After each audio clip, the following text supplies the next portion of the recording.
and you forget to unmute your mic. As I was saying while I was muted, you kind of like take a break from streaming and you forget everything that you are supposed to.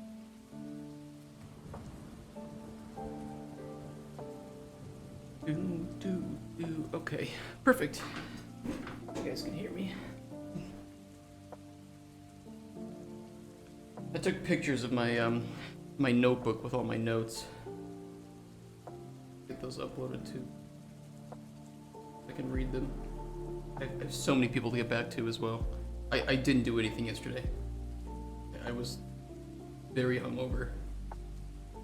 Barely look at a screen.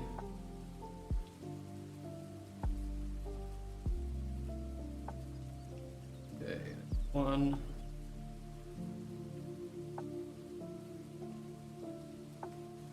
Almost two. Let's upload to update Twitter. Accept all cookies. Yes, I always love cookies. The funny thing is, I never get any cookies when I accept them from websites. That's kind of rude. Live with some updates about our talks publishers from Digital Dragons 2024.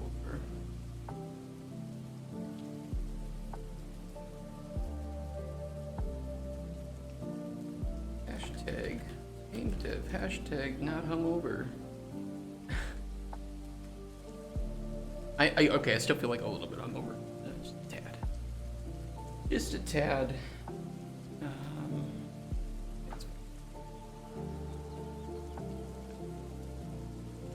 Oh.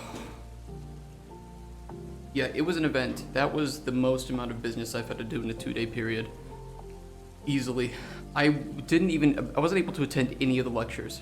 And that was kind of sad because I really like the lectures that are there. And there were a ton that would be very interesting and probably very educational for me. But, like, I gotta do some business stuff because otherwise... Look, all the lectures are uploaded to YouTube later anyway, so... Whatever, right? Whatever. I did try to attend one. I had, like, one of my meetings was canceled, and so I had, like, an hour. It was like, yeah, okay, I could go to a talk. And it looked kind of interesting, like the talk premise. It was game dev dumpster fire, and it was some like kind of stand-up comedy routine about how game dev is a dumpster fire apparently. I thought it would be talking more about like some of the conditions of like crunching and all this stuff and making jokes about that.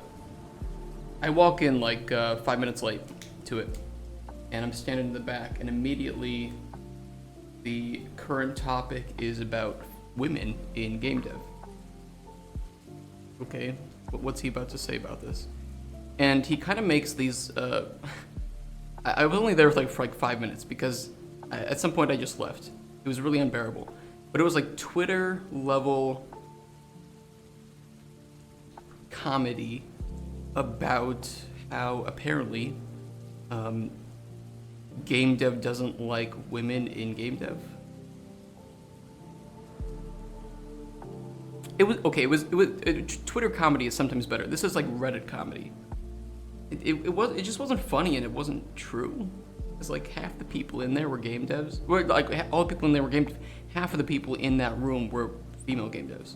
It's like, yeah, you're kind of being proven wrong by your audience right now. 1 second.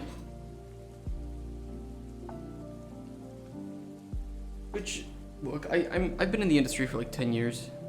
Never once have I worked with somebody who has had any problem with females in game dev. Never once. And I'm not saying it doesn't happen, but I do think that the amount that it happens, especially in... I mean, Poland is also just very... There's still some old school guys you would get in game dev here that might be a bit prejudiced, but I still have never seen it. I just don't think that it happens as much as people think it does.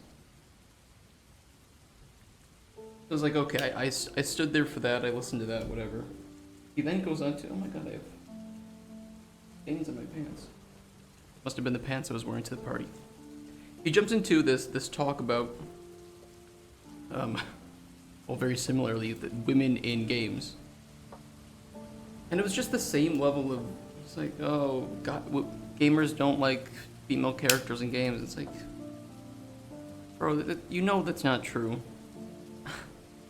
Just, it's like not nuanced at all, this kind of comedy. It doesn't make you think, hey, I'm just a person, how you doing?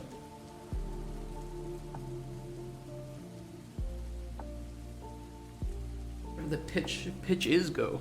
I did, I was able to talk to one person from funding and 5 people from like the publishing side of thing, right? So let me pull those up because I took some pictures and made some notes. I can't share any names, but I can talk a bit about how they went. And the reason I can't share names is because I didn't get permission, you know, to share names of the people that I talked to, which is fine. Let's see. Okay. Yeah, okay, so the first one that I went to, I talked to a publisher that I knew one of the producers who works there. She's very nice, and I pitched the game. She loved it. Absolutely loved the idea. Thank you for the fart. I missed the fart. Look, I missed streaming to you guys. I really missed it. It was a very long, like, week and a half without streaming, and I'm just like out socialized. Talking to you guys though is much better than, okay, turn on business mode, let's talk money, because I'm kind of tired of talking about money. But we're gonna talk a little bit about money today. Shit. So yeah, I talked to this friend who is a producer at a publishing company, and she loved the game, really loved the idea, thinks it's really neat, but they don't do budgets that high. They're looking for more right now about like 50 to 100,000 euros for their budget.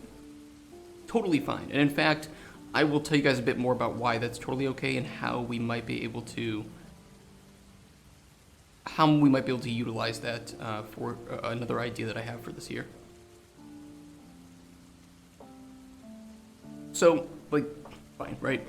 The good thing that comes out of that is, number one, I reconnect with an old friend, and I learned a bit more about who they are and their company and stuff. And number two, I do get some feedback from somebody who publishes games. What do they think of this idea? And I trust people to be truthful and honest with me. I don't really care if they say that this idea is shitty, because I would rather know that so that we can fix things that are wrong, or if everything is wrong, we can say, okay, this idea, not a winner. Let me pull out one of my other ones. And I will say that that's a common theme that we had this year, is that every single person I talk to, and a lot of publishers, by the way, are very honest. They're like, nope, this isn't our thing. Nope, I don't like this. So if they do have that problem, they do state it. Everybody seemed to like the general idea. Worst case, we just need to focus it a bit more on the things that are really going to sell this, which I think are the NPCs to me. So, we can work through that. We're still very early where that's okay. I met then, I would say the next really interesting talk I had was with a voice actor who I have talked with previously. We met like 5 years ago, and I didn't remember where I met him. I just know, I know this guy, I know this name. He apparently had forgotten too, but once I found his old business card, I was going through all my old convention stuff. We were like, oh shit, it was at Gamescom like 5 years ago. So I talked with him, and he's been popping off. Holy shit. Last time I talked to him, he had done some important stuff. Now he's been in like tons of AAA games. I could start dropping game names here, and yeah, it's like everybody in chat has played at least one of those games. So he's been doing great, and he's just a really awesome guy, very tall, and he would be willing, very generously, to do free professional voice acting for an NPC in our game. When are you moving out? Hey, Huge Cookie. I'm going to be moving out at the end of June. So we'll talk a bit about that too. Thank you for the fart. So yeah, we're able to get free professional voice acting for an NPC in our game from him. He also does voice direction, so because our game is very NPC oriented, I didn't think about it before, but yeah, we would need somebody to direct other voice actors who has a good ear and says, oh, yep, I hear, you know, some issues with your microphone, there's a voice pop here, can you redo those lines? Because I don't have an ear for that, right? I can say, oh, this isn't the right emotion we're wanting to go for, but I don't have an ear for the technical side of things. So I look forward to working with him, and his only requirement was that he can do a little voice acting, nothing huge, I can't get like 50,000 words or whatever, but he can do some lines for a character under the premise that when we do auditions for that character, he is considered in the running. I was just thinking like, well shit dude, if you're gonna do voice acting for a character, I'm not gonna audition anyone else, you can just have the character. You know, if you're being generous, can he do fart effect? He probably would. I shouldn't. I should ask him. Like, this is a character that farts all the time with their mouths. Can you just do some of that? So that went well. That means that we have, I think, another piece in the puzzle of helping to sell this idea. You know, because we made that pre-prototype trailer. Did we play that on stream, by the way? Did I show you guys the have you seen the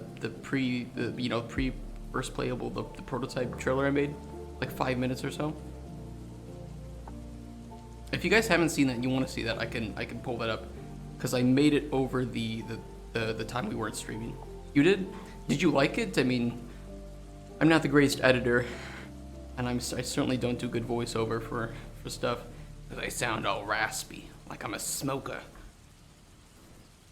Pretty solid. Thanks. We're missing a lot of gameplay, aren't we? A lot of good scenery, but where's the fucking gameplay? We'll get to that. That's a whole nother thing. So yeah, we could get some professional voice acting for our game if we need to. No moaning ball. I then met up with, this one I could mention because I've mentioned him before on the stream, Michał Gambicki, who does Kickstarter, I guess you could say like does like a Kickstarter production and direction. We've looked at some of his games that he's worked on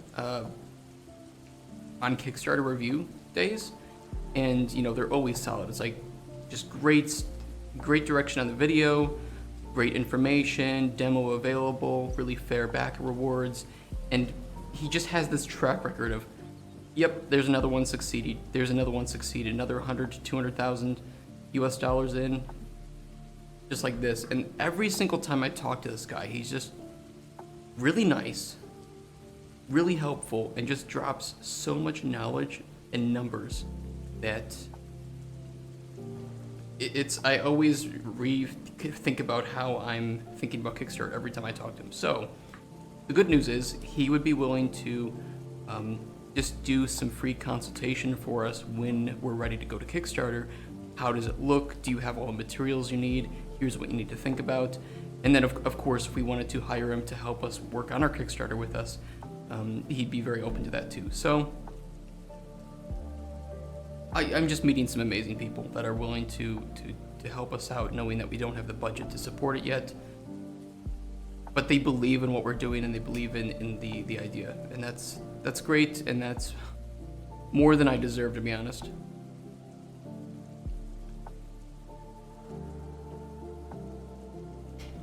Next up, I met a localization company. Are any of you from Poland? Are any of you Polish? Let me ask that, because I'll talk a bit about his personality, and you'll know exactly the kind of guy that he is. So if you're Polish, or maybe it's more of like a Slavic thing, Eastern Europe. So he was maybe 15, 20 years older than me, and just this, he would have been very young when communism was still around in Poland. And if you can think of that kind of guy, that kind of personality, firm handshake, but just a big warm smile on his face. Really passionate, really engaged with you when you're talking with him. You know, you are his focus. They do localization. This guy was really, really nice. Just personable. He just loved to talk about things that it wasn't necessarily just always business for him. He wanted to learn about the person that he's speaking with, and I really enjoyed that. So they do like 35 languages, I think he mentioned, and they're very careful about getting what we want done properly in the project. So if we don't want to force ideology down people's throats, if we don't want to have localization changed to, well, you know, we all know the anime Dragon Maid controversy, right? Where the localizers just shoved in some line about the patriarchy where it absolutely didn't belong. They wouldn't do that, and they also don't do any AI localization. So it's all human to human, and there's no middleman that gets in the way of this. They're very like focused on a few projects at a time. I think that's pretty good. We're not at that point where we need that yet, but it's good to know that there's somebody that I've met that I like as a person and seem to be very passionate about what they do in charge of this. First one said to me, talking to a Polish person is very straightforward. You ask a Polish person how's their day, you will exactly learn their day instead of having a usual good, how are you? I mean, I tend to be a bit more optimistic, you know, as an American, right? It's the classic stereotype of, oh, hey, how you doing? Oh, great, how are you doing? I tend to be a bit more honest but optimistic. So if I'm having a bad day, it's like, you know, it's been better, right? Not like, oh, this is the worst fucking day of my life. Because I think you can kind of throw some people off if you're like, yeah, hey, how are you doing? Dude, it's shit. Everything's burning. Fuck it all. Okay. Just clip that for whenever things go bad when we're working. Okay, next talk I had was with the first publisher. So this is what you guys are here for, right? The meet. What did the publishers think? First publisher loves the idea. It is within their wheelhouse. It fits within their portfolio, the types of games that they publish. It's within their budget, they said, but on the higher end. So we would need to, of course, that means it's very risky for them. So they would just need to see a bit more of a budget breakdown, but they could afford this if needed, or if desired, I guess is the better word. Very good thing. So that's great. You know, I'm a little bit hesitant because it is a lot of money, and I want to make sure too that the people that I'm working with can actually. They say they can afford it, but can they afford it? You know, because if I go, let's put it this way: if I don't diversify my funding, if I'm relying on one baby daddy sucking his teat and he pulls it out of my mouth, I don't have anything to pay my employees with, right? So that ain't the greatest. And that's going to be a common theme here, is just that we need to diversify funding, right?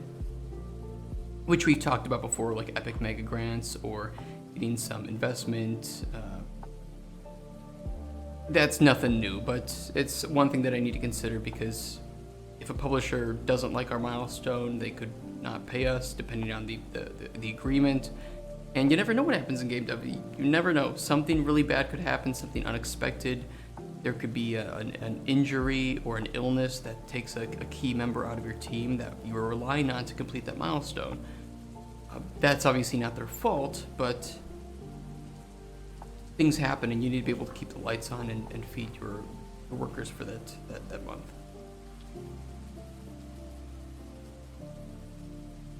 The next up, okay. So next up, Dinosaur Hub, Pitch and Go, making an MMO yet? Yeah, right. Actually, we'll talk about it, but I'm thinking of cutting some things back because, well, we'll see. I'll tell you a bit about what my next plans are and why I think we should do this. But the pitching went well. All the meetings went well. There were a couple that I thought would go better than they did, but not because. There was one in particular.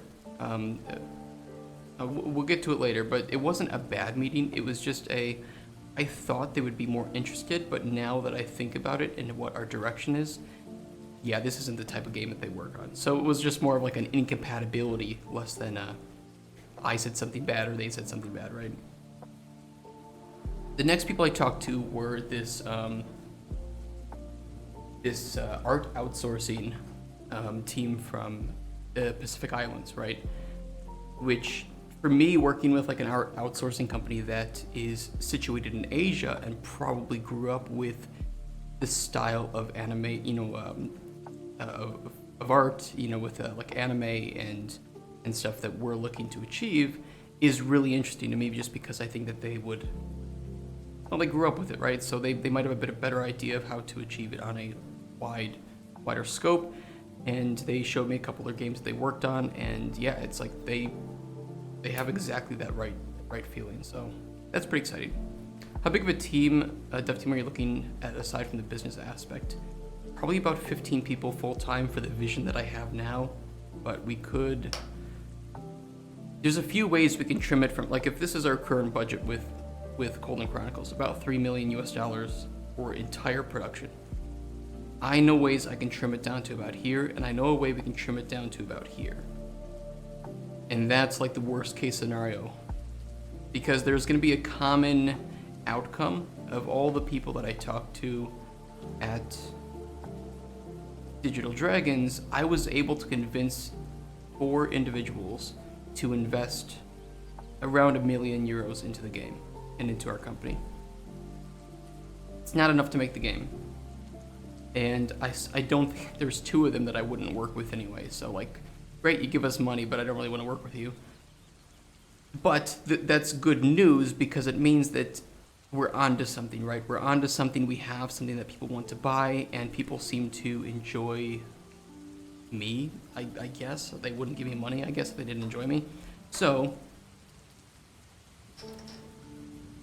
I'll talk about what that means later. Let's keep getting through these meetings. So I talked to our art outsourcing company that seemed like they'd be a good fit for our style, and they were just really nice people. They gave me free coffee, like their own branded coffee, which was pretty cool. I don't drink coffee. I gave it to another friend of mine, but yeah, just really nice people. And they seem to really love games and what they were doing, so that's always great for me to see.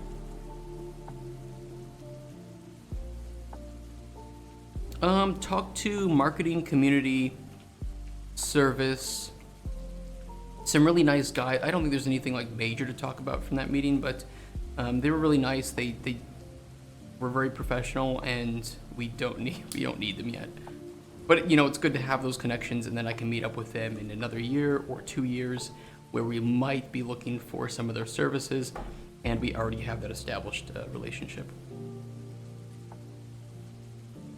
Next up, I talked to a team of a couple composers, music makers, and they charge about $400 to $500 a minute for music composition, which is very good. Well, let's put it that way. That's a lot lower than some of the stuff I had seen, and a bit cheaper too for ambient music. So I was talking mainly about, hey, I want a main theme for my game. I want a main Cauldron Chronicles theme that we can use to help promote the game, and we can use in our trailers. And for me, that would be really exciting, because it would help define a musical direction for what we wanted the game to feel like and the vibes we wanted to go with. And it wouldn't be something from like an Unreal asset pack, right? Or Pixabay for some free music. So that's not bad. If we were looking at like a 3 to 4 minute main theme song, we're looking at maximum of maybe $2,000 to $2,500 US. Arguably not bad. Not bad. That's pretty on point. Right? Star, yeah, exactly, right? Shit, now you're making me want to like make a game set in some Indian lore. Have there been any video games, like action video games, that are inspired by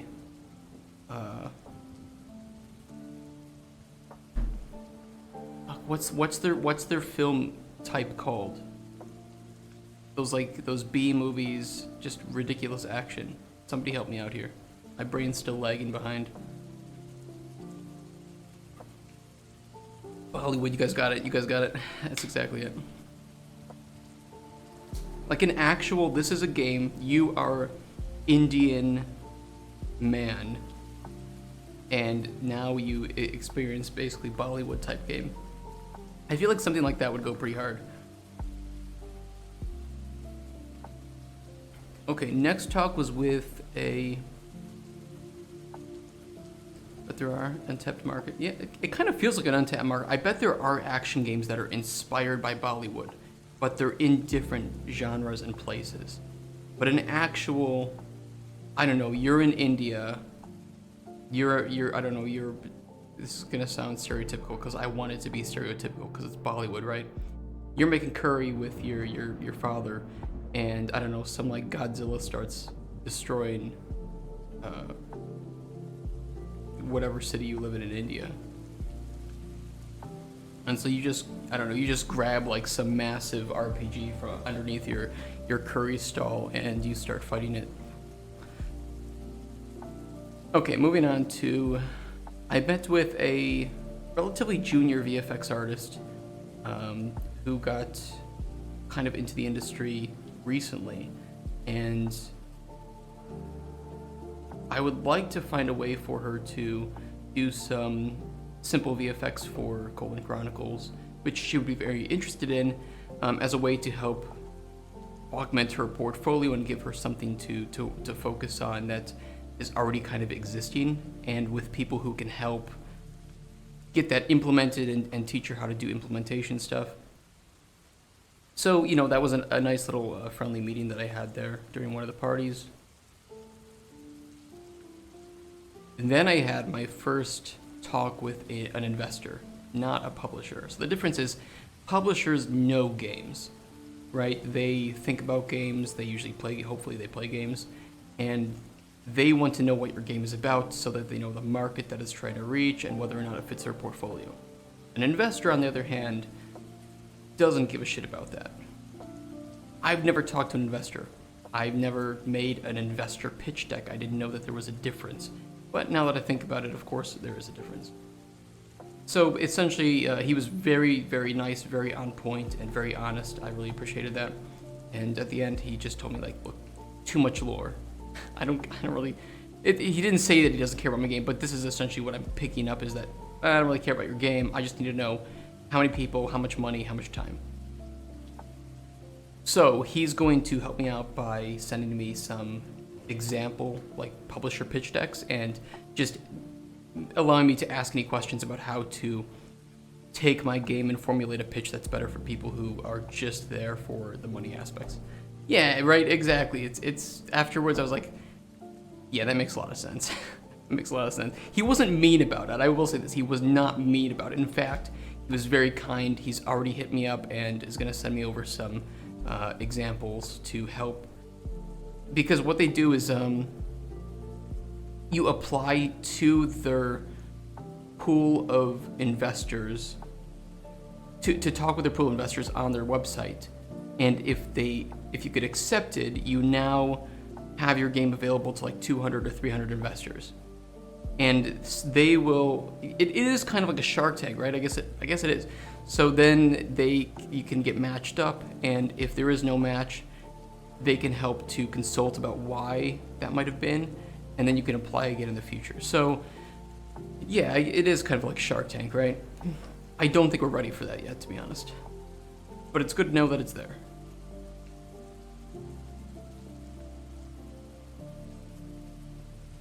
So that was my first talk with a investor. I'm from India. Game dev isn't quite popular here yet. People are catching up, and our PM recently met some game content creators to talk about the future of game industry. I guess it won't be too long before we see good progress. That's really good. Yeah, I mean, India is such a huge market. It's one of the largest, most populated parts of the world, right? So if you're a business person, there's a huge untapped potential for making games that are catering to people from India. Yeah, I know that a couple years ago I met some people who were trying to do the same thing for Africa, right? Because Africa was becoming more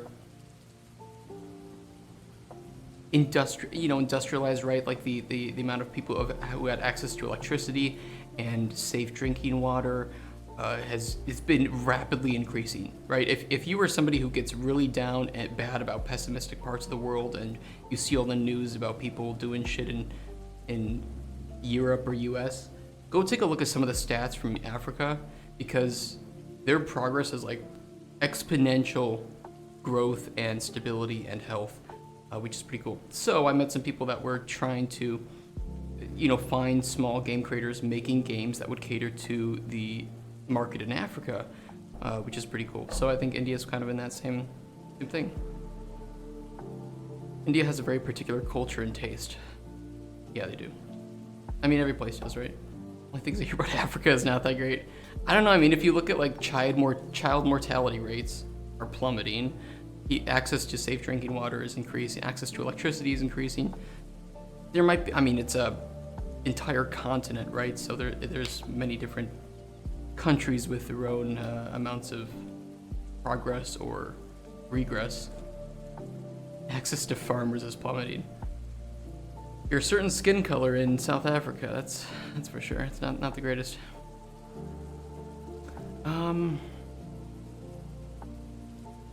Okay. Yeah. Okay. So then after the talk with the investor, I talked with. Hold on. I'm trying to connect things up.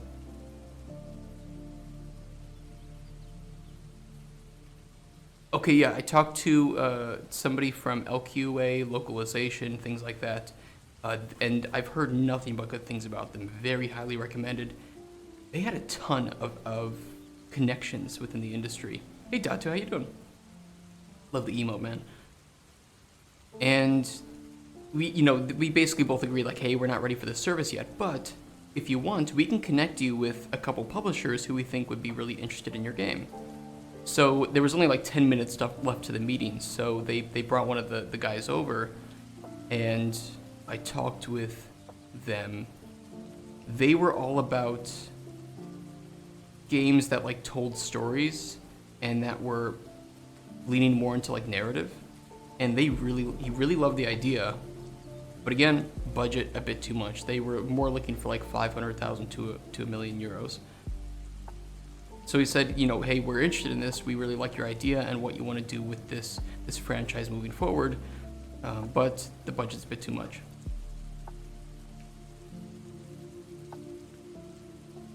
As I mentioned previously, this is going to be like a kind of common theme that we had here. I talked with like a brand and influencing company. The guy was very new to it, but he was very nice. And I think that there might be some use for it in the future, but I'm not sure. Either way, the guy was really nice, and he kind of reminded me of a younger version of myself, where it's just like I could see so much passion in him, and he had some unfortunate meetings with people that were apparently very rude to him, which I didn't like to see, but I just told him, like, dude, ignore those people, because regardless of what they offer, you're not going to want to work with somebody like that anyway. For every asshole out there, there's 10 people in this industry that are much nicer, so fuck them. I mean, for him it wasn't. I don't think he would have been offering money. He would be asking for money for a service. So I just think that if a service isn't for you, you can just say, look, I don't think the service is for us. But it was really nice meeting you, and I really hope you have a nice time at the conference. Things like that. You don't need to like be an asshole to the person. It's not like this guy that I was talking to was an asshole. He was very kind. He was very polite. He was very new to the industry, and he was just wanting to learn and find a way to help the people based on his own skills.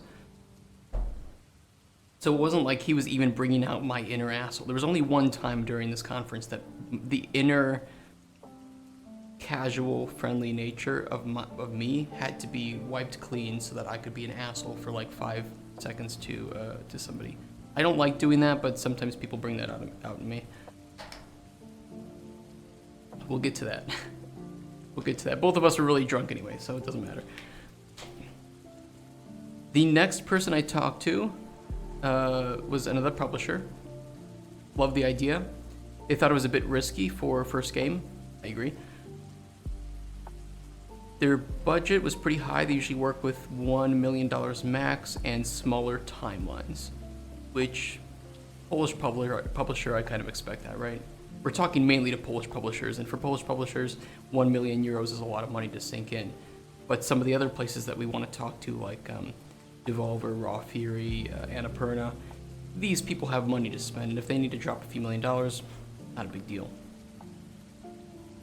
But this is very good for me to learn exactly what, if I'm going to be pitching to Polish publishers in the future, what are their limits? What are they usually looking for? And I think that probably a very safe average when we're going to be making another game and maybe pitching it to Polish publishers is 500,000 euros. So if you're wondering how much Polish publishers are willing to dish out, I would say that's a pretty good average. Who did I talk to after that? Another publisher. This one was really exciting. With no track record? Yeah, I mean, for sure, exactly, right? No track record. So I think one of the things that I took out of my previous pitch deck from last year was I actually listed how much experience and what games we had worked on before. And I took that out this year, thinking that maybe it wasn't necessary because I had this trailer, right, of entirely gameplay, 100% gameplay. And I was hoping that that would kind of be a good stand-in. And I don't think that it was entirely. I think it absolutely was great. I mean, nobody said that it was a bad thing to have. Quite the opposite. But I do still look kind of young, apparently, even though I need to lose like 13 kilograms of weight. I look a bit young, so I think that maybe people thought that this was new to me. And I have, CEO/developer written on my badge, not like game designer, right? So I think that I need to remember that people don't know me. That sounds egotistical, right? But it's like people just don't know what I did before. Let's put it that way. People don't know. They don't know how much years I have in the industry. They could just think I'm some new asshole who thought they could start a company and make it work, which I guess I kind of am. So once I told people that, no, I have 11 years in the industry. I worked on, 3 other games, including, quite well-known one, Darkest Dungeon, and I've worked as a lead game designer before. Then they're like, oh, okay, it starts to make more sense for them, right? Next time we pitch, we need to include that kind of information. Should have brought a mustache yet, right? So the next people I talked to was another publisher, this time from, I can just say it was from Australia. This was that is like going to a job interview with a CV, yeah, right?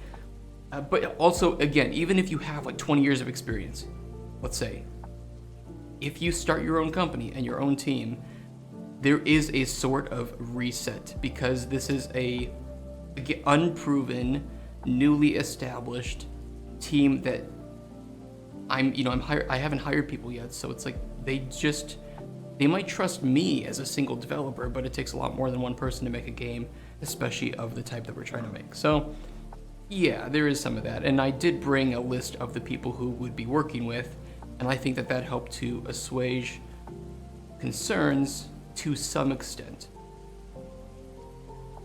But I need to put more effort into showing that off, I think. So the next publisher I talked to was one from Australia.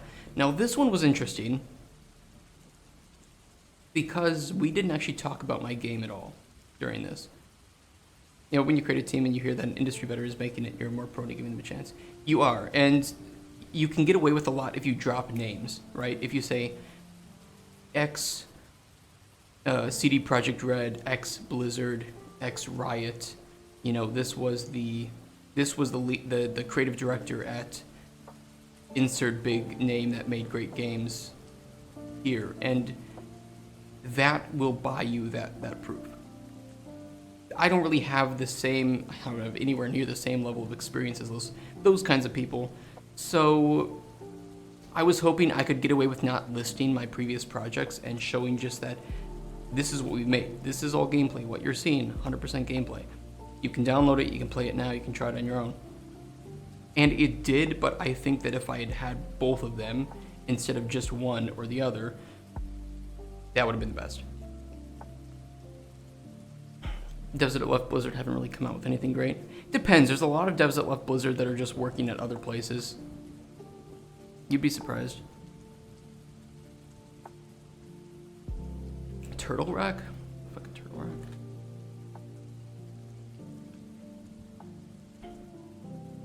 Turtle Rack Studios. VR. Oh, they're doing VR? Well, that's why there aren't really any good VR games. Oh, Back for okay, yeah, Back 4 Blood. Yep. Okay, yep, that makes a lot more sense. Fucking retards making that game. Okay, so yeah, I talked to this Australian publisher, and we didn't talk about my game at all. And that was interesting because I really liked the guy. I really liked him. He apparently is very, very picky about the people that he talks to, and he's looking for long-term cooperation, not for, okay, you have your game, we have money, make it, thanks for working with us, move on. They want to find studios that want long-term commitments to franchises, essentially, and to creating something larger than just a game.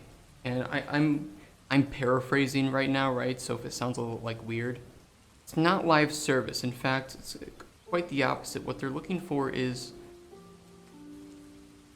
I mentioned like, so kind of like Amplitude Studios, right? Where you have Endless Legend, Endless Space, Dungeon of the Endless, and these all take place within the same universe, but they're different genres.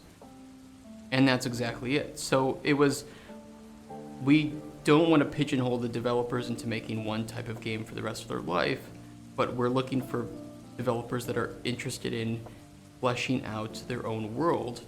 Cauldron Cinematic View. Well, yeah, I mean, that is actually something that I wanted to do with Cauldron Chronicles, right? Was that it's really hard to write lore for a game, right? It's very hard to write lore for a game, especially if it takes place within dense populated areas like cities. So one of my ideas initially with creating Cauldron Chronicles is that this doesn't take place within cities. We just we back off, we set you in the woods, and we can do subtle world building through characters and through information that is obtained. And this can help spread out knowledge of the world so that maybe our next game, Anvil Chronicles, can take place in one of the cities that we talk about in Cauldron Chronicles.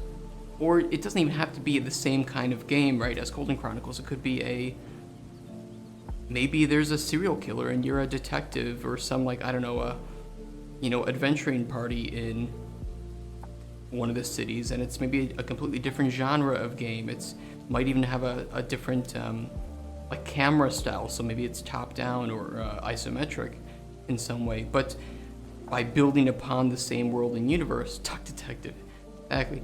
So like by working in the same universe with some of the same characters, we can kind of just bring people into the universe if they're new and reward players who stick around with the universe, use the same currencies, the same kind of art style, and just make different types of games. It doesn't even have to be the same art style. I mean, maybe there's just a roguelike we make within the universe where you're doing this crazy dungeon or something over and over, right, and trying to get deeper and deeper. All I mean is that this publisher and me, we have the same idea of I want to work on my own universe with my team and create some lore that's unique to us, and not work on adventure / RPG games the rest of my life. Maybe I want to do something else. You do potions for Blue Dick Boy thinking he's doing adventuring. In another game, you're a detective trying to figure out a serial murderer. It's a fast access to potions. Pretty fucking good. Or if there's poison, you're doing a detective, there's like a poison bottle, and you notice that that symbol.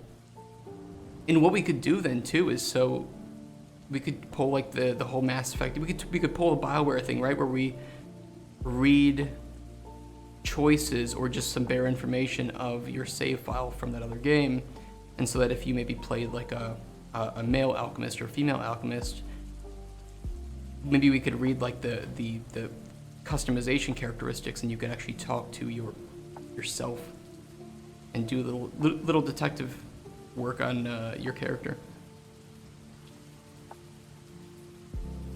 I don't know. All I'm saying is that this guy and us, Vacant, we have like the same idea of, let's make our own universe, let's make something special that we can build up over time with so many different ideas and people, but just have different game ideas that we explore in that.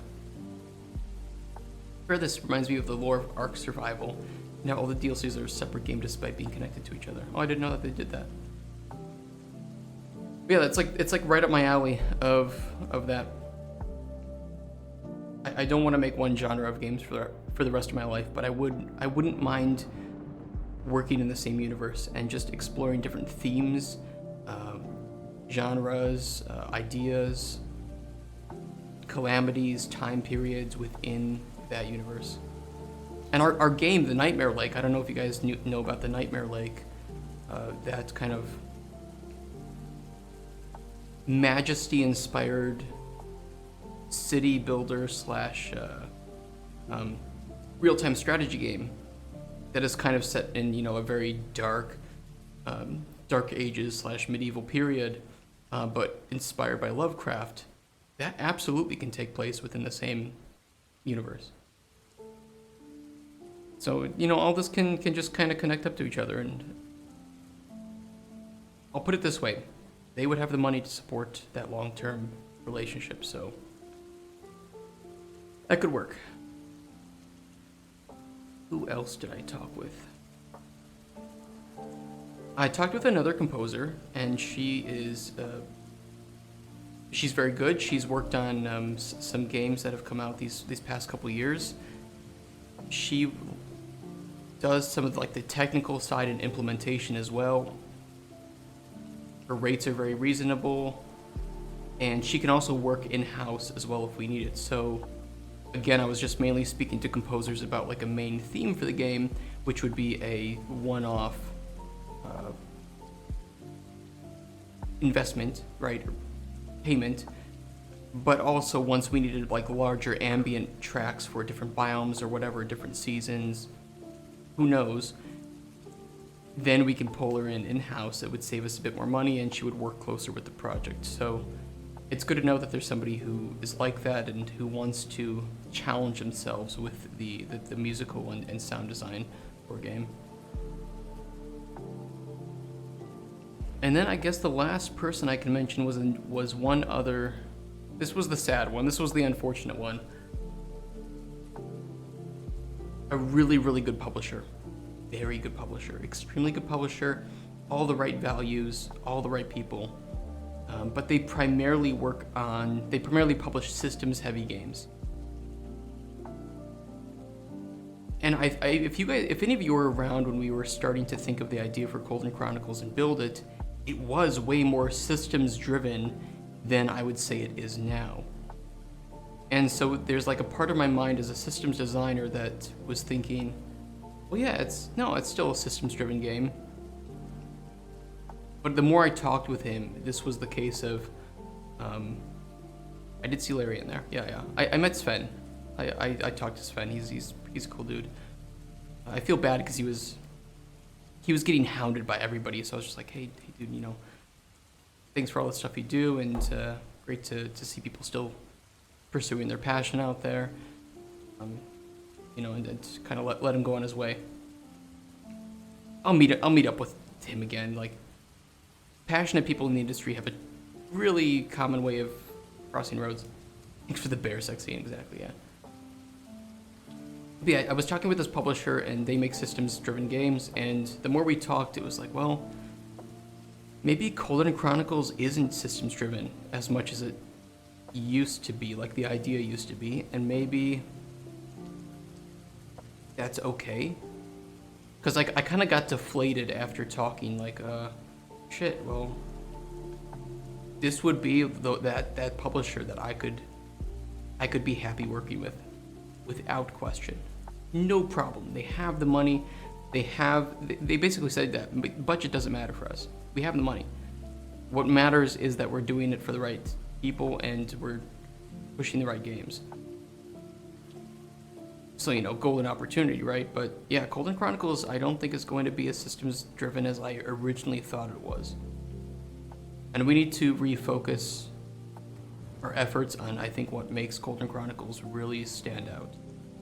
And for me, I don't think it's the systems of the game as much as it is the choices and the characters. Which I don't know how you guys feel about that. I don't know if you agree with me on that or disagree, but I've been thinking about it since talking with him, and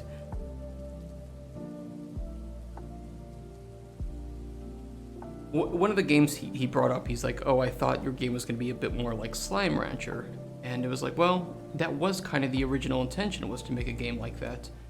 And especially have like randomized NPCs, a bit more, I don't know, just diving deeper into the alchemy system as a whole. But the more I guess that we've developed it, the more I think that I don't really know how it drifted away. It's a good question. I haven't had much time to think about it. I think that maybe it was subconscious and also a bit out of a desire to be different. You know, a lot of our competition are very systems driven games, right? Potion craft, potionomics, especially potion craft.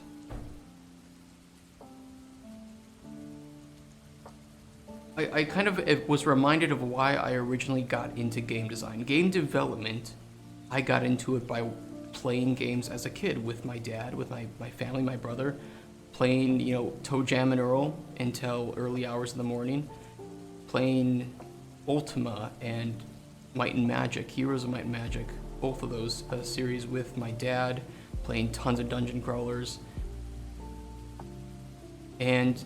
But the game that really got me into game design, whereas like, okay, this is what I want to do. This is the game that actually showed what I want to do in the industry, was Uncharted 1 on the PS3. And so maybe there's a part of me that always wanted to try and make a game that relied a bit more on the story and the characters as opposed to being systems driven. Because every single game I've worked up on and up until now has been systems driven. Darkest Dungeon was systems driven. The story is kind of in the background. I worked on Train Life, which was a, you know, casual to mid-core simulator. Obviously systems driven, there's no story in that. And the third game I worked on was Forever Skies, which was systems driven survival game. So I think there's just a part of me that maybe always wanted to challenge myself with the thing that originally drew me into the industry, was to make my own world, my own characters, my own story. No, pitching actually went better than planned. Pitching went way better than planned. I mentioned a bit before, but we were able to convince about 4 individuals that from what we had, they were willing to talk about investments of around 750,000 to €1 million in our game. Unfortunately, because we haven't diversified our funding, that isn't enough right now. So it actually went really, really, really well. Yeah.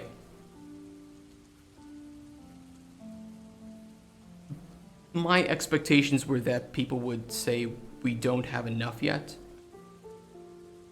and that they may not like the idea. What we came out of it was, we really like the idea. You actually have more than is usually brought to us. I had 3 publishers say that you've actually prepared more than most people do for this process. But that the budget is too high, because these were like, they're indie publishers, right? They're indie publishers in Poland, and unfortunately the budgets really aren't there for indie publishers in Poland. I then went to some after party, which is why I was really out of commission yesterday, and I talked with a publisher who had the money, but I wouldn't want to work with him anyway. Even if he had said, okay, at the end he said, okay, you've convinced me for €1,000,000, but that's it. Honestly, if he had said, okay, you've convinced me, here's the check, I probably wouldn't take it anyway, because I don't really want to work with them. I don't think that they match our values, so we'll keep looking. You know what? We're going to keep working on the game. We're going to keep looking. I'm going to send off what we have to the other publishers that weren't there, right? Because this is a very niche conference in Poland. There's so many other publishers out there that I haven't shown the game to, and that we need to. So we're gonna hit up the big boys, probably after I make like a bit better of a milestone plan, and then we can see what they say. Yeah, I mean, that was the goal, right? Go there, see if people like the game, make more connections, which I made a shit ton of connections, catch up with older connections, which I really think I did really well on that, and I don't know, just see if there's anything that sticks. And there is, for me, the publisher that was from Australia is the best lead I have at the moment. Despite me meeting another publisher that said that they have the budget, I think that this other one is actually a bit stronger of a lead at the moment. And what I got was that everybody liked the game, especially when I was pitching it as a NPC and choice-driven experience. This is what really seemed to attract people. So I think that's what we need to double down on, is that the way that we can stand out, the way that we can be different, and the way that we can attract people saying, this is what the game is first and foremost, is a game about you and your clients and your choices. Which I think we kind of were leaning into that before we went to this conference anyway, but now I've gotten confirmation that I think that this is exactly what is going to make this interesting. And it's a genre, these kind of character-driven and choice-driven games are really coming to prominence, especially with the success of games like Baldur's Gate 3, right, where you have a lot of those micro decisions that can change the way that people react to you or get people killed. Whatever else I think about that game, right, that is something that I think is very, very positive about that, and certainly what people seem to enjoy.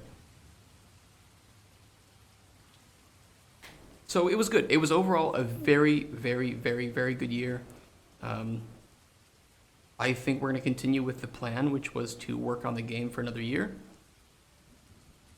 and do it again next year with an even better product. We're going to have another 200 or so days of development behind us by next year. I think it was like 200. It's 365. We have 52 weeks, so we have about 100 days, 265. Let's say we'll have about 150 to 200 days of development, because I will be playing some games within that time period, of course, too. We don't do any of the development on weekends. So yeah, 150 to 200 days of development, about 3 times what we have now, or 2 times in addition to what we have now.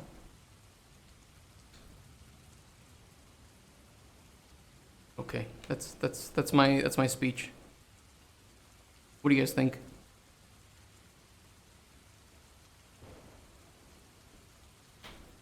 Thank you for coming to my TED Talk. It went, I would say it went as expected, but better than expected. Because I was like, okay, we're not getting funding this year. Hey, Ice Cream. We're not getting funding this year. The best thing that can happen, in my opinion, right, was that people like the idea but want to see more. And we did more than that. People love the idea. They really liked what we have.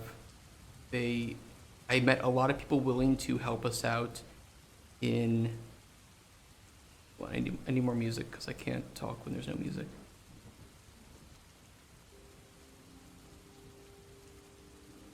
We met a lot of people who are willing to help out for pro bono to help us get off the ground. So I think that by next year, if we can aim to have our first playable done in 1 year's time from now, we're golden. Where did this pitching happen? This happened at Digital Dragons, so it's a game dev conference here in Kraków, Poland, every year. Careful of the do you like this track? We'll say the love until the time actually comes. No, I agree with that. I don't really think anything's solid until I am signing a paper that says that they have to pay me money. But what I can say is that usually when you talk to publishers, they see shit ton of games, a lot of games, and 90% of the time they're very honest about what they see. A lot, they'll usually, at worst case scenario, they'll say, or I guess best case, but kind of worst case is that they'll say, this game looks good, but this doesn't fit within our portfolio, right? If they have a lot of questions and they try to break down huge inconsistencies in the way that the high-level idea works, that's usually a bad sign that they're trying to understand what it is this game is about, what the point of it is, right? You live in Poland? Yeah, I do live in Poland. So yeah, it was a very good thing. 1 year's time, first playable done. I think we can achieve it.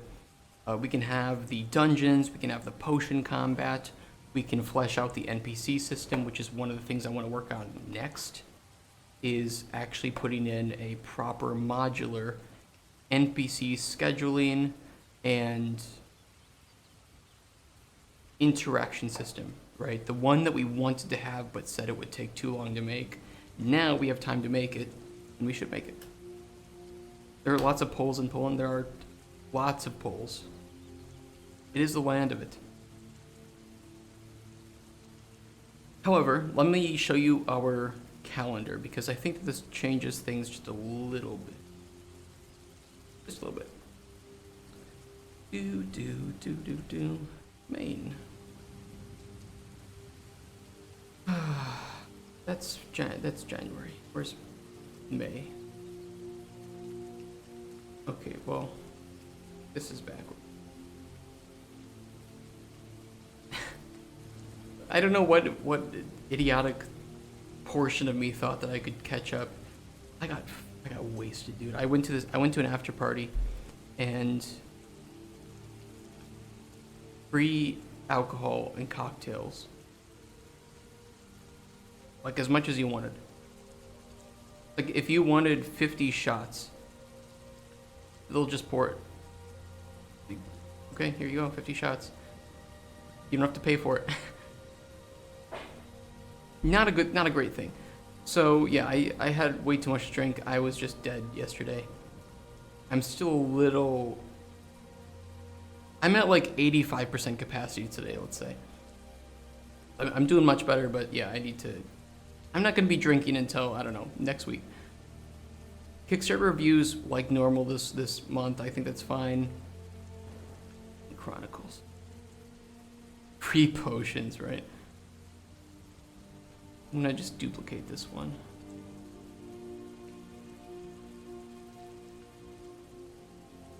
We have a little bit of a problem because I am moving to a new city.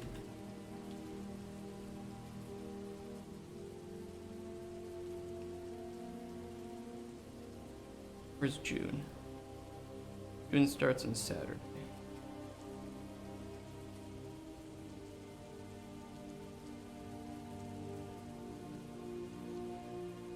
One, two, three, 4, 8,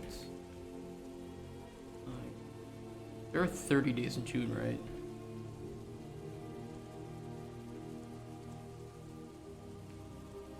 Polish were experts in alcohol poisoning, right?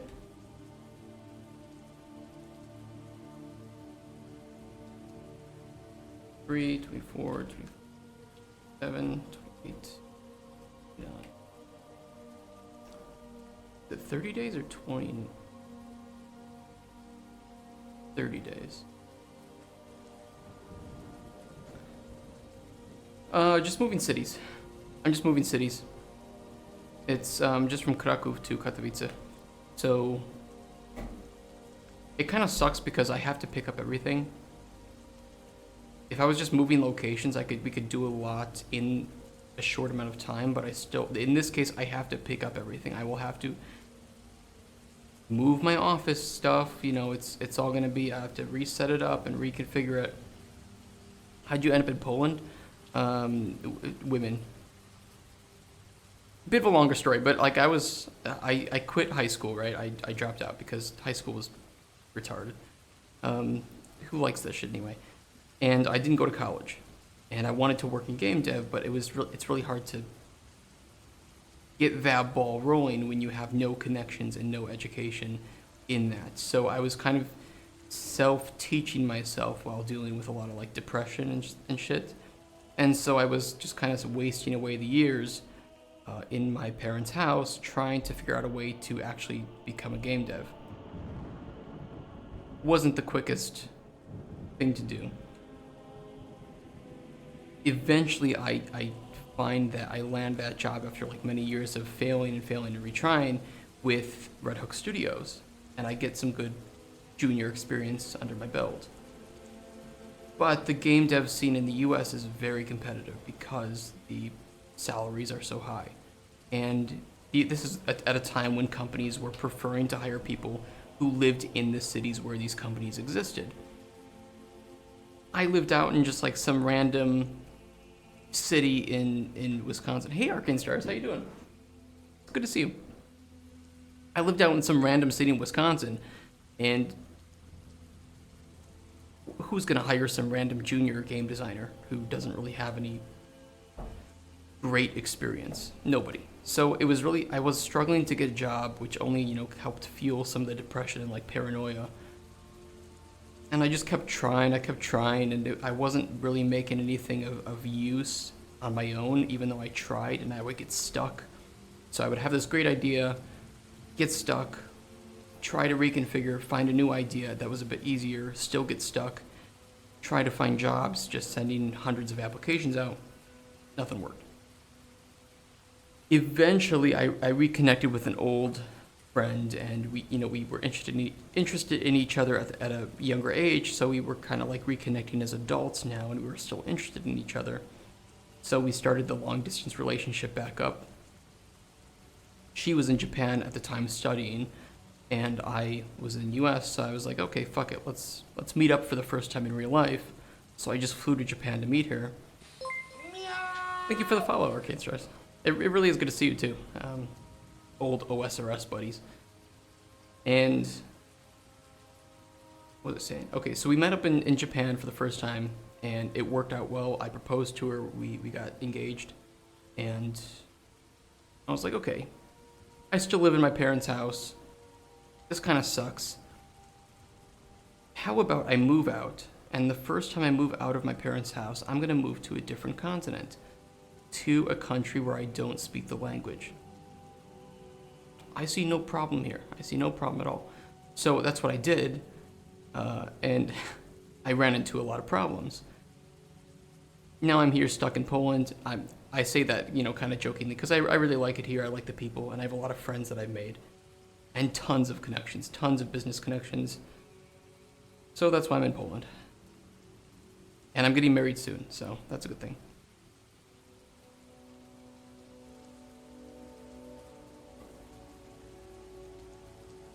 I hope that answered it. First, Techos Poland is one of the best places. Yeah, I mean, let's look, salaries are kind of shit here. But I love the people. Is she from Poland? Yeah, she is. A lot of white places see nice silver lining. Thanks for sharing. No worries, yeah. No matter what people think of him, I think Jordan Peterson has some really good philosophy sometimes, or at least it was better when he was a bit newer into things. And one of the things he always talked about was that life is trauma, or to live is to experience trauma, and everybody goes through that. So there was a lot of, I guess, trauma in moving to a new continent, into a place where you don't speak the language, where you feel like an outsider, you can hardly communicate with anybody.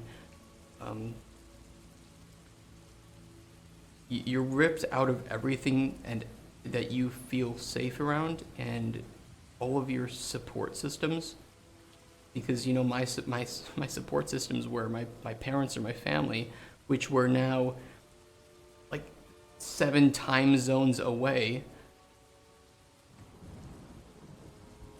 So it's just like you have to rely on yourself. You have to rely on what you can do. And so the first few years were really tough. But as I started to meet people and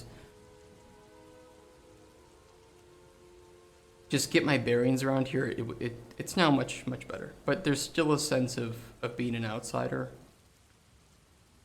But I think getting closer to a lot of people in game dev has reinforced the feeling that even though people will always look at me like I'm from outside Poland, that they won't think worse of me from that. So yeah, it was a struggle. Better in OSRS? No. I know arcane stars from OSRS. I'm really rooting for you. Anything I can do to help, just say the word. I'm going to get back to your message on Discord. I apologize. Like the last week, and I think even through this week, I'm going to be kind of empty with my time slots, because I have so many emails to send out.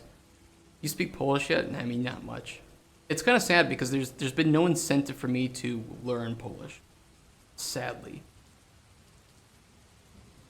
How can I put it? Like all the places I've worked at, we've spoken English with primarily Polish people, because them learning English is way more valuable than me learning Polish. So it's like every time I've worked at some place here in Poland, we speak English because that's the most valuable thing for the employees to learn. That's what it is. Oh, I was trusting I was around. That's great. So this is June, and June is difficult because I am moving to a new city at the end of June. Basically by June 20 or June 30th,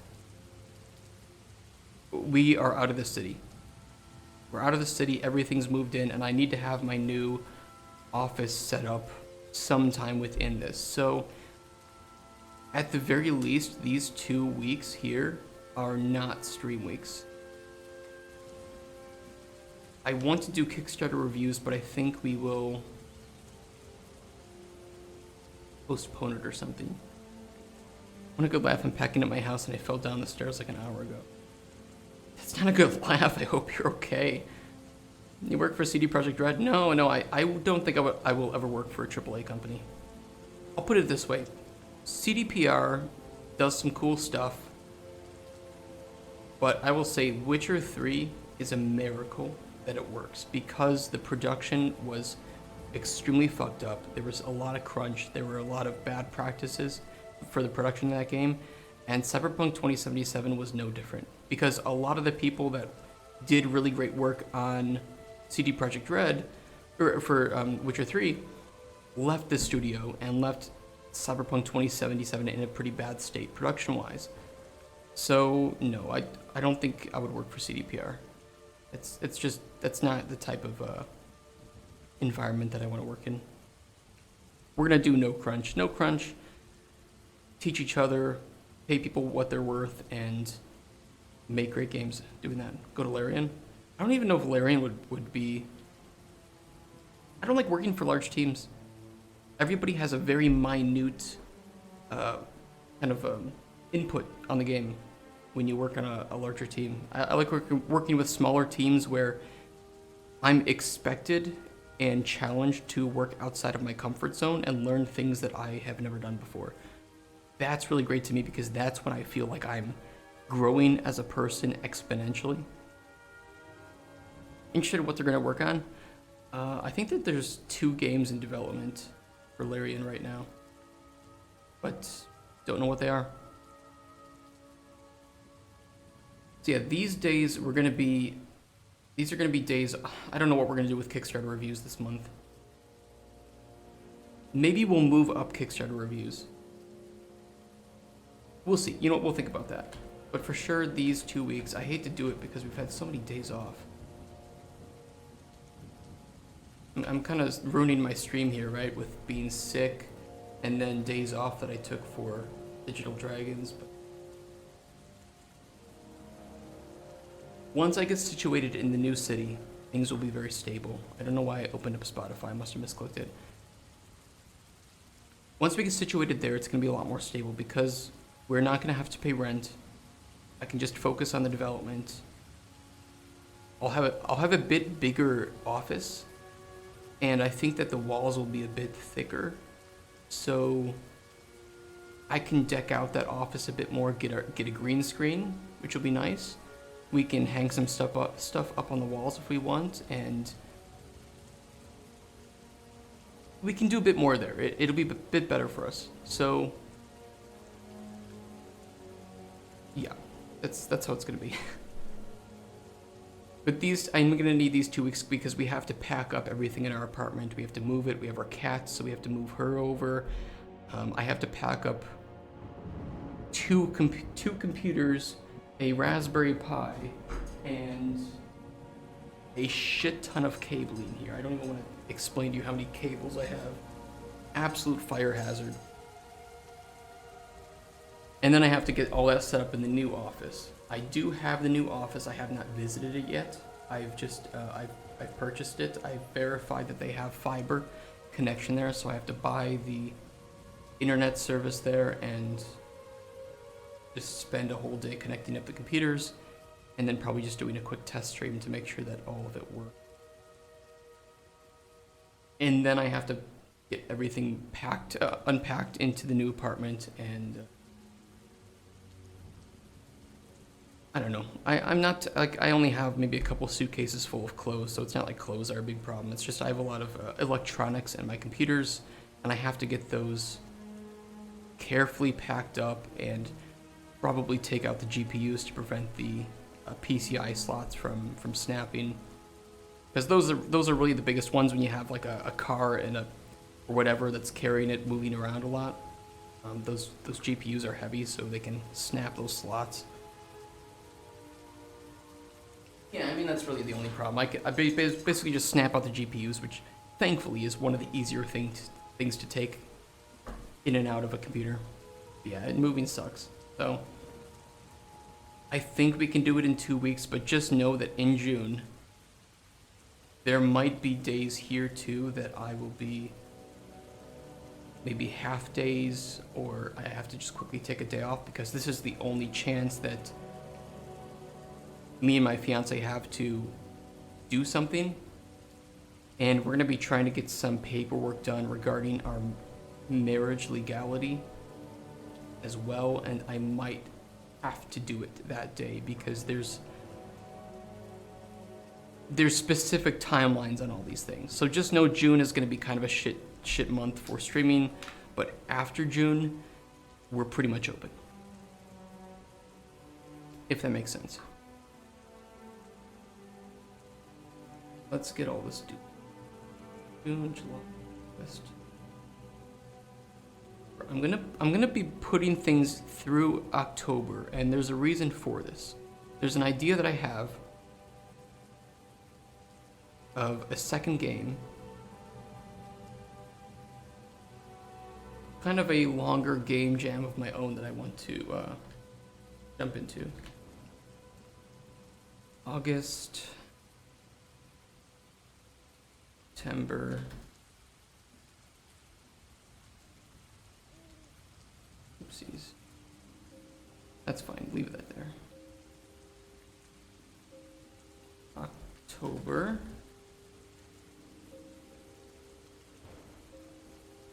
What day does US Election Day fall on this year?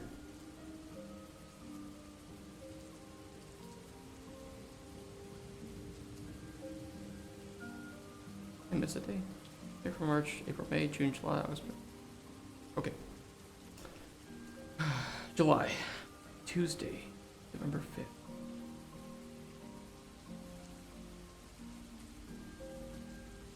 Do you guys want to have a stream where we just see which clown gets elected into U.S. governments this year?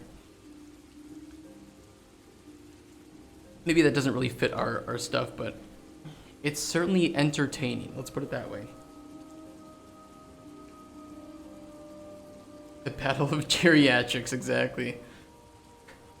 Which old ridiculous person is gonna be put in charge of our entire nation now?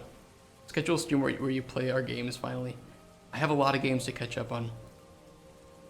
I will try. After, like I said, after I get moved, things will be a bit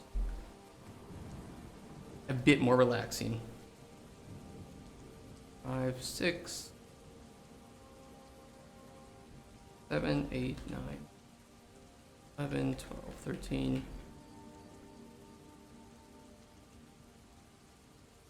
It's like right now I'm losing money every month. And if we continue the way we're going, I will be broke. By moving, we don't have to pay rent, and I can sustain myself for another year of... Where are you moving? I was on call. I'm moving to Katowice. Let's just put these here, because I don't know what the hell's going on. Okay, wait, I do know one thing. This is July, right?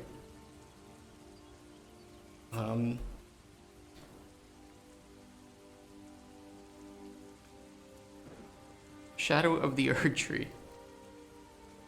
This comes out at such a bad time for me, June 20th.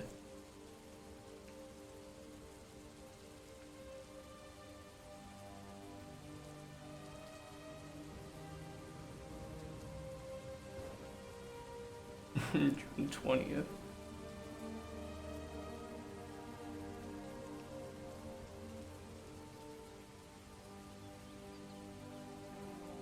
I have to play that on release day. I have to play it on release day. How can I do this? If I move in early June, at least if I move all my office stuff to the new one, and I get it set up, I could be in the new office and the new apartment earlier June, and then start to move things over from Kraków to the new apartment. Am I willing to fuck up my life very quickly in order to play Elden Ring DLC?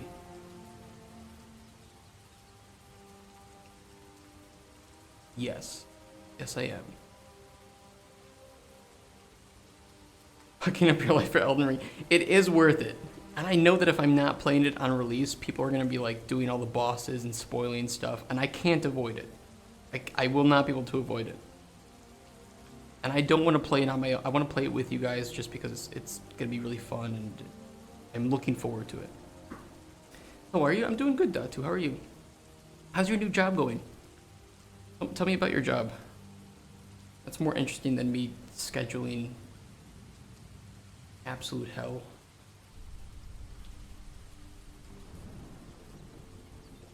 We might skip a month of Kickstarter reviews and we'll reconfigure that. Okay, what's August look like? August is 31 days starting in Thursday.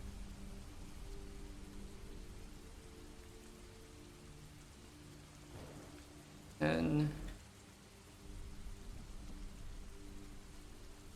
yeah, how are you guys? How's everybody in stream? I just talked for like an hour and a half about my life. Tell me about yours. You guys get any sex lately?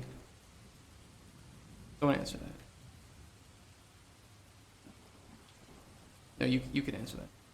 Joined it quite a bit and got a bunch of free stuff today. Dude, right on. So you like the people that you're working with and everything, and it's all going well, and like you said, you got free stuff. What did you get for free?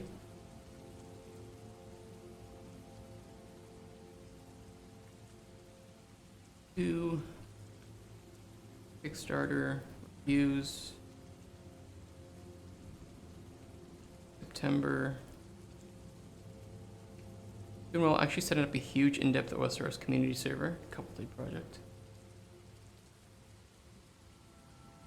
I need to play more OSRS. I have a general Grardor task, but I need somebody to duo or trio Grardor with me. You know, because if like I have the task, I would need somebody to tank so that I could be the DPS, right? I need somebody to tank Grardor for me while I'm on task, and we can get some good KC. If there's anybody that wants to make some money.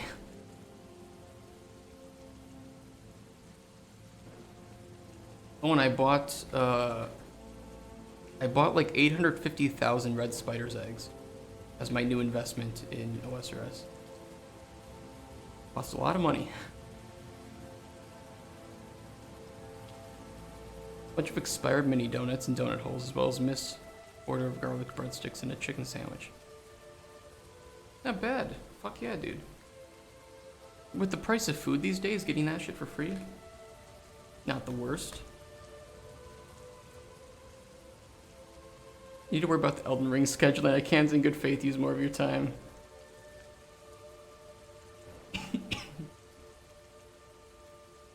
I do need to worry about that. How many days are in September?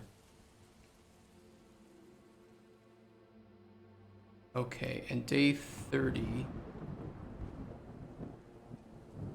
Now, we can't do Kickstarter reviews at the end of September because we need to wake up Green Day because September is ending, so.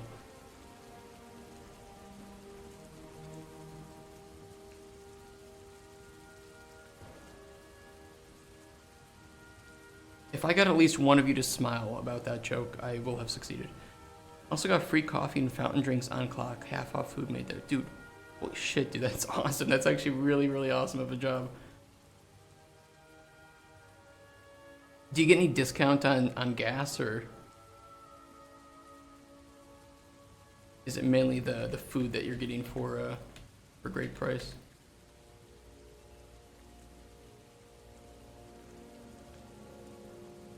Okay, October.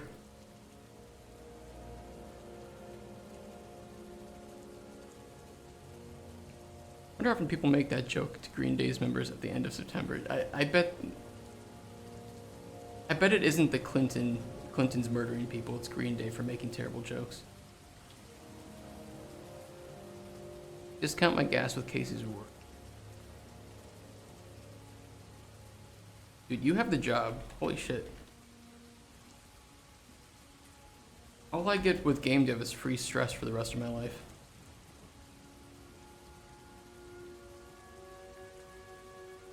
Free stress and terrible salaries.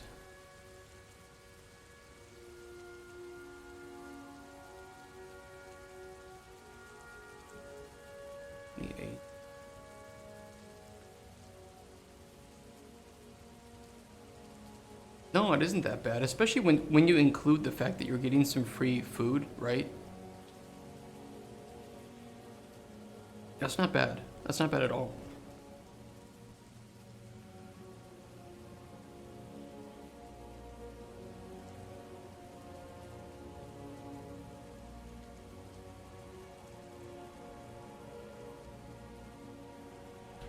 Okay, these aren't all Cauldron Chronicles development days. I will explain a bit more, because there will be a second game that I'll be making in this time period. I always wanted to make a game, but coding is the worst, and I can't do any real art besides abstract. Really focused in on community stuff lately, though. I can't really code either. And my cat emote is the most artistic talent that I have, so I understand. I definitely understand.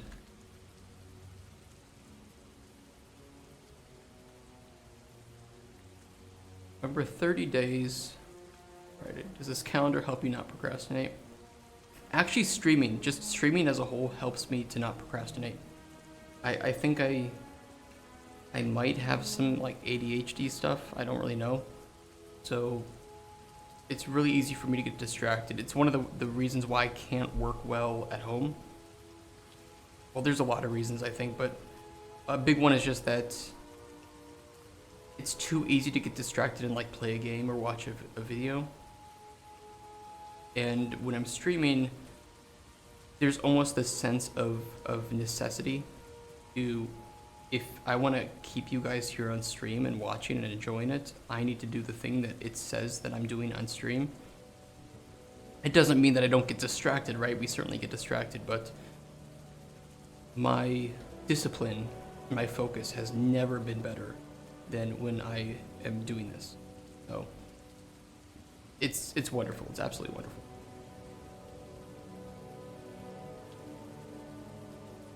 Got extra change at the end of the night when people don't take it.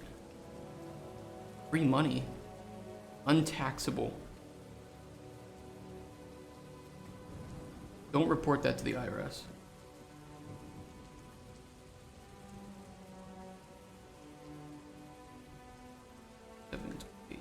I know making a calendar is really not the most interesting, but I do want to tell you guys a bit about the other game that I want to make and why I want to make it.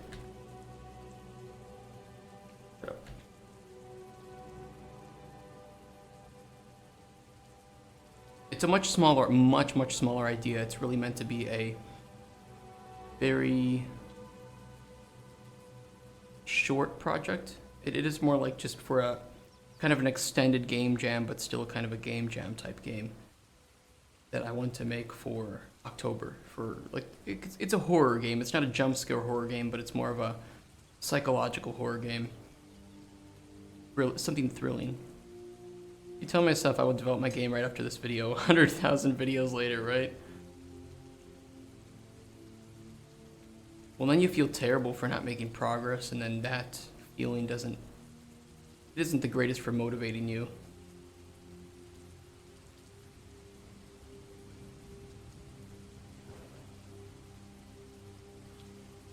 And 11, 12, 13.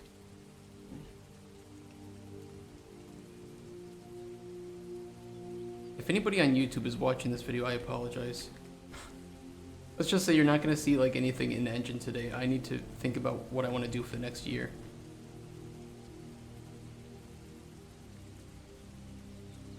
Is that correct? Last day of the year on Tuesday? Yeah, okay.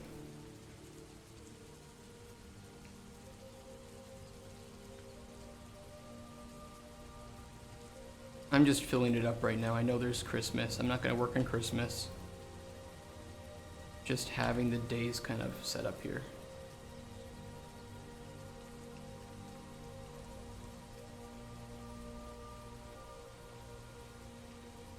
Okay. Alright. Feeling a lot better since I got this job, really. Bonus that this job doesn't make me dread work with the factory. Yeah, I'm really happy for you, man. I think that's great. I love the fact that you like the people you're working with, that it's... You know, you're getting all this free stuff. That's great, and I hope it continues to go well. And you know, if you really like it, maybe there's a way for you to path into kind of a managerial position if you want, sometime in the future. So it's great, and you have money, right? So that's never a bad thing. Treat yourself with that OSRS premium membership, so we can do some bosses together. And you don't have to spend all the money you make on your next bond, right? Okay, let's just say June right now is... If I can find a way to move my office stuff, because apparently I have the office right now. I just need to get the keys from my fiance's mother, soon-to-be mother-in-law, and set the internet up there. So I have to give the company a call and make sure that they have it all hooked up. I think I have a router ready to go. Otherwise, I just need to buy a router, and we should be okay. Or if the company provides a modem and router, that'll work too. I don't need a good router in there. I just need a modem, because I can then just run Ethernet cables where I need them. And if we can do that, then Shadow of the Erdtree is on the table here. Just know I want to play Shadow of the Erdtree. We will play Shadow of the Erdtree. It may just be delayed a bit because of me moving. Only down to my right big toe is bruised. Yeah, that's not good. That'll heal up though. Game releases 2024. Let's see how else we can procrastinate this year. The Ring.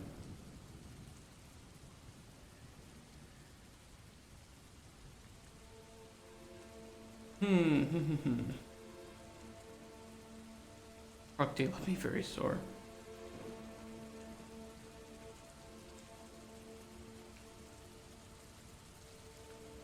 There are some games that I might try out if they're really good. Stalker 2,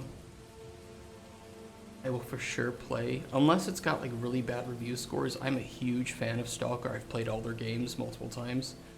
So Stalker 2 is something I don't want to pass up. Are you happy about the Windows 11 recall feature? I read that. There was a lot of gaming and like tech related news that we couldn't talk about because I was on break. Well, there's some big drama. What was the big drama that happened? I don't remember. I forget everything. Yeah, I read that. That's just, I'm gonna turn that off day one, right? I don't want to go to Windows 11 either. Yeah. Stalker 2 on September. Stalker. Ads, yeah, ads in start menu.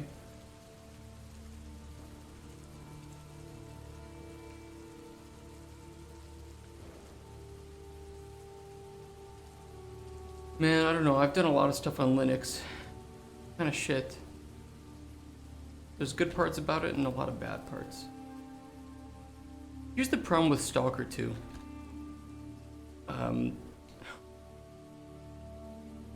The problem is that there's a game that I want to make starting in September. We could do half days. We could do half days, or we could do what we did in January and February and play something on like Thursdays.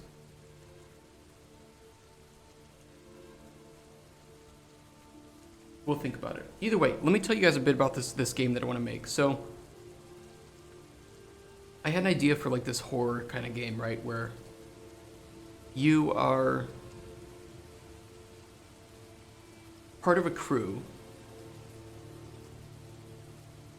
Oh, there we go. Okay, perfect. Exactly that. So you are fart reverb sound, and you are part of a crew on another planet to investigate a water planet that could hold life. But there's this weird electric disturbance underneath the ocean, because it is a water planet, that is preventing scientists from really being able to do proper research. So you're part of a submarine crew that goes down and just is going to see and if there's what's the cause of this? Is there life? Just go down a little bit, just check if you see anything moving, and take a couple of water samples to bring back up for the scientists to look over. And so you're being dropped into the sub. Iron Lung, not really. It's very different in the type of game. I didn't even know about it until pretty recently, but once I looked into it, no. Think something different here. So this submersible is literally just part of it has an umbilical cord. It doesn't have any propulsion devices of its own. You are just in this really thick metal sphere with some portholes, and they're going to drop you down really deep, and you just report what you find. So you get a bit down there, you're communicating with the mother ship, right, the boat that's on there, and bam, immediately your submarine is hit, things go haywire, and you're tossed aside and you black out for a second. Wake back up and you look out the porthole and you're just slowly sinking down. You run some diagnostics and you realize, oh shit, the umbilical cord has been severed, which is providing main power and communications, and your I can't remember the name of it, but the flotation, yeah, spoilers, okay. Your flotation device on the submarine, the thing that would allow you to quickly ascend in the case of an emergency like this, has been damaged. So you are now just slowly sinking into this ocean planet, and keep in mind this ocean planet is probably 300 plus kilometers deep. Compared to, what's the deepest part in our Earth's oceans. It's about 35,000 feet, so 10 kilometers. It's a little bit deeper. So you're trying to frantically communicate with the ship to figure out what went wrong, and hey, I need to be saved because I'm sinking into this impossibly deep ocean planet. And unfortunately, because you don't have that umbilical cord, you have to rely on radar signals, right? And as you get deeper, it becomes harder and harder to penetrate that level of water. So, and it becomes darker. So it's like it's just frantically putting you down. You have harder time getting information from the ship, and you realize that you only have about an hour of oxygen left from the oxygen scrubbers in the submarine. Again, the umbilical cord would have provided you with power and oxygen to continue to cycle that air, but because you're relying on emergency power and emergency oxygen scrubbing, you have an hour left. And so this is kind of a highway to hell kind of scenario where eventually you realize that you can't be, they can't save you. And you're gonna die, but it's gonna take you like an hour because you're gonna run out of air. So you start to have, as the oxygen becomes less and less and the carbon dioxide comes up a bit more, well, you either implode, but again, the reason that your submarine was hit is because, well, the scientists were wrong. There is something here. When we think of external life on other planets, we think in terms of microorganisms, not macroorganisms. But this planet has macroorganisms. Something much larger than us that has been able to evolve and develop in the perfect ocean environments on this massive ocean world. Subnautica is exactly that kind of feeling with the macroorganisms, right? So you can't move this submersible. You just experience it. This is about a 1.5 hour game experience, right? Where you are frantically trying to find a way to get rescued, realize you can't get rescued, and you get to enjoy this wonderful audio experience and visual experience of being stuck in this tiny claustrophobic submersible as you're being hunted by this macroorganism in this alien world where you are fucked. And you can see the timer of how much oxygen you have left as you become delirious and experience weird hallucinations and get hunted by this monster. Which game is this? This is the game that I would like to make. Just this very small experience that we could put up on Steam and do as a little like game jam and challenge, and then release in middle of October for people to enjoy during their horror game experience.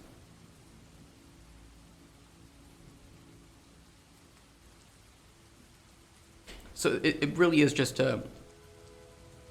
if you want to consider what you have in the game, you have ocean, shit in there, and your experience is this slowly sinking vessel,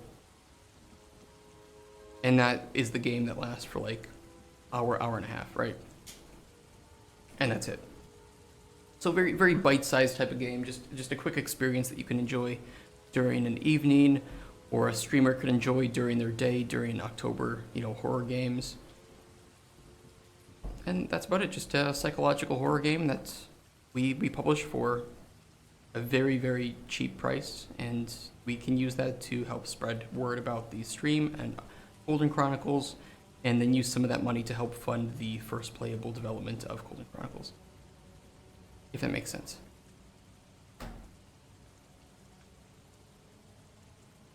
So my goal is to write this as a short story first, and then use that short story as our sort of use that short story as a way to help pitch the game thematically and narratively, and then just build that over the course of about a month and a half, that kind of thing. I don't know what you guys think of that, but that's what we would be doing in September and a bit of October. Well, I think we can quickly develop it. I was looking last night at two different water fluid systems because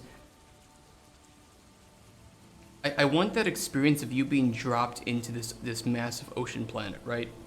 3D, yes.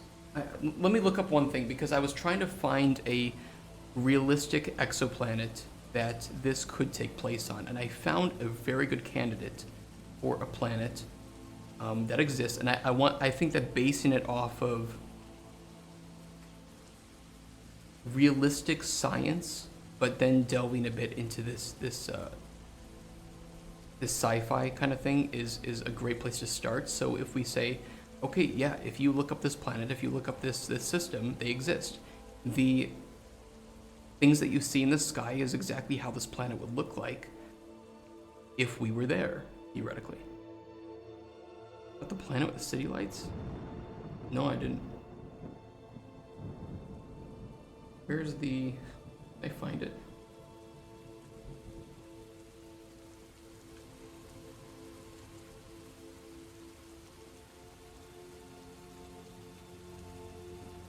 Okay, so it was LHS 1140b. This is the planet. Now, I wanted to see if this was actually available within... oh god, what are the oh yeah, Europa. Yeah, I know Europa.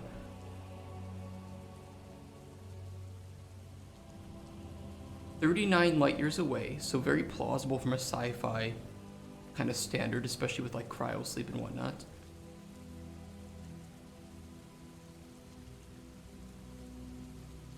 What are the games where you can simulate the galaxies?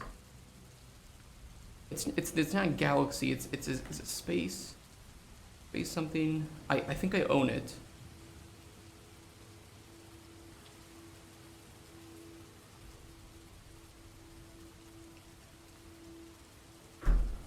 God, what are they? Space simulator game. Universe Sim. Was it Universe Sim? Universe Sandbox. But they made a sequel, didn't they?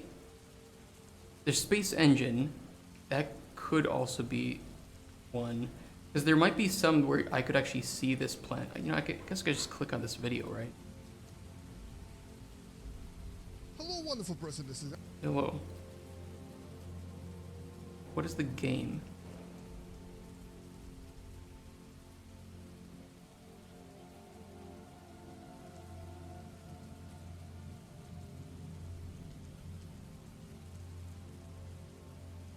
What game is this? This looks like Universe Sandbox 2. I think they made a sequel. Or not. No, it is. Wait.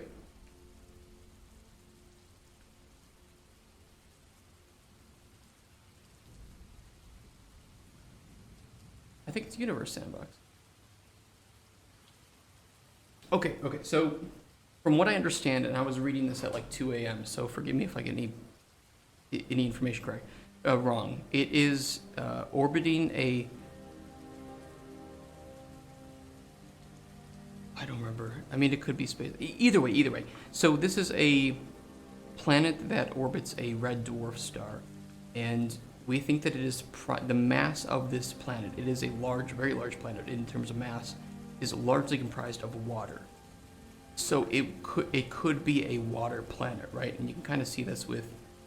We don't know everything about this, but we do think that this is primarily going to be a water-driven planet. Because we don't know about its atmosphere yet, but we do think that there is some water vapor in the atmosphere, and it orbits this red dwarf star. On the surface, it's going to have this really kind of creepy reddish purplish hue that you would have, which from an atmosphere standpoint, especially a horror game, definitely would make it really interesting to see.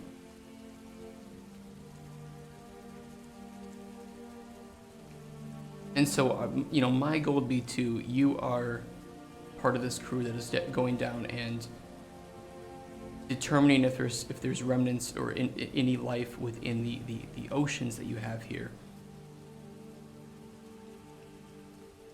So this is plausible, right? It's very plausible. You have this tiny, dim red dwarf star in the distance. As a matter of fact, this kind of rendering is not too inaccurate. I don't know if I could simulate it with Unreal, with ultra dynamic sky. I probably could. Very dim, reddish purplish hue on the surface of the planet. And I was looking at ocean. There was some ocean system that could work pretty well here. What's it called?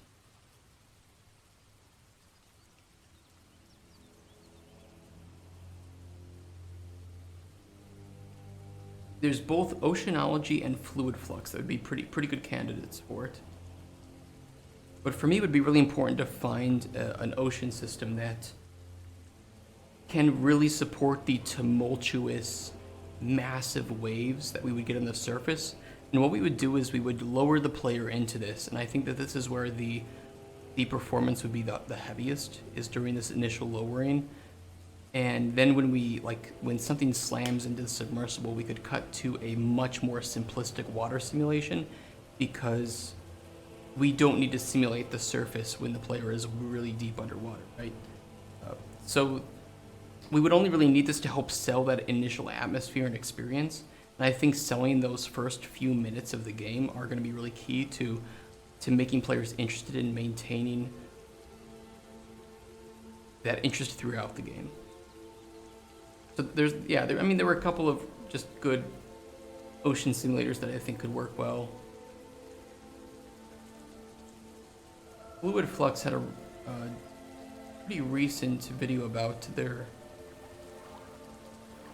ocean simulation, or was it? Yeah, this was 3 months ago. I think this looks pretty good.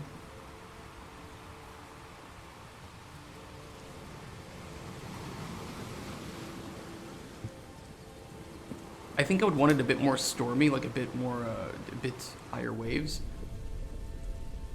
But as it goes for water sims and ocean simulators, this isn't bad.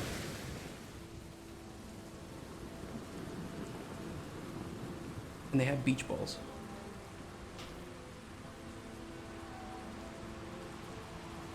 I mean, we could do something pre-rendered.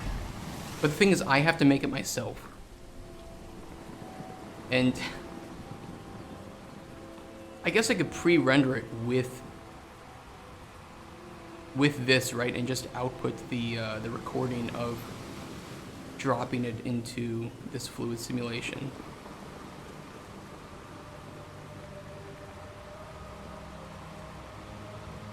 I wonder if there would be a way to bake. It has the most amazing water I've ever seen. It is pretty good. Hey, Blindfish. I wonder if there'd be a way to bake. I don't know. I have to play with it. I want to see if there's a demo of this so that I can see how performance heavy it is, and if there's a way to adjust resolution.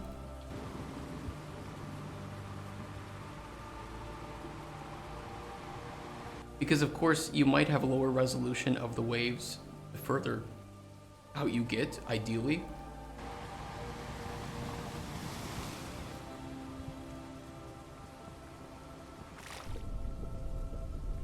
But yeah, this is pretty good.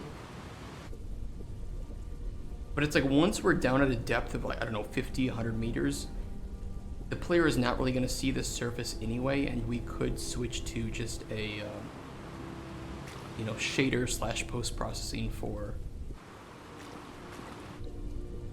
the water, and it'll be much more better on performance once we get to that depth. It's like here it's still kind of cool to see the light above, but yeah. No, they can't exit the submersible. This is just going to be you are stuck in this claustrophobic submersible as the as the oxygen gets less and less, and you start to have delirious hallucinations because of oxygen deprivation in your brain, and something is hunting you. You are a dead man, and you can see how much time you have left in your life on the clock.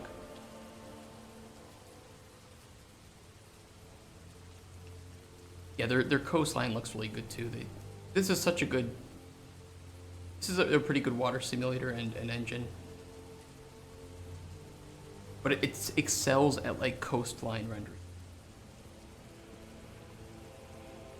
You are a sitting duck. You have no control of the submersible.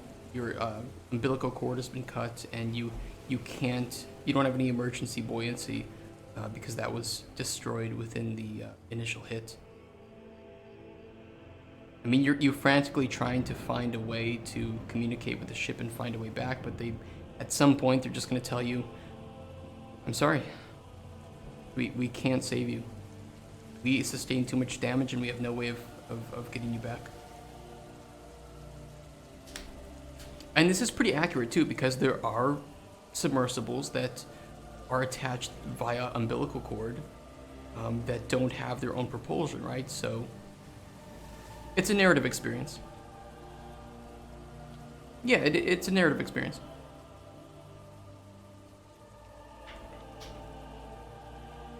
It's a 1.5 to 2 hour narrative experience like this.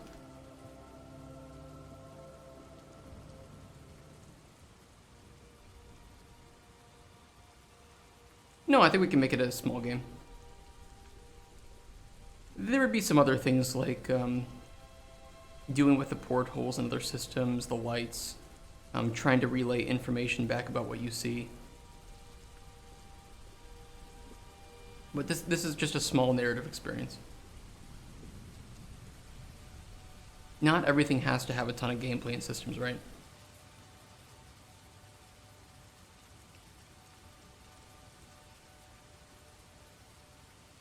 So yeah, we have some options for ocean stuff.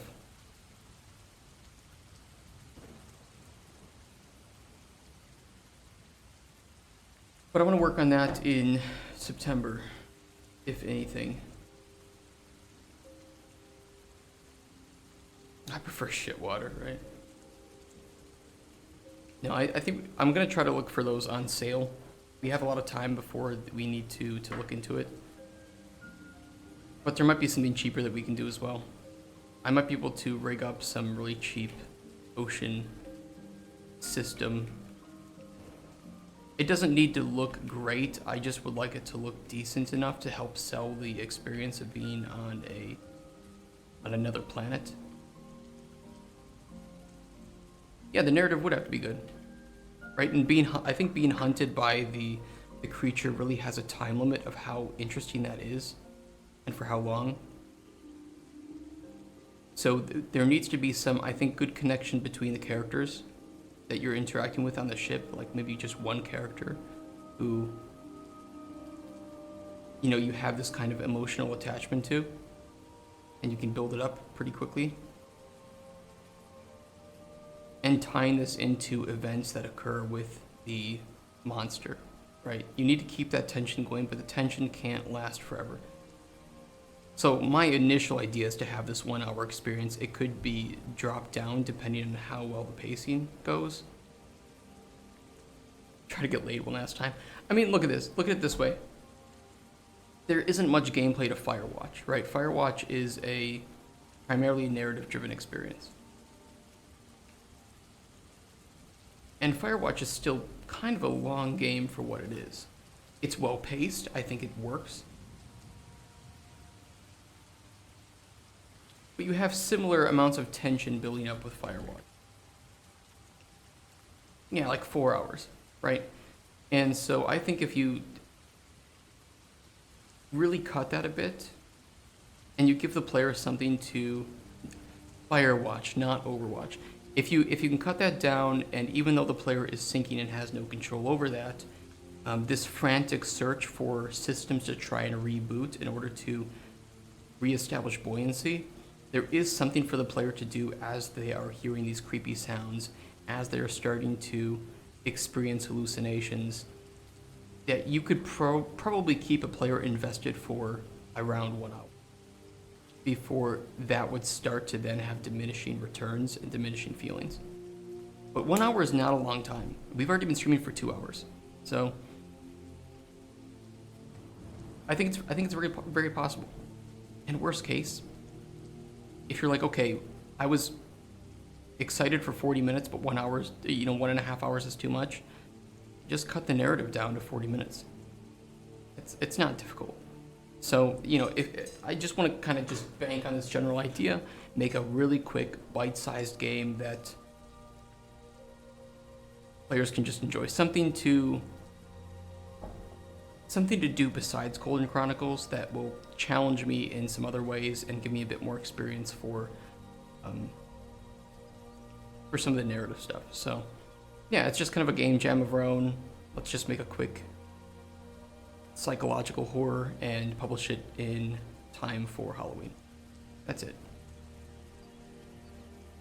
Because look at it this way, most horror games don't have a lot of gameplay, or they are very stale, very stagnant in what they try to do. They rely on jump scares and shit. I don't want to do that. I think that there's a lot to be said for horror that comes from tension and realizing that you're dead before it has to happen. I think jump scares can be really useful to help dissipate tension, right? Where you feel tension and, I don't know, maybe somebody just drops a plate in the next room and it startles you and the people in the scene, but it was like, oh, it's nothing, it was just somebody dropped a plate, it was nothing bad, right? Just oops. And then you have that release of tension and people are vulnerable, and then that's when you can get them.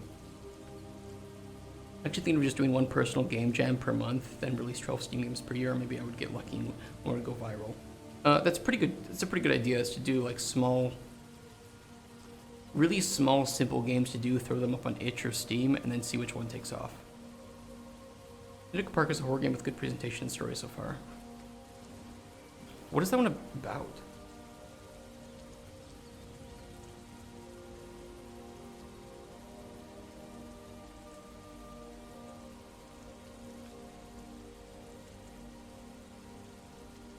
Oh, I know this one. Yeah, I did hear about this one. Good reviews. Rambly the raccoon. And got me so scared I ended up on the floor maniacally laughing was SCP Containment Breach. Containment Breach is pretty fun. The SCP stories have some pretty unique monsters within them. So yeah, while we would probably play Stalker 2, I might play this on like weekends and stuff, and we would do, I don't know the name of this game yet, because I want to write a short story and use that short story as the base for the narrative to tell within the game, because it is a very narrative-driven game. The gameplay is very simple. It's just an experience. It is a ride to hell.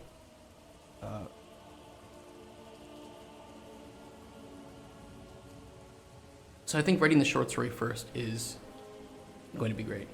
RenP? What is RenP again?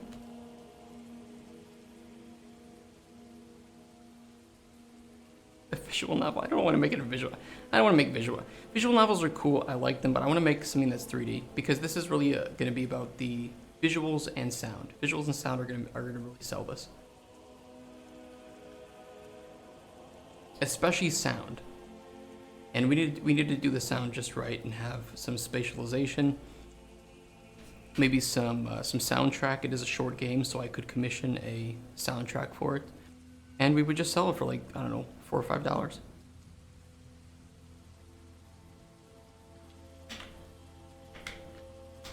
with a sale, because you want to do a 20% sale at least on release. So let's just say like, I don't know, submarine.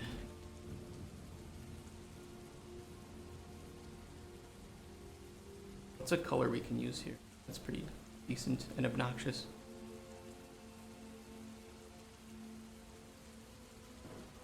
Submarine game developed.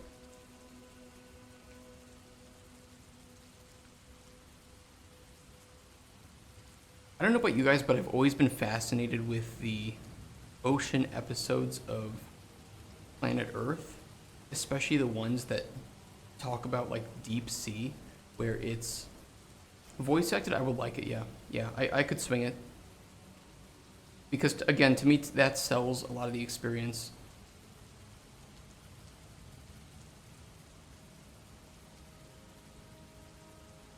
I'd really be looking for a high quality with a short time, so that you feel that this was almost a, I guess, a shorter movie that you got to play a little bit. And I know some people don't like games where you don't have a lot of control, but the quality is high. And some people, some people take a look at a game like The Last of Us or Uncharted and say, oh, these are just movies. Like, I get it, they're not your thing, but there's also a lot of people that really enjoy that, or like walking simulators, where the most thing you have to do is interact, and then you get to see pretty things. And my aim would be to make something a bit more along the lines of that, where this is an experience. If it's not your thing, I get it. Or even pools where you don't interact with anything. There is that. There was some like I think like liminal kind of games, right? I know there was one about pools. I think it was literally just pools. I think that's the one yeah, this is the one we're both thinking of.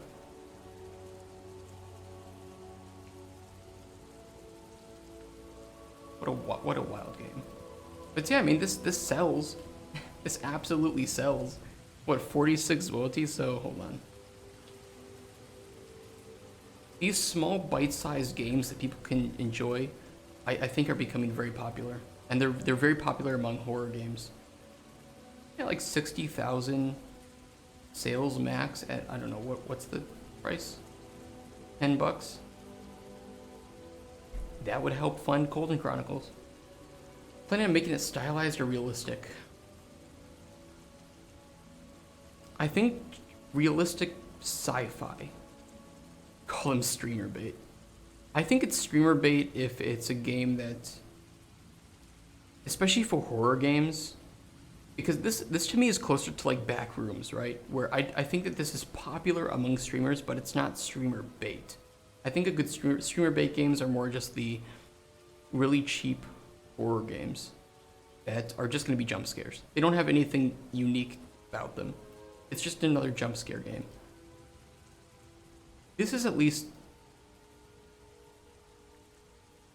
There's a lot of interesting level design in a game like Pools, right? Because it's just weird. It seems like a room that could exist somewhere, but it doesn't, and the lighting is really great. Just another jump scare game would be a great name for a streamer bait game. That would be a really great name. Pools is so... It's so weird, but I really like it. I like its presentation.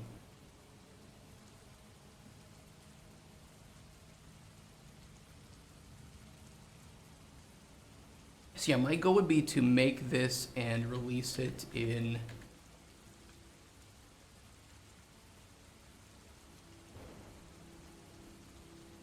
like somewhere in this week. And I think we could do it. I really think we could do it. And even if we have to push Stalker to, I don't know, to like the weekends or something, right? I don't mind. I still want to play Stalker too, but... fuck it, we'll do it, right?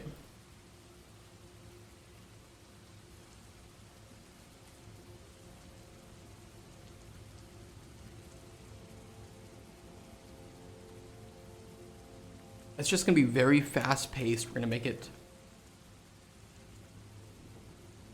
IRL version of Pools in Japan.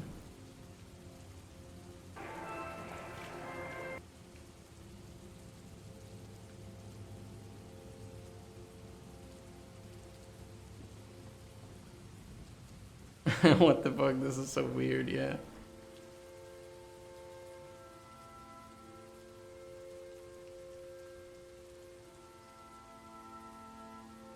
What the...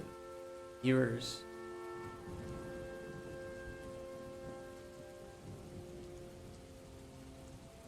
Yeah, that's cool.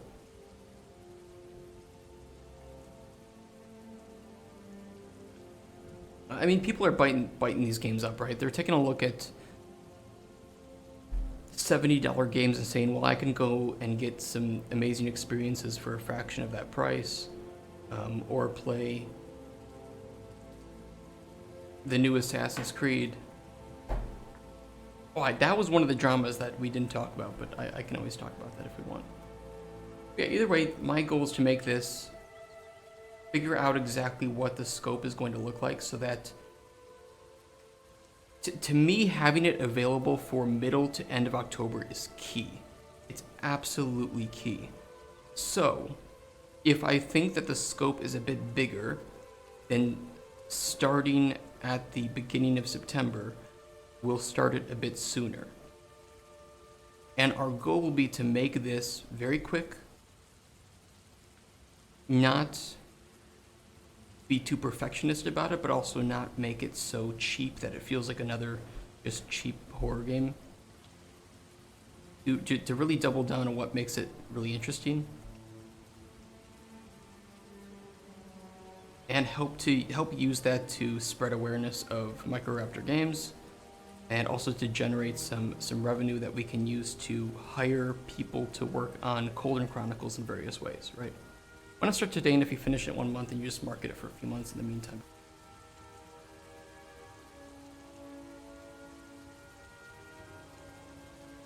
I like the idea. My only reservation with doing it that way, which in every single other scenario, I think you are right 100%. But I just came back from Digital Dragons where I talk about Cauldron Chronicles, and I talk about how we're going to be overhauling the NPC and dialogue system.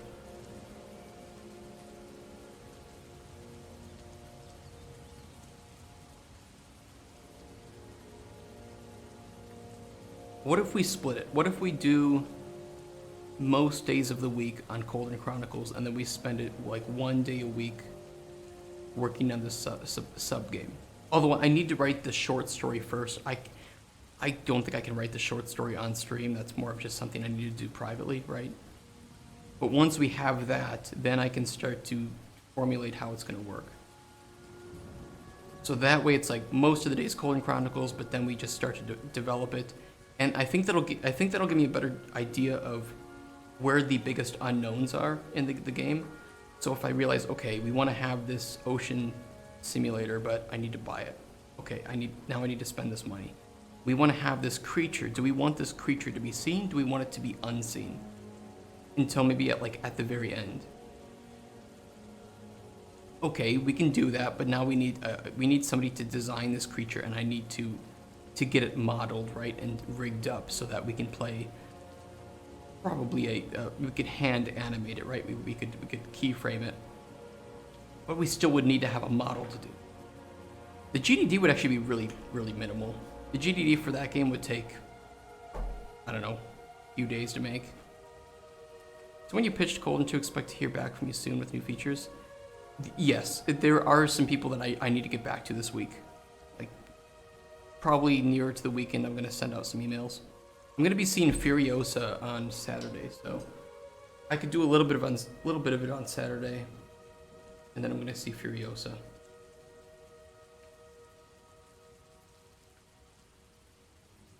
So June, first day of LGBTQ Pride Month. Okay. Be proud of what's between your legs, I guess.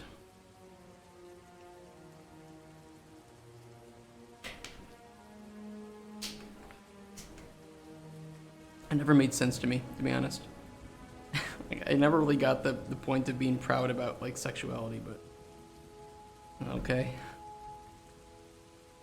Hey Distron, how you doing?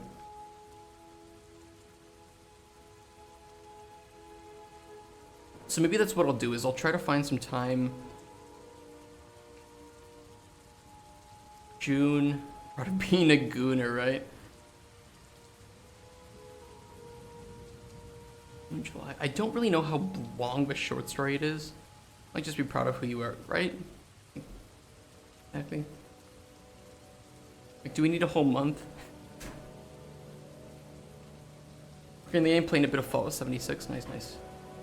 I enjoyed 76.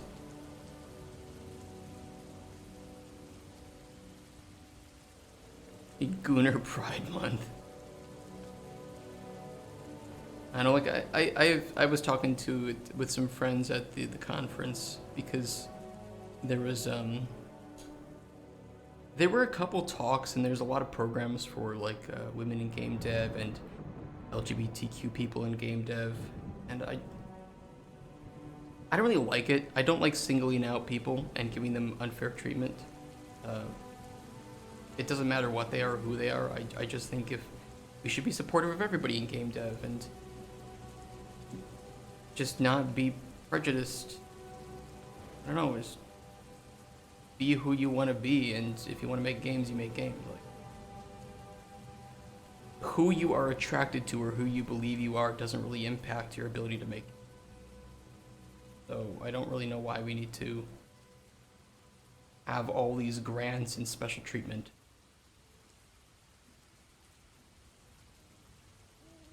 I care less about who you are and are you a nice person to talk to? What are your passions? That's it. So I guess with like June and July, I'll try to write the game, and then maybe on Fridays we can work on the sub game. So I'll try to have the short story done by this point in July.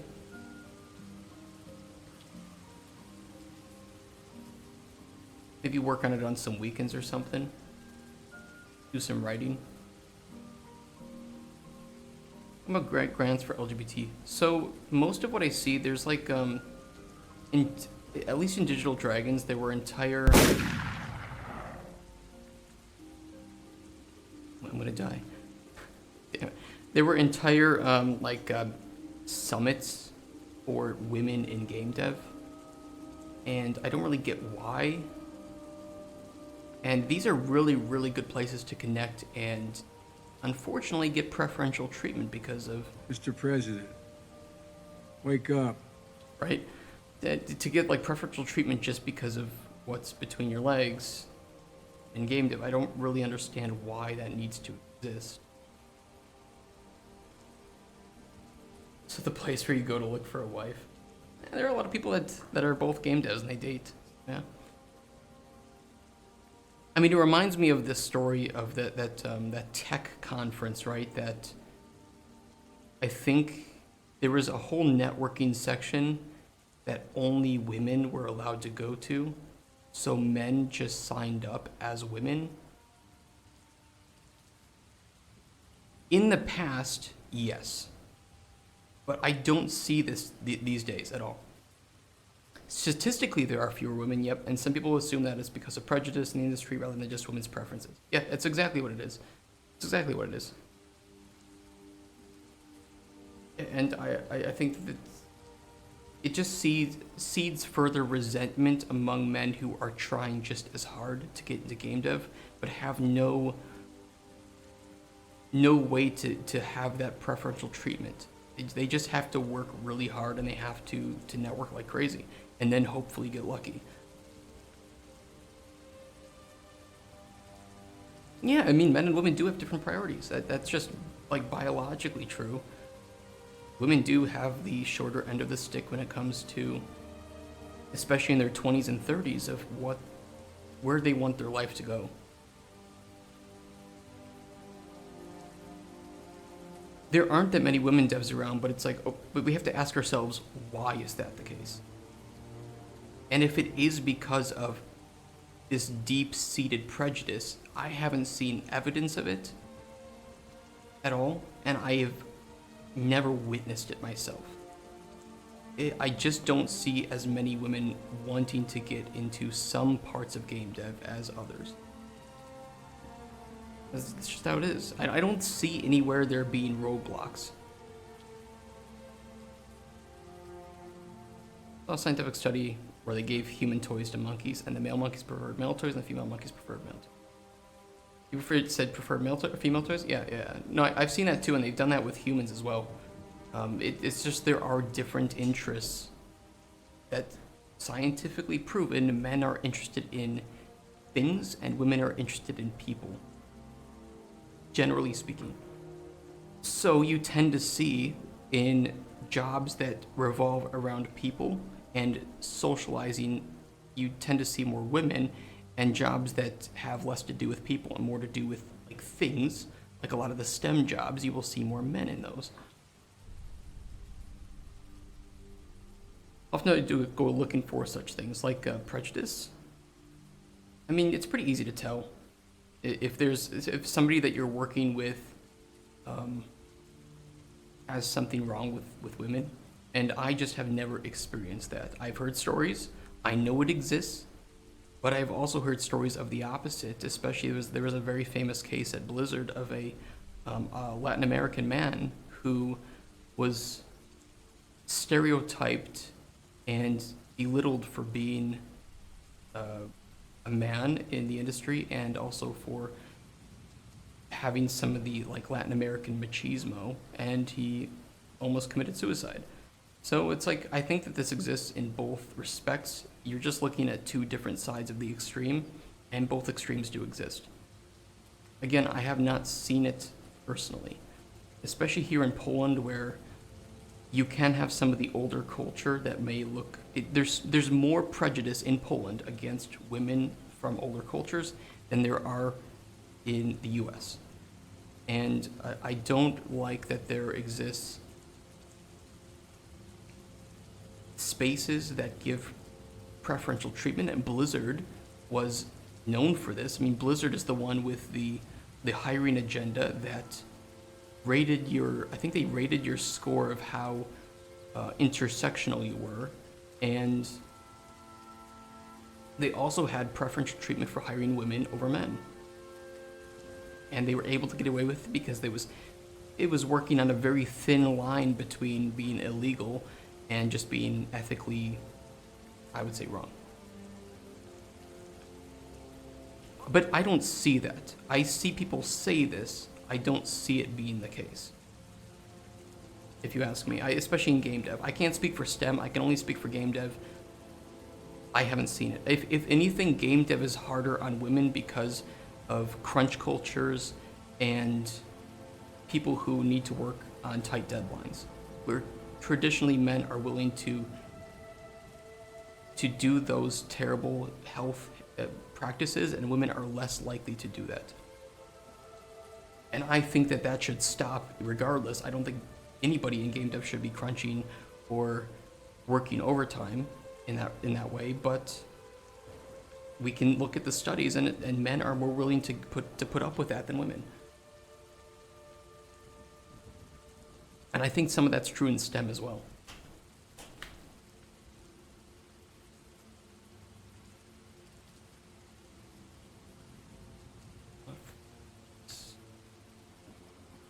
And that way I think we can get enough. I think maybe seven, or we can always do like a double days here too. Might be enough days to start working on the project, getting the bare bones things into it, and determining what we need to develop it. So we can do a little bit like pre-planning on this and how we want every week, and maybe some milestones in September and October to go. We will need some like artwork done for the game's promotional materials. So like the Steam page, and we might need to push it. We might need to start it earlier in like late August or something, and then go through all of September and mid-October. We'll see. But yeah, I'm not saying that there aren't cases of people being harassed in game dev. I mean, I agree with you, Distron, but I have a lot of female game dev friends, and I haven't once heard stuff like that. I don't know. I don't see it to the point where it's worth giving preferential treatment to women simply because they're women. I think that that's unfair, honestly. I see tons of male devs suffering and struggling just as much to get jobs. It's not like it's magically easier for you because you have a dick between your legs, right? It is just as difficult. It depends on who you're competing with. I don't know. And hiring practices in game dev usually don't preferentially treat men better. In fact, I did a bit of a study on this myself, and there's preferential treatment for the same gender that was doing the job before, which if there's statistically more men in the industry, then you will see a higher chance of male applicants to female applicants. However, there's also a preferential treatment to hire the same gender that the hiring manager is. So because most hiring managers are female, they tend to prefer female candidates to men. So any inconsistencies tend to equal out. And you have to then guess, okay, if 80% of the people applying for a job are men and 20% are women, would it not surmise that 80% of people that are hired would probably be men?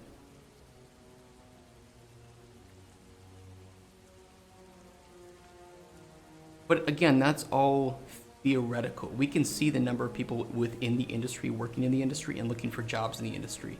And in game dev and STEM, it is primarily men. So you have to think, okay, so are the people looking for jobs, they tend to get hired at some point. What is preventing them from getting into the job?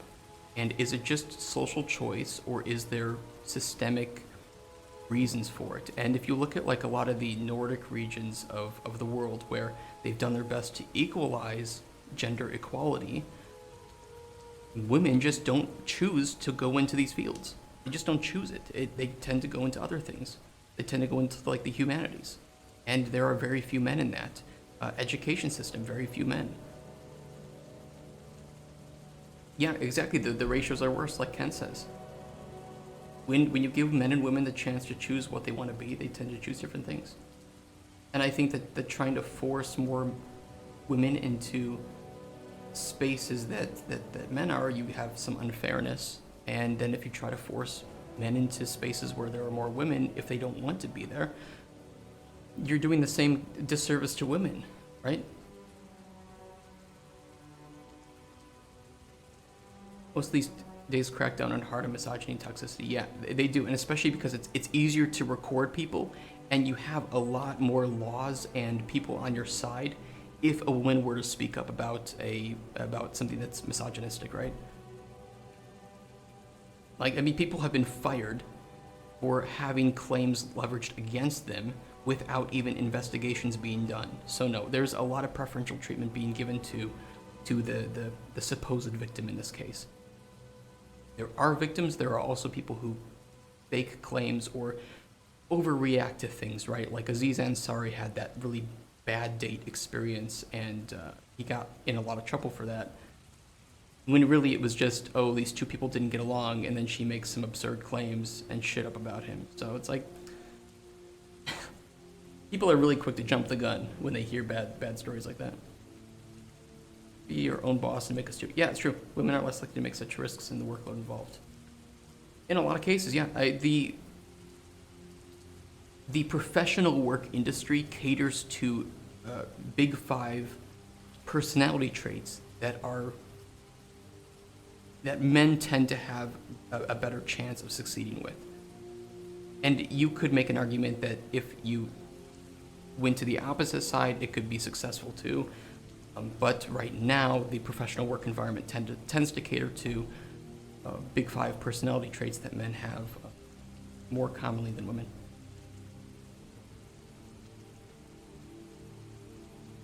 I don't cats like swimming. It's because lifeguards are mean to cats. We don't need to make safe spaces in the swimming pool for cats. Yeah, I mean, but the thing is, we would need to talk about specifics, right? Because there's this whole talk of like gender pay gap, right? But then nobody ever talks about why it exists. They think, oh, it's because women are being paid less than men. It's like, well, there's no evidence of this being the case because it's illegal to do so in a lot of countries, especially US, North America, and in Europe. So you have to ask yourself, okay, we're averaging all of these things together, not accounting for work position, not accounting for hours worked, not accounting for the ability of the individual to what's the word? Ask for more money, right? To negotiate their contracts. And when you boil it down and get more nuanced about where this is stemming from, it's usually because men are more willing to do the unhealthy things to succeed and make that much money, and women are smarter and are like, nah, I don't want to do that shit. I want to ruin my life in order to make a little bit more money, which I agree with. That's why I don't want to crunch. That's why I don't like it. So, well, of course they try to pay everyone less, but is it because of misogyny, or is it just because of individual choices, right? And there's no real evidence to support the idea that they're being paid less because they're women. There's been none of that. You have a few cases of companies that they get caught, they get shown, but I'll tell you this. I have a lot of female friends in the industry. They're all getting paid more than me. All of them. And in some cases, it's over 2.5 times more than me. So if we want to talk about individual scenarios and say, my friend has this and this and this, no, I don't see it.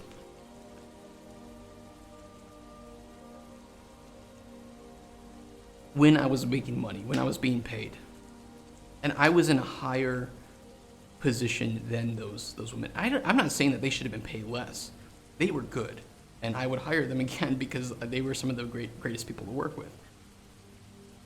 But there is a disparity, and there's disparity between positions, between experience, between negotiation. Sure, and yes, less confrontational, but you don't solve a lack of confrontation by just paying women more because of what's between their legs and what's on their chest, right? You would then teach women to be more assertive. Assertiveness training has successfully shown to improve the pay of women significantly.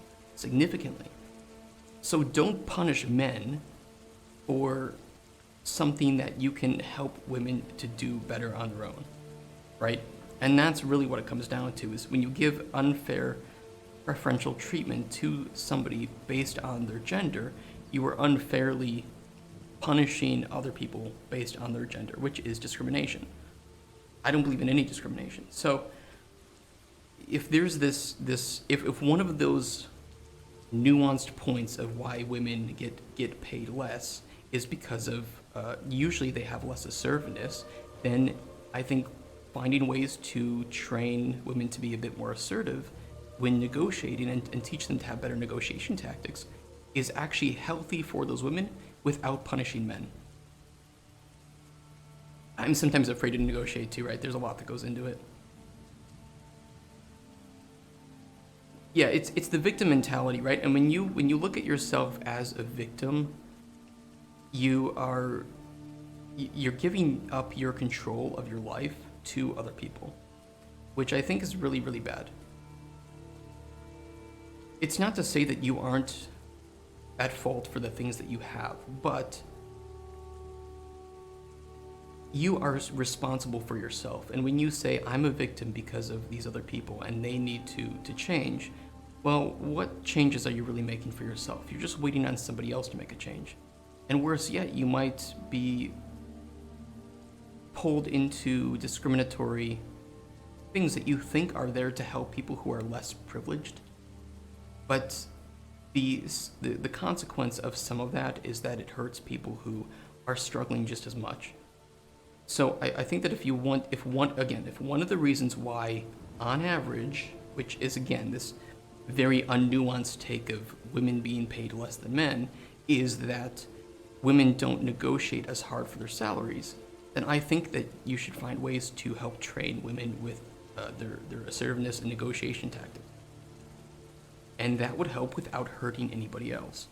Rather than just, pay them more because of some weird discrepancy between this thing that we're attributing to misogyny as opposed to maybe it's just life choices.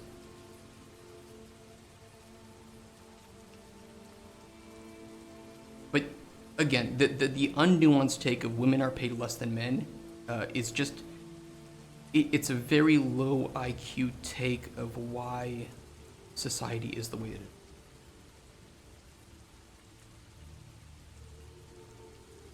And that's my hot take, really. It's just, it's the same. It's the same as Ken says. In the Scandinavian countries, where they have done a lot more to push for equality of opportunity, women tend to double down on the things that in other nations and in the US are attributed to misogyny. There are even fewer women in STEM in those countries than there are in other countries where they have these programs to help women get into STEM. So you could just attribute a lot of it to choice. And yes, women don't work as many hours because usually they are much better about their health. It's why men die easier, or men die much sooner than women die easier. Men commit suicide, and men are actually being paid less in almost every age range than women right now, especially from their 16s to pre-40s. Yeah, men die easier, less HBO. That's kind of true. And I'm talking U.S. statistics on this one because that's the one that I work off of. But women are actually, they have a lower unemployment and are being paid more and are more educated. So if anything, society right now is failing men, unless. And I would like to see that addressed at some point. And same with shelters. There are a lot of shelters that are primarily for women. Not many for men, unfortunately. Most of the homeless population is sadly men.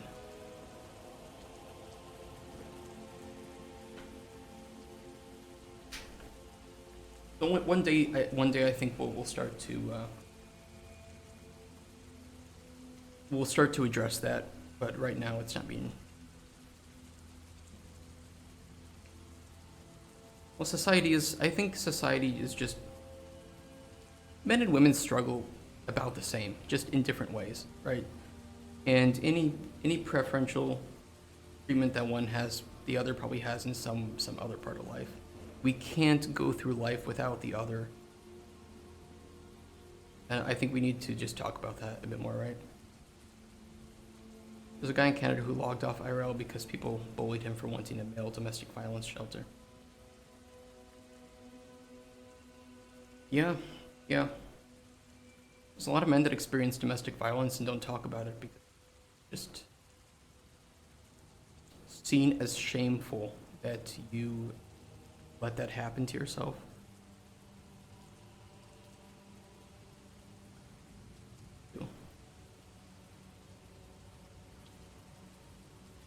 Okay, so I mean we can do this with the sub game. I'll try to write up the short story and we'll see what happens with it. But I think this is a pretty good setup for the rest of the year. Just a good starting point, right? Statistics also don't really count for the actual individual cases. Yeah, I mean, if we think of it, almost everything when we talk about generalizations are your bell curve, right? And most of it we focus on what's in between here. And we all know people that fall within these ranges, right? But if we want to fix problems, generally speaking, we want to focus on this because this solves the problem for the most amount of people. Bell curve is morning wood. Yeah. That's me tenting up when I was like a teenager at the worst times. Shit. They want me to speak in front of the class. I can't. I just thought about some hot lady in a bikini and how it's all over. Are we drawing dick and balls? It kind of looks like that, doesn't it? I'm trying to think about CC. Being shamed by being domestically abused as a man is part of the don't be a victim mentality. Yeah, yeah. What I can say is there are times where you are a victim, and there are times where you make yourself a victim. You know, I know a lot of people who I love them to death, but they use self-diagnosed problems as a crutch to not do things in life or to get sympathy from others in life.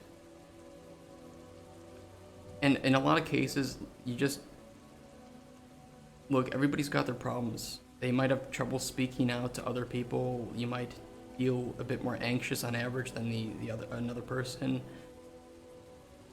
But nobody's going to solve that for you. Okay? Nobody is going to just drop down into your lap $1 million or the perfect opportunity. You have to actively seek that. And if you blame your problems on other people or another group of people, you are solving zero problems and just contributing to a toxic society for the rest of humanity. You know, some of the people that are most against these sorts of victim circle jerks are those who have gone through the most trauma and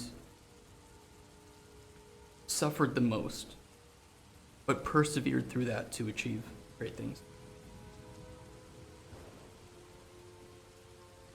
All I can say is that there's a lot of nuances to everything we're talking about, but nobody is going to solve your problem for you. Let's put it that way. In most cases, nobody cares enough about you to solve your problems. The only person responsible for you is yourself. And if you lay those problems on other people, they're really not going to be able to do much. So if you feel like you are getting paid less or whatever, let's just use that as an example, than your male counterparts, then you need to find a way to augment yourself to compete with them. Because a lot of tech industries, a lot of industries that are dominated by men are more competitive. That's just the reality. And if you want to compete, you are going to have to do things that the other men are doing. You're going to have to work harder. You're going to have to give up your health in order to achieve. That's the way things are. I'm not saying that's the way things should be, but that is the way things are.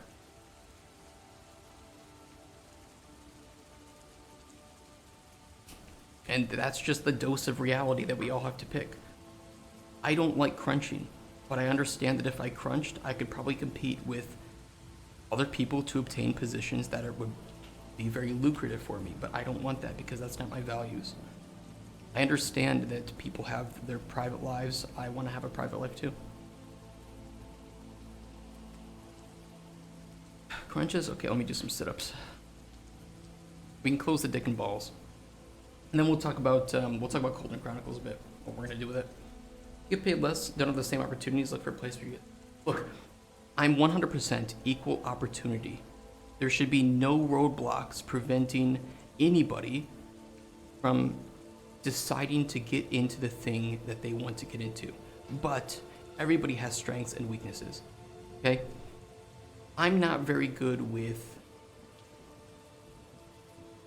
being diplomatic, okay? So any job that requires me to be diplomatic, I'm gonna suck shit at. I can still do it. That's my opportunity. That's my equal opportunity. But I'll tell you what, statistically speaking, there are about 1 billion women who can do that way better than I can.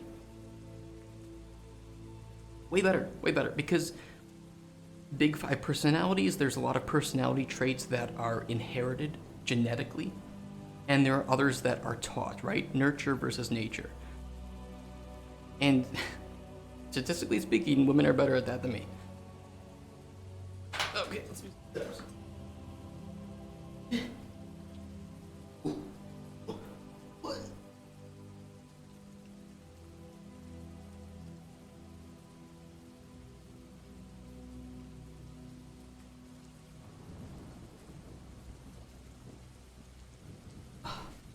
Oh shit.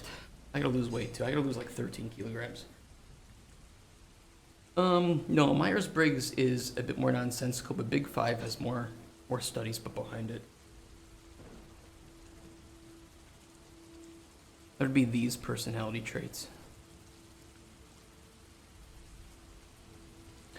Myers-Briggs, I think that what they've done with the studies of the Myers-Briggs is that the introversion extroversion part of the Myers-Briggs is the one that is most scientifically substantiated. The Big Five, however, there's a lot more that to back up how this works from a psychological point of view. So I think that the Big Five is a much better standard to work off of when we're talking about general personality traits of social characteristics. Well, introversion and extroversion are very, those are backed up by a lot of studies in science. But of course, there are nuances to each of these, and things can change permanently or temporarily, but as you grow older, you generally settle into characteristics that you will have the rest of your life. Behavioral psychology is just really cool.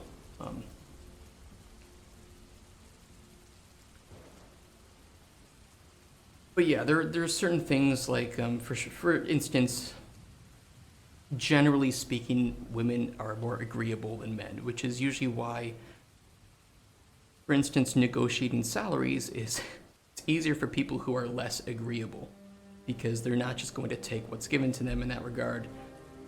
They are going to just be more disagreeable. But usually women are more conscientious. So when it comes to like quality of work, women usually produce better quality of work in that regard than men. So there are general statistics and certain plus minuses with these things. And certainly when it comes to like work culture and different industries, you will have traits being favored by those industries. So a lot of tech is very fast-moving, competitive, high work intensity, and that tends to lean heavier into promoting, or I would say, giving an advantage in the way that those industries are handled to men. But then you have a lot of humanity, humanity careers that tend to lean favorably into the personality traits that women have, which is why you'll often see more, for instance, female nurses, right? And I think that's okay as long as there aren't any roadblocks preventing somebody from choosing to do what they want to do, because there are certainly fantastic male nurses, there are certainly fantastic female tech gurus, but generally speaking, you're going to see more here and less here, and then more here and less here in some regards.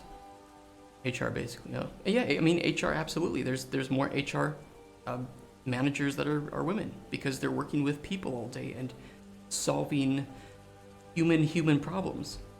So you have to be a really good communicator and diplomat and problem solver in that regard, and that just caters more to female strengths.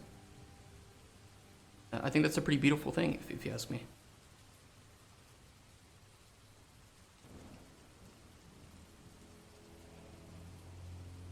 I don't think we should be forcing anyone into something just because there's more of one in the other, or one in the other one, right?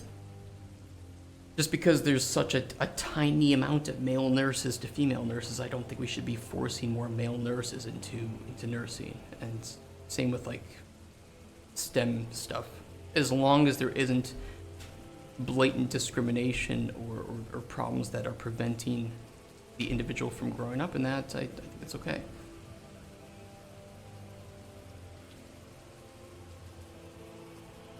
I mean, I guess a famous case was like Judge Judy. She was asked by a reporter if she ever felt like she had a tougher time becoming a judge because she was a woman. And she was like, fuck no. I do my job well. But incentivizing it is giving preferential treatment, which is discrimination, right? if I started up let's say a fund, a large fund that gave preferential treatment to, I don't know, white men. Like, we only allow white men to take the grant money that we're giving out. I'm pretty certain people would be pretty upset with that.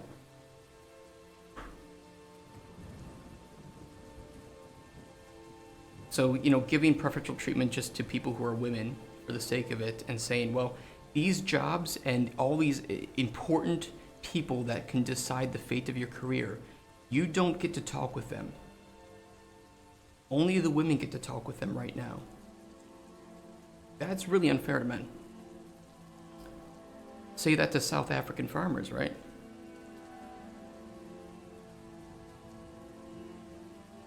I don't think that somebody is responsible for the sins of people who look like them. I think that's a really, really dangerous way to handle society. I think we should treat people like individuals with their own goals, their own choices, and their own beliefs. And I think lumping people into these monoliths is very dangerous. I think that saying that people were responsible, again, for people who were responsible for sins from others that look like them, I think is very dangerous, and I don't think it's very true in a lot of cases. For instance, there are a lot of people that would blame me for slavery, even though my ancestors weren't in the U.S. at the time of the slave trade. They were nowhere nearby. So, I've never mistreated women in my career because they're women. I don't believe in that, just as a personal belief. But there are people that would blame me or treat me worse just because I was born a certain way. And I think if you just think from the logic standpoint of treating somebody less or giving somebody historical blame because of who they were born as, I mean, this is getting really close to the same excuses that have been used for religious genocides and things like the Holocaust. It's the exact same mental gymnastics that those dictators and terrible people used in order to defend doing terrible things to other people. And I think that that's really dangerous. I remember my first interview on the logistics assistant position. The woman that was interviewing me told me straight up that I was only invited because I had an interest in education. They generally prefer women in that position. Nice. Like, oh, thank you for not even believing that I can do this just because of who I am.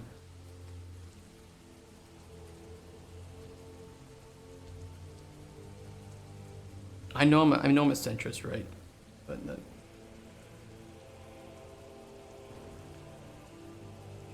I mean, you'd be surprised too. I think that your skin color doesn't make you more or less likely to be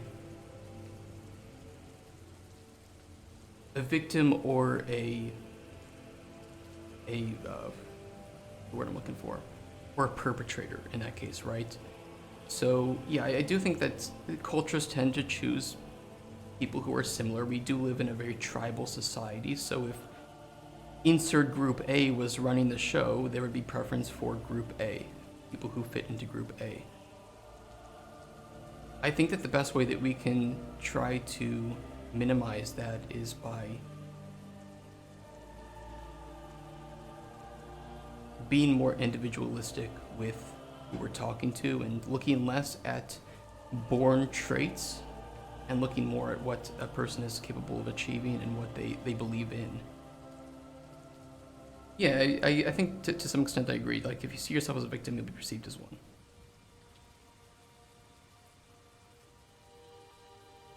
I mean, I think there's statistics that would back up that, for instance,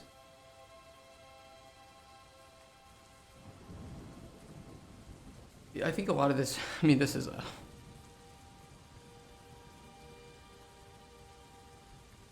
most of the time, if you comply with law enforcement, you're not going to have a problem. And there are a lot of cases that people seem to hold up as a holy grail. Like, for instance, the guy that I think pretty recently pulled the gun out during like a routine traffic stop and then was shot a bunch of times. Like, yeah, because he had a gun in his hands. Or I remember the one about the girl who was about to stab another girl. She was running at her with a knife, and she was shot, and people were holding her up as this victim. Oh, it was playful. It was like, she had a knife. She was about to knife another girl. Can we be a little honest here?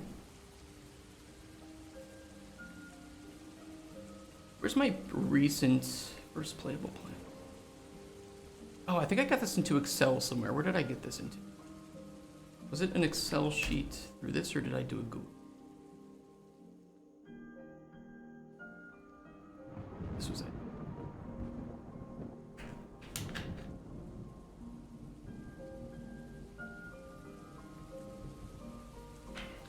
I'm gonna do that was choked to death, like it was a shitty person that met. Yeah, I mean, really, I think that there's a lot of cases where, I mean, The Wire is one of my favorite shows, right? And I think The Wire is a great example of how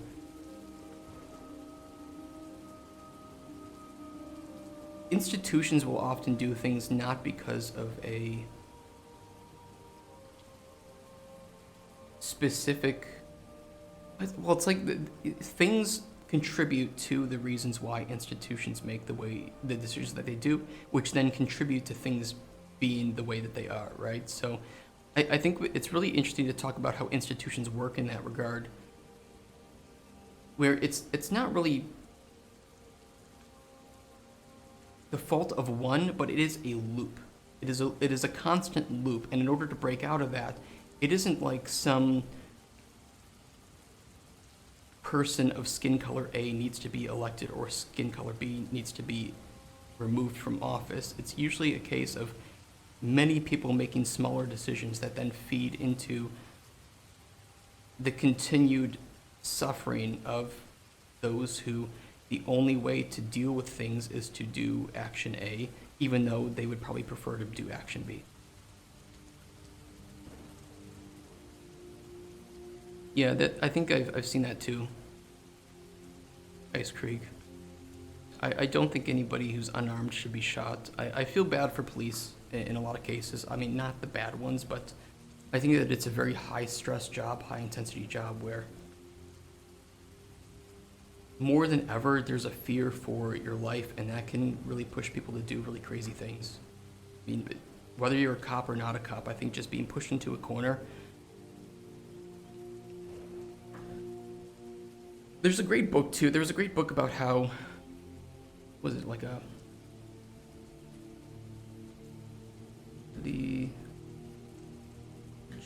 something. Yeah, Ordinary Men is the name of the book, and it talks about how I believe it talks about how ordinary Germans became part of Nazis and worked at like death camps, right? And it's a really great way of talking about how behavioral psychology and people push to their limits and do terrible things. Ordinary men, right? Ordinary people being pushed to their limits. And I think we see a lot of this with the way that society has tried to push you to the extreme and make you believe in either being a victim or fighting with another group.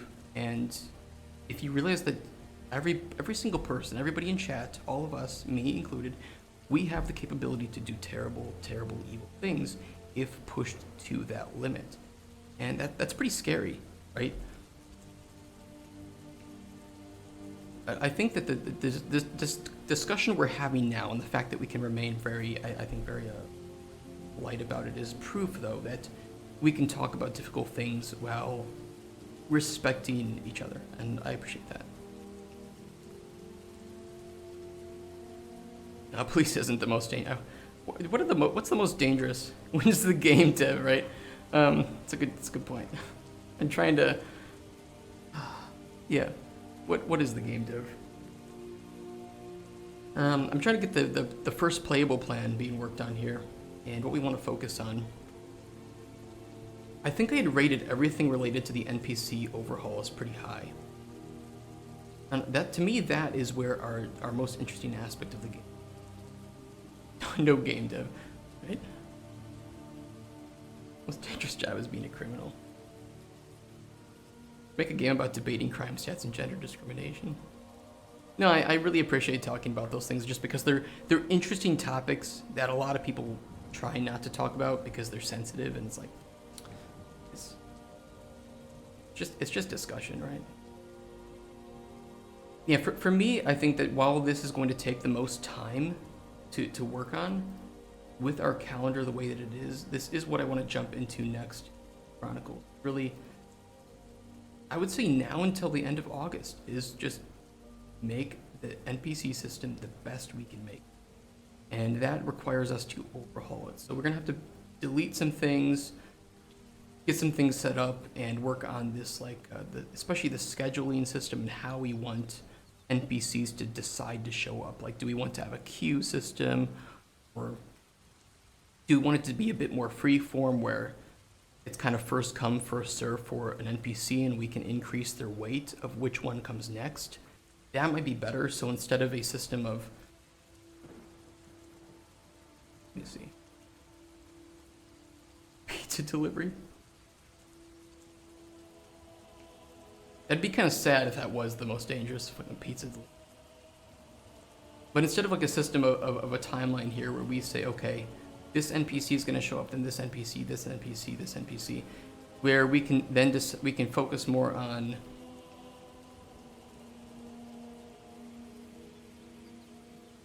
word.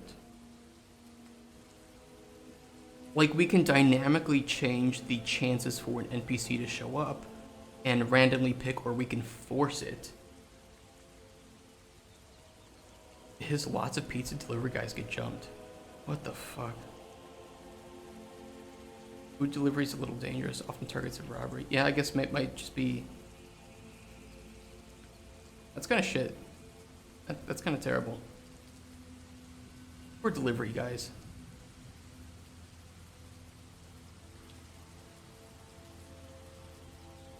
That's the one that those two crazy people strapped the bomb collar to, right? And told him to like walk into a bank and demand money, and then there's the video. I think it was the pizza bomber or whatever it's called. I've seen that. That's really fucked up.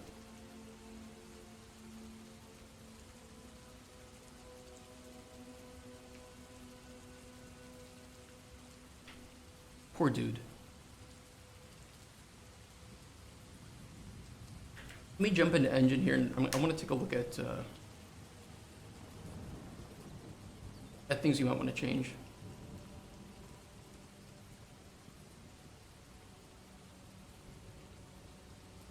Could be, yeah.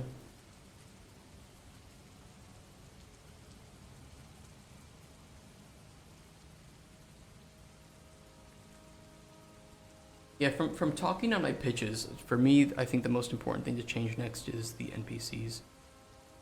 Before you even jump into like the fishing, the potion combat. I guess I could say, because what I talk to at Digital Dragons with a lot of publishers is that our budget is pretty high, and it is for Polish publishers. I think my main goal will be to either trim a bit back of what we have now, or worst case scenario, to make this more of a shopkeeping game, which I would hate to do, but that's the worst case of, okay, people like this game, but it's impossible for us to get the money. Can we do something that is a bit simpler and then say, look, people like this will make Cauldron Chronicles 2, read your save file like Mass Effect, and you can continue the story, but now we have this larger world. Didn't come prepared to debate the gender norms in the game industry. I mean, nobody's prepared for that shit, right? For a Twitch stream. I love that I can just talk with you guys about this, and we don't have like some toxic chat. I love a lot of Asmongold's videos, but like, goddamn, sometimes his chat can be so spurgy, or you have Hassan's chat, which is half people hate watching and half people just there to I don't know. I'm centrist, right? So it's like sometimes I fall usually in the bit of center with a lot of things.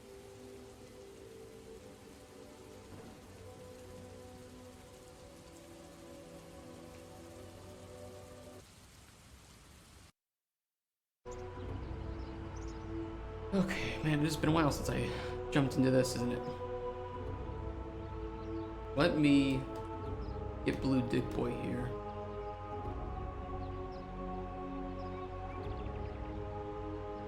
There we go, he spawned. Hate common sense being called centrist. Man, I've been called a lot of nasty things for being, yeah, he's a goblin, yeah. El Goblino is Asmin.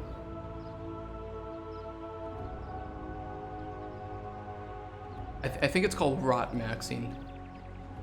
I think is the term for it. It's just living in your own filth. The thing is, it makes him very personable. I think people can identify with somebody like Asmin a lot more than some rich person who has like 5 cars and.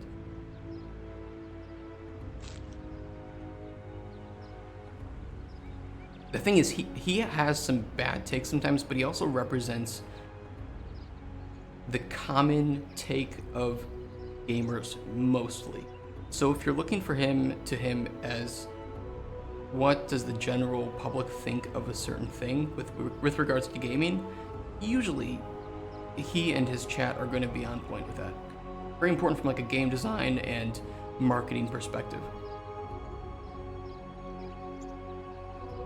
Okay, so we have this bare bones bullshit one-time working NPC system here.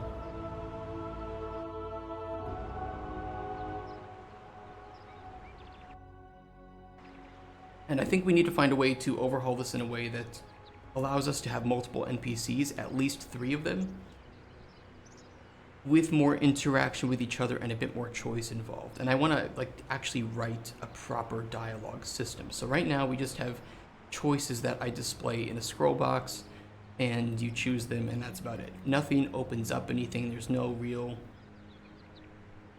discussion to be had here. If you think about, like, I think Mass Effect is a really good example of how you can start one conversation and it can lead you into various things to investigate and add additional options based on what you just talked about. This is kind of what we want to go for too. So we want one character with deeper writing, deeper motivations, and those motivations and those goals can be something that you agree or disagree with, right? Everybody has bad takes, but it's a good way of disconnecting from the view of a dev and a view of a customer when it's needed. Yeah, he does. And I have a lot of bad takes too. I had options to roofie an NPC with a truth potion. I don't even know what effects we want to have on our potions. We have to think about that. But for sure, this system is just so shit right now. It's very shit. The good thing is we can kind of decouple this and we can rewrite it with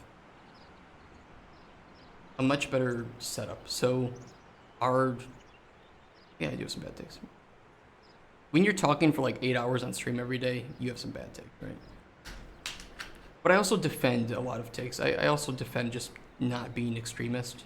So there are definitely people that I disagree with, but they're just polite. And they're like, yeah, well, at the end of the day, it's like, yeah, we don't agree with each other, but we're cool, right?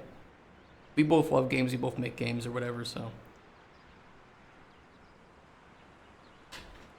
And I mean, regardless, a lot of people who disagree on like political issues or ethical issues usually agree about the same problem and want it to be fixed. It's just a disagreement about the methods of fixing it. And I think that that's actually something I want to tackle with our characters, right? Is to have characters that you agree with their goals, but you may not agree with their ways of achieving that or their beliefs. And you could play ideologically, right? I mean, people are very ideological, and you could just say, well, I really don't agree with you on a fundamental level. Am I going to kill you? Or am I just going to tell you, look, I'll give you the potion, but I don't want to talk about this other stuff. Or just like, hey, don't come to my shop again, please. I don't like you, I don't like who you are and what you represent, so please leave and don't come back.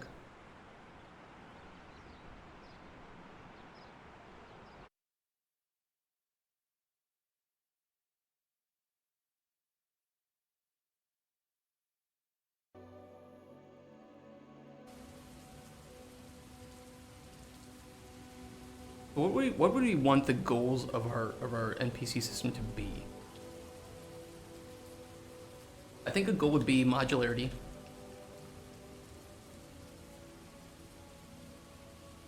So we want a NPC system that allows for scaling. I guess modularity is not the right word, scalability, right? Is that a word? Yeah, okay. NPC system that allows for NPCs to be added, removed, and expanded upon without breaking. And basically this will allow us to, hey, we want a new NPC, let's add one. Okay, it adds more gameplay now because there's another NPC to interact with. Speaking of modularity, Unity annoyed me as of late. They have no system for sprite sheets to utilize the same animation cycles. Each animation needs to be separate even if the motions are the same across line. Let me read that deeper because I don't work with like 2D enough to. But I thought sprite sheets are. Okay, so you mean like a sprite sheet? Let's say like a 3x3 sprite sheet, right? Of an animation. You can tell it specifically which one to choose, right? So if you have a similar sprite sheet that goes 1, 2, 4, 5, 3, 6, 7, 8, 9 or something, right? Or whatever. Is that what you mean? Divides that into 9 sprites in an animation, you can tell which sprite. So you can't make like a until it use the third one on frame. Use sprite X on frame. Okay. I've only done one thing with sprite sheets in Unreal, and I think I don't remember if it plays it in order, or you could tell it which ones to play in. I do not know. Subscription, dude. Online magazine subscriptions are the quickest way to get me to click off of a news site. It's like, oh, I have to pay for it. Okay.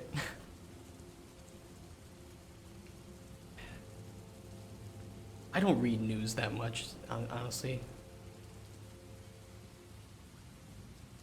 Made my own custom animator, one that syncs with the current music track, so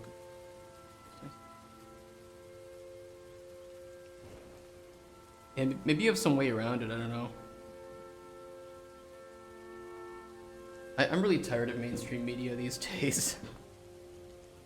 If there's one good thing that we can thank Trump for, and there aren't that many, it's I think he exposed a lot of problems within the mainstream media and the media industry, and like shielding and preferential treatment that goes on for certain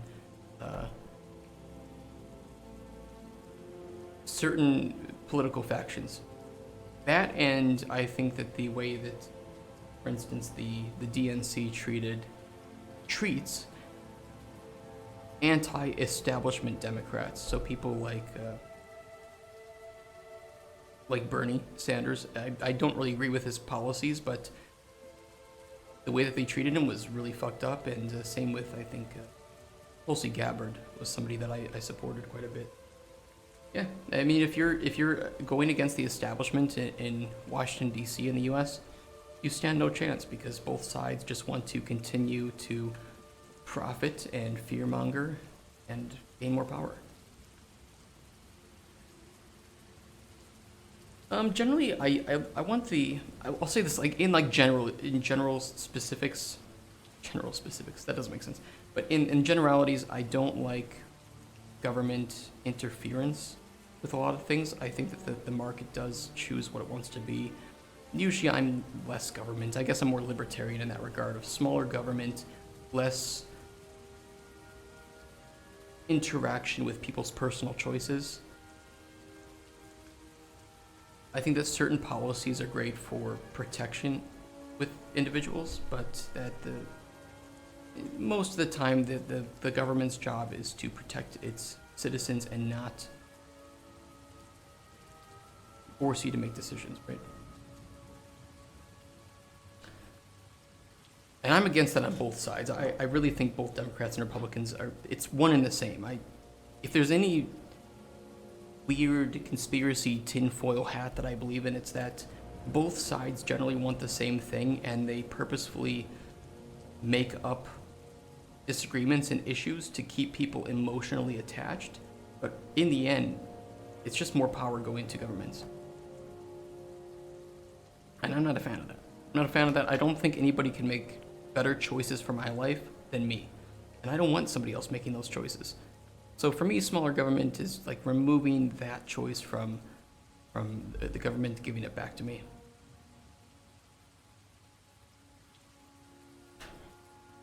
Which is why usually I vote for centrist, anti-establishment individuals. GPT-4 will make choices for you, right? So scheduling NPC schedules that curate NPCs to show up based on prior decisions and waiting. That way, if an NPC is supposed to show up and they haven't been chosen, we force that possibility of them to show up at a much higher rate so that we can carefully control certain things.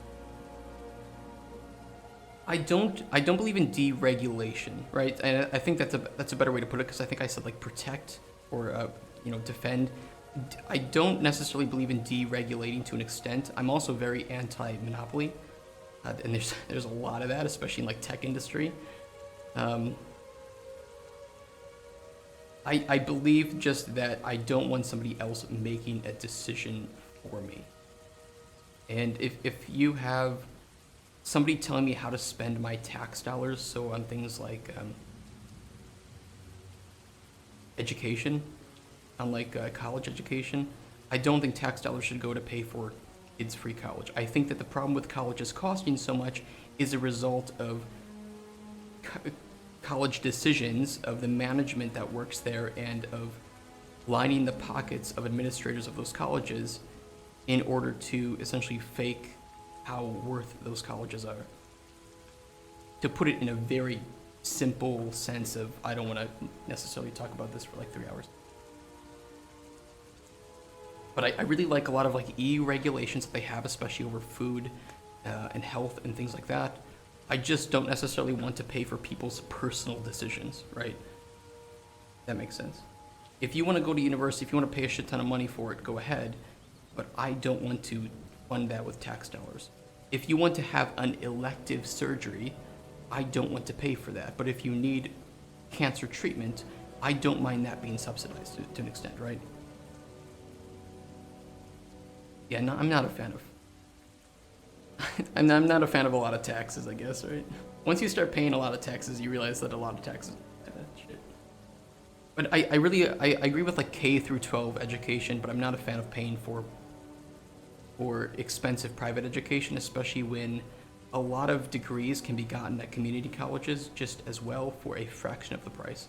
I think that the problem with colleges costing so much is not something that should be subsidized by the government, because I don't believe that the government will help to lower those costs. Or I just don't like that we would start to subsidize them at their high cost, instead of saying, if you want to be subsidized, you need to lower the cost and it needs to be transparent. Same thing with the healthcare industry. It's fucked up because you have pharmaceutical companies lining their pockets, charging exorbitant prices for shit, and the insurance companies are I think, fueling that really significantly. Private healthcare works, especially here in Poland. Private healthcare is pretty damn great, and it's much cheaper than the US. But it's because there is transparency and regulation over certain prices. So I don't, there's positives and negatives. The public healthcare in Poland is shit. The waiting times are massive. The doctors are usually assholes. and you don't go to as good of facilities as if you went to a private health facility. I mean, college should be paid for if the degree is in demand and the student gets a high GPA. I mean, I could support that to some extent. I guess I'm centrist, right? Like, some things you'll hear me say are like very left-leaning talking points, and some are very right-leaning talking points. Which either means I can be attacked by nobody, or I can be attacked by both sides. Probably the latter. I've been called a lot of bad things for being a centrist. Oh, you have no... Oh, you don't want to take any side, you're a coward. Or worse, I'm a Nazi for not taking sides, right? Big game, right?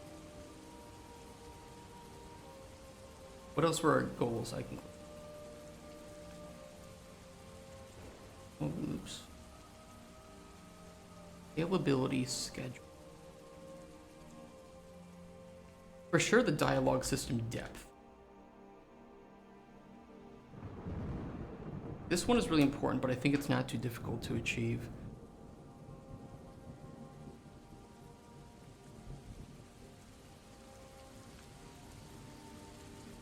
Memory of choices. Sounds like health system here in Australia, which has been slowly undermined by private healthcare.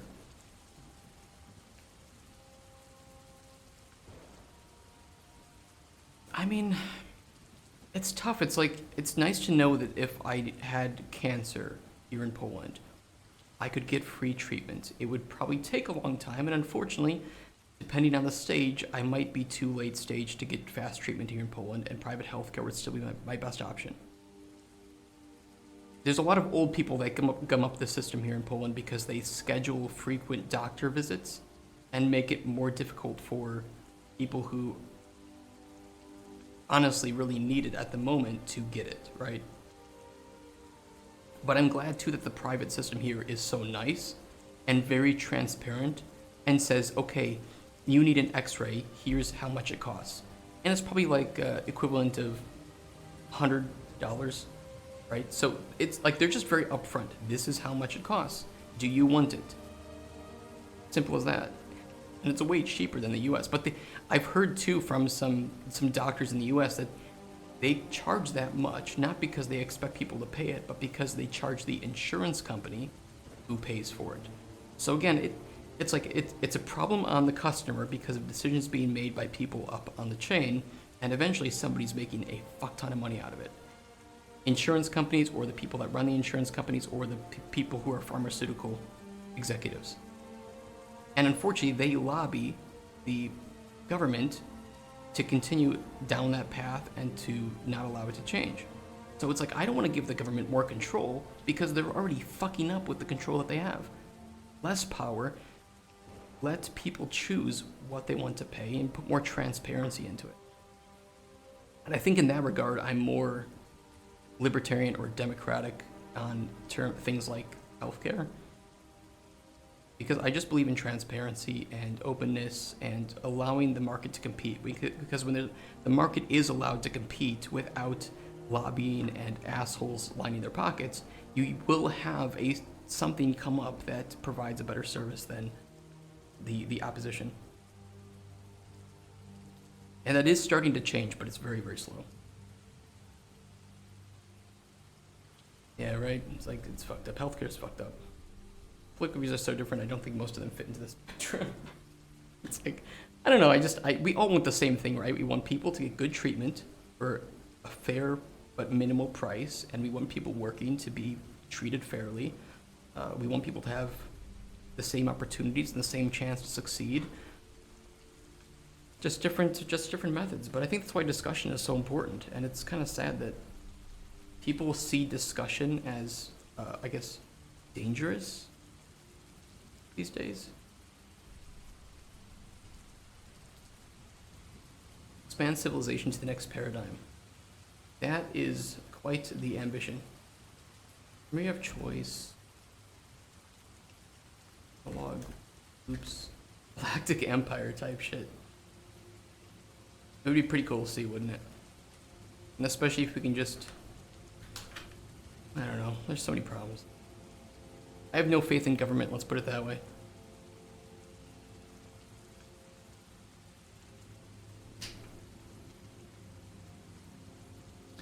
Yeah, I mean, but you say that. I mean, I can agree to that, but public health care doesn't have any incentive to be good either because they know they get paid either way. And the same with public education. At least you're in Poland because I've lived here.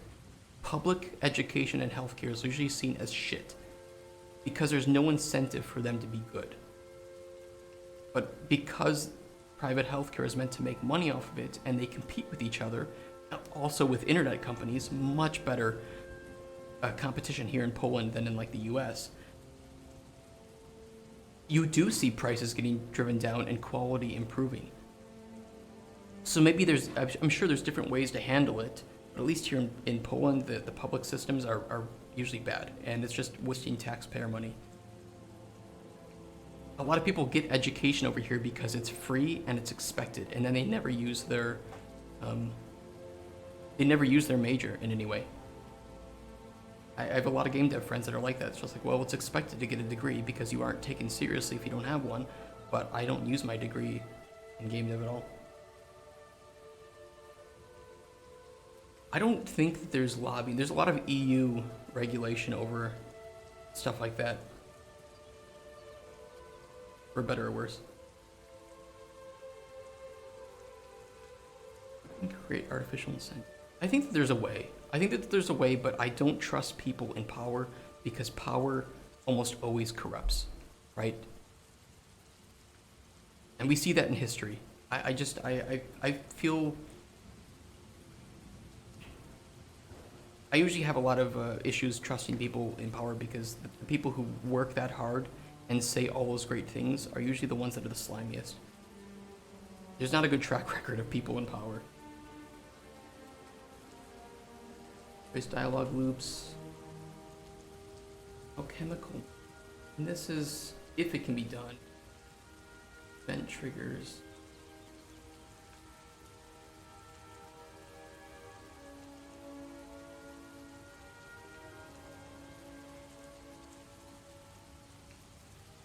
I feel like there was one other thing that I wanted to include within this memory of choice and dialogue loops, but I guess that really kind of covers all of it, especially the choice. No, I don't think I'm...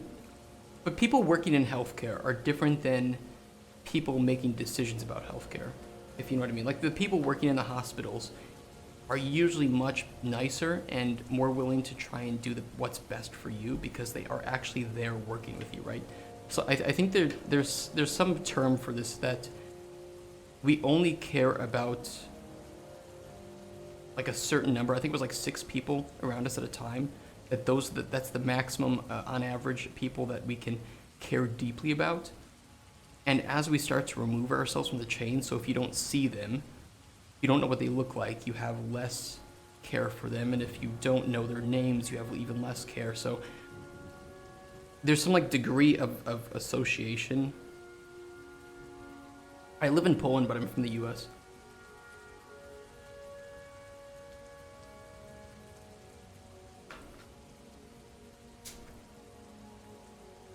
Like quality of care in the US is very good. It's just the cost, and I don't think that the cost is being caused by the people working at the hospitals and the doctor's offices. It's being caused by the people that control where that money flows to, which is usually insurance companies. Like, okay, well, who's controlling the insurance companies and why are they making those? And you lead it back, and it kind of goes back to issues with lobbying and money being traded by politicians to protect their interests.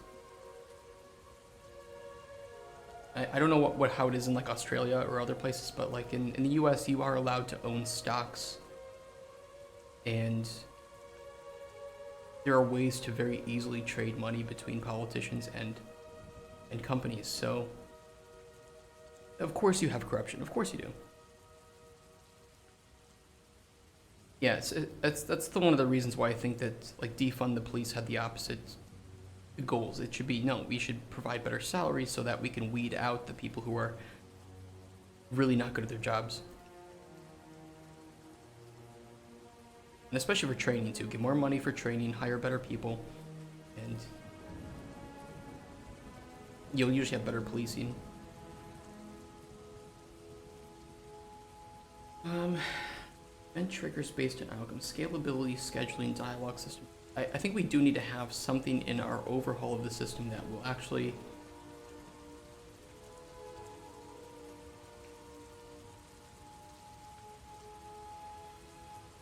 event triggering, right? So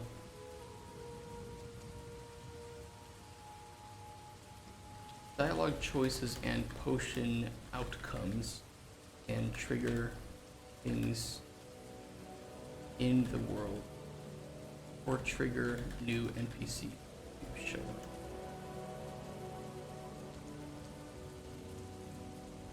Those, I guess, would be my main 4 goals. Is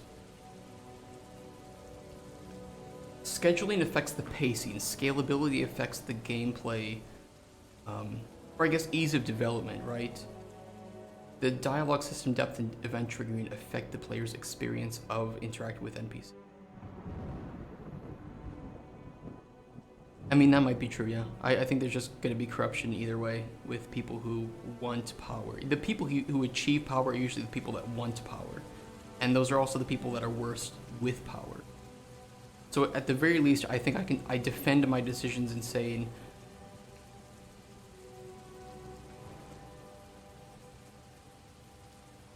I think local governments are sometimes easier to control than people in the federal government who you have no choice over how to control. But maybe that is naive. I don't know.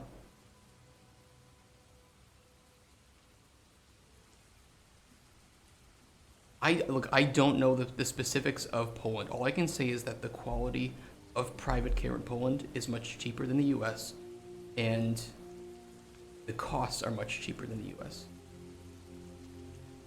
I think I said the same thing. The quality is better than the public system in Poland. Sorry. The quality is about the same as the private system in US, but much cheaper than the US, and the private system in Poland is much better than the public system in Poland. All right, mix those up. So, well, for now, yes. I mean, but I do appreciate the transparency of rates.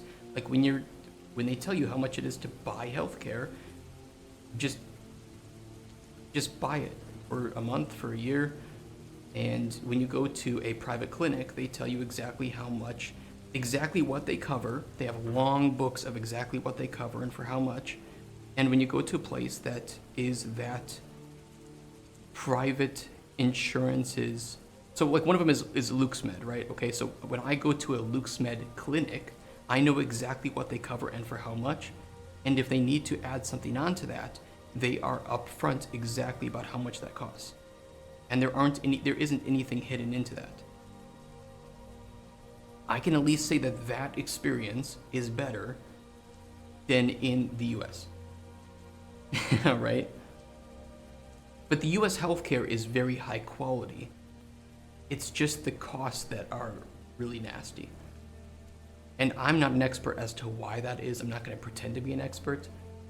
But I don't think that it's the cause of the doctors and nurses. Yeah, right? So if you have insurance in the US, you're fine. For me, I feel like it is the insurance companies, the pharmaceutical companies, and the lobbyers in the US that are probably causing the problem. If I had to guess, that's where the smoking gun seems to lead.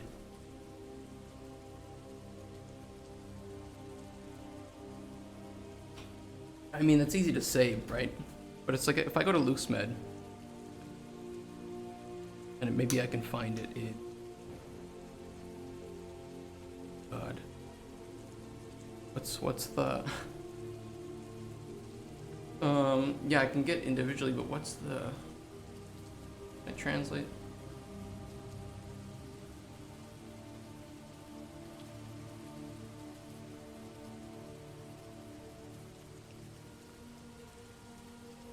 I think it was Ubez Piachenya. Somebody help me out here.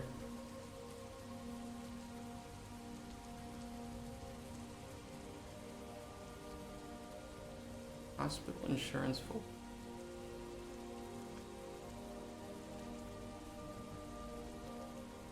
The prices.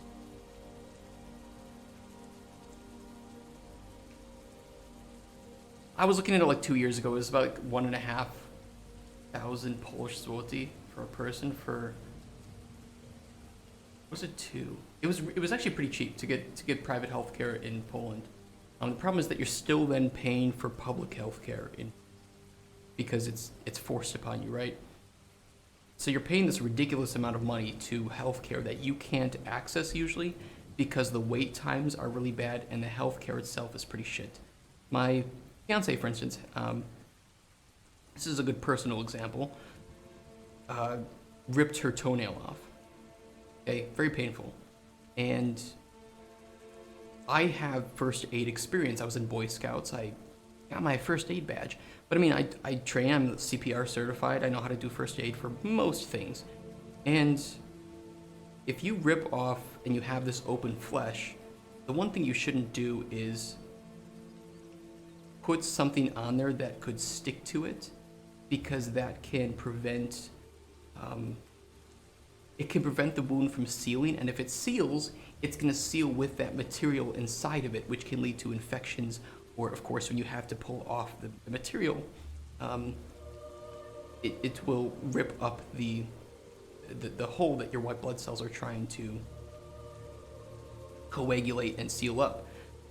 It's the reason why bandages in hospitals are changed very frequently to prevent the wound from healing over that, or why you should let a wound aerate so that it speeds up the coagulation and the process of making the scab.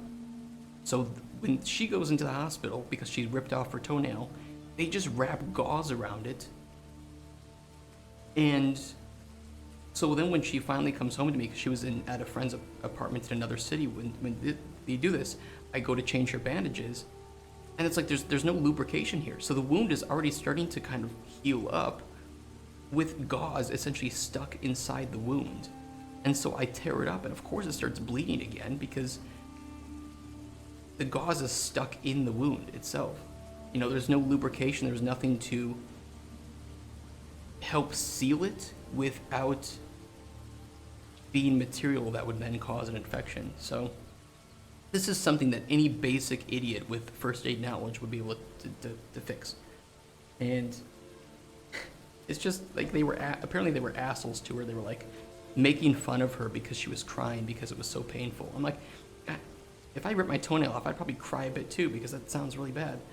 So they were making fun of her for it, and they essentially wrapped up the wound incorrectly. And that's what you get for free. That's the free experience. And you have to pay for that, whether you like it or not. For COVID vaccines in the US were somewhere in the thousands of dollars, so I don't know about that. I got mine here in Poland.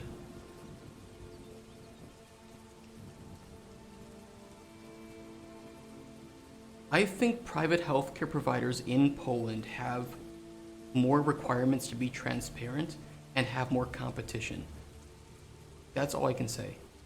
I have not had a bad experience at a private clinic or a private healthcare paid clinic, right? Because I had healthcare before with my work, and then I went to some private clinics for, recently I was really sick and out for a couple weeks because of probably, well, some type of respiratory disease. And no, I mean, the prices were very fair, they were very upfront, and they helped me find cheaper ways to address it, or told me what the cost would be, and then gave me the option to pursue that. So yeah. And for me, if I can stay relatively healthy, I can actually pay less per year than if I needed insurance, but it was very quick. Like, I was able to get same day stuff. What is out of network? No, so there are like private clinics.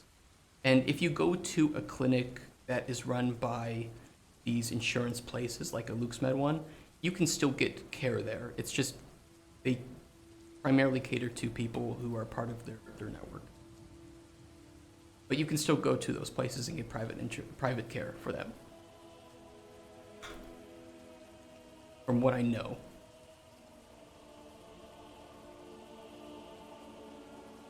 From what I understand, I think doctors work for some of these places, but they also do private practices as well. So you can get very cheap online consultations for the equivalent of about $15 to $20, and they'll write you prescriptions if you need it, based on what they see. So if you just need to like, hey, look, you can see I'm kind of sick. It looks like it's just like a sore throat. Can you prescribe some medicines? Like, no problem. Go down to your pharmacy, give them your ID number, your like citizen ID number, and it's very cheap. What if you go to a clinic that isn't owned by your provider? So like just a random private clinic, they'll just if it's not part of your provider, I think some of them will offer reimbursements on that up to a certain amount, or you would have to pay out of pocket. But the out of pocket fees are definitely better than the US, I'll tell you that. Because that's all I've been doing for the past 2 years is going to private clinics. And for my recent, I spent about $125 for 2 visits. So this is total, 2 visits total, where I got 6 prescriptions. And it was all of it in total about $125. And I was able to get consultation next day, and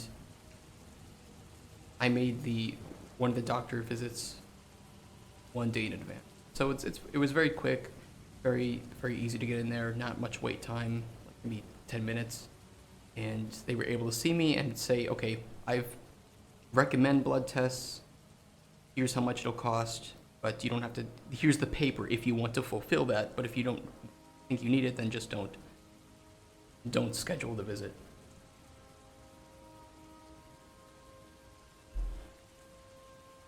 Okay.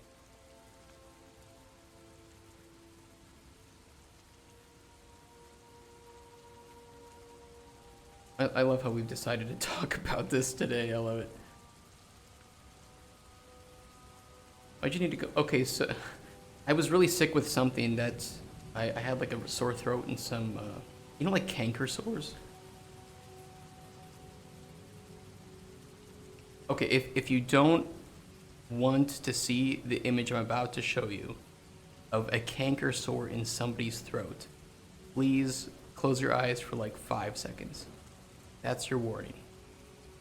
I had 4 of these in the back of my throat, okay? Very painful, couldn't eat, couldn't swallow, couldn't talk, and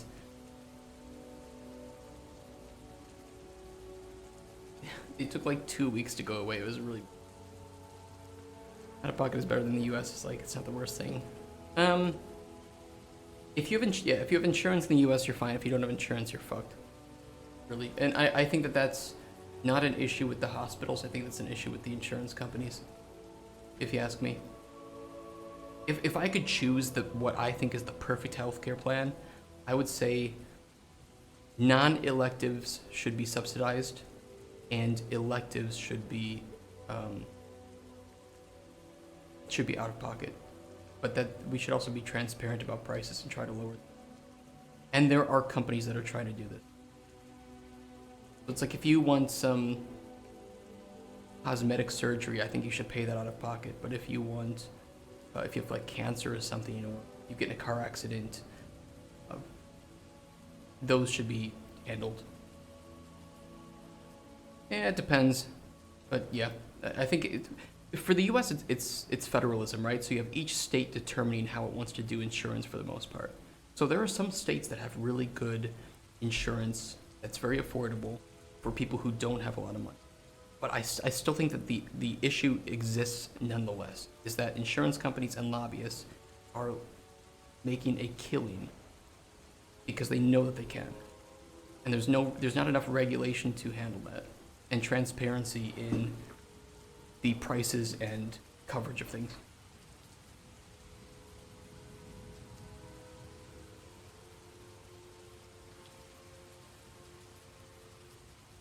I guess maybe we could do it with Miro. We could maybe write a... It's kind of expensive though, isn't it? Isn't Miro kind of pricey?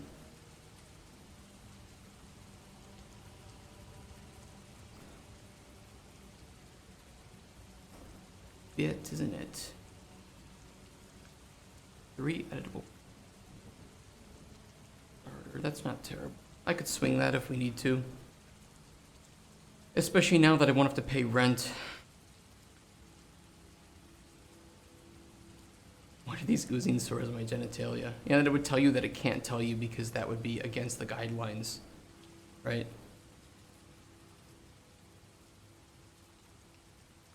Well, the thing is, I guess it always comes down to, do I trust government to spend my money better than me? And my answer is no. I do not trust the government to spend my money. That's all it comes down to. And now we definitely have to focus on working on the game.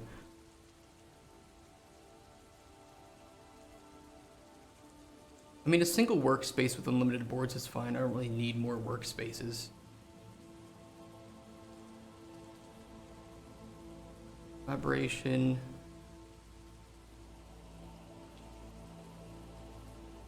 We could probably get away with this starter pack. But it's just one team member, so it's 8 per member. Well, Chronicles is kind of a game about healthcare if you think about it. Shit, you're kind of right.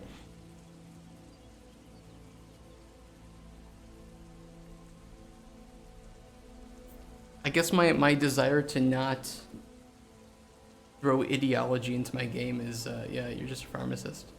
Pharmacist in another world. It's an isekai.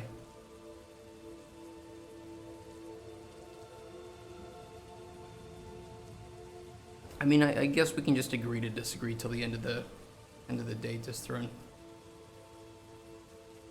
I don't know how to solve the world's problems. I just like to make games.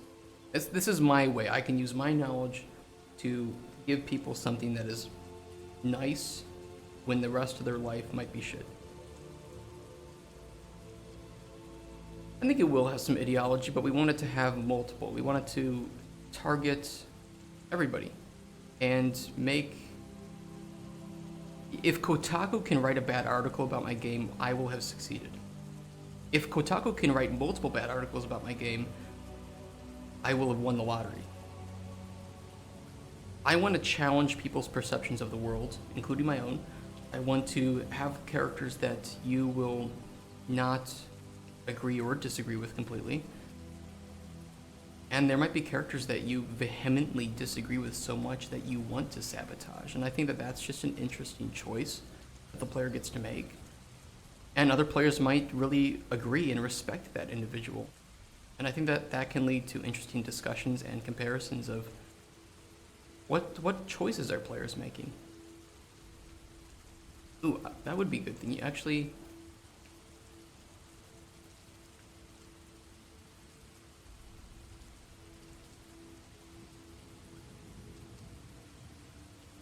Choice and dialogue record. A way for the player to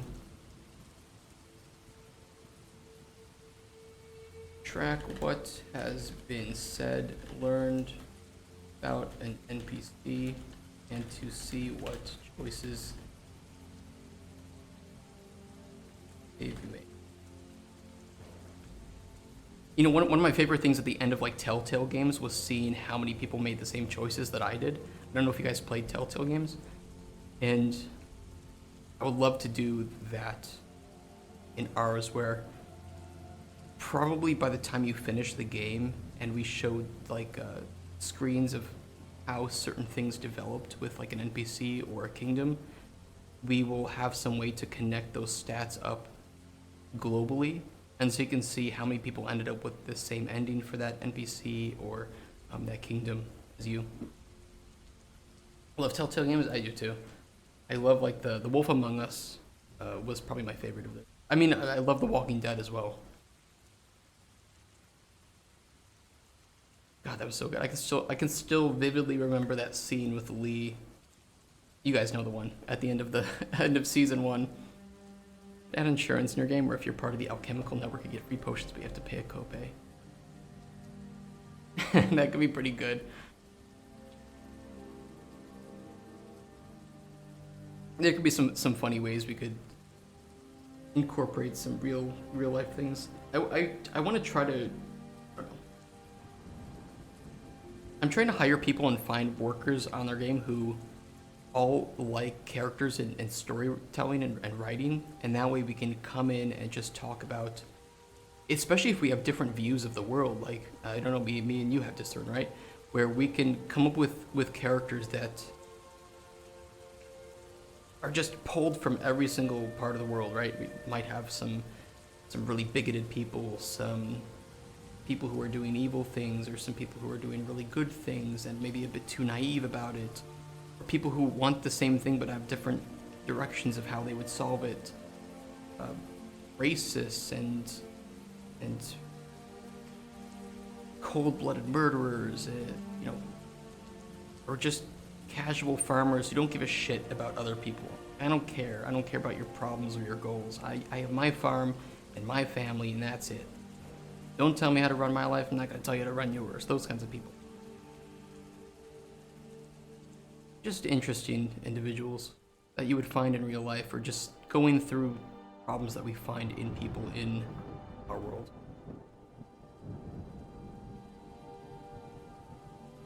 And I think in that way we can make it more timeless, right? Where we target human emotions, human problems, ethics, moral dilemmas. Try to focus on making characters like that, rather than here's relevant, current problem that our world is facing that might be solved in 10 years. And then the game just kind of loses its importance or timelessness.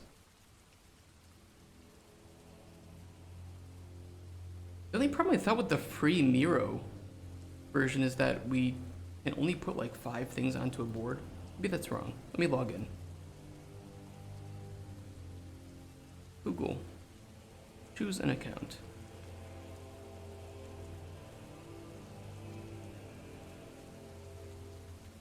Maybe not. I can make a new board. Okay. Let's do that then. For you. I was thinking of a mind map, right? Where we can use the mind map to track choices. I'm not sure. Maybe there's some other one. I like capitalism.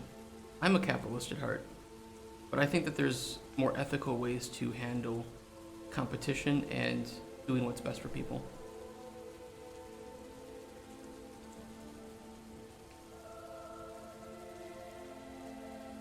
That's my goals. That's why we are an ethical, value-driven company first, and I believe we can make profits by giving people a fair, well-priced game. So it's for me, it's not about profits no matter the cost. It is about, I think we can do what people want and enjoy and still make money off of that, and that is capitalistic, right? That is I think I can provide better value and care for the customers than other companies are doing, and that will lead to profits for the company that I can then feed back into, well, hopefully at some point the industry, right? If I somehow make it rich in the industry, we make a lot of money, I'd love to be able to fund and provide maybe some grants for up-and-coming developers to work on their passion projects and their dreams. Yeah, I don't know what it is. Maybe I have the wrong word. I dropped out of high school, I'm dumb.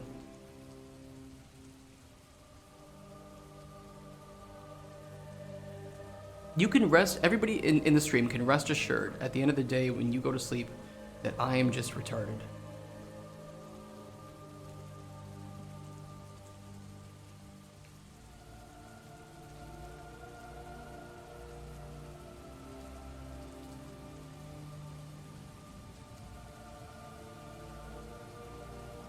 Make it colorful. Thing is, I'd like this to be like an old, we can do it this way.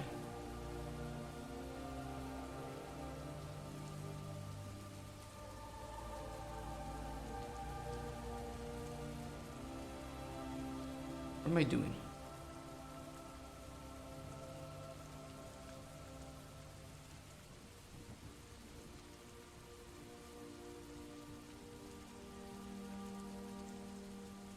think specifically for scalability, it depends on how we schedule it, but we need we need an NPC data table with, I guess, basic NPC information, which we have right now.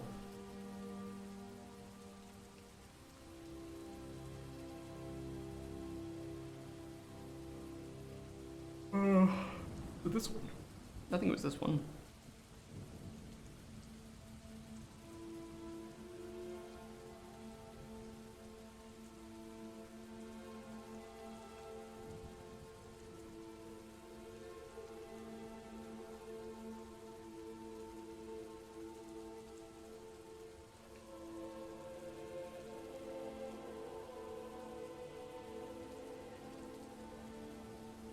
This, I think this structure is kind of okay.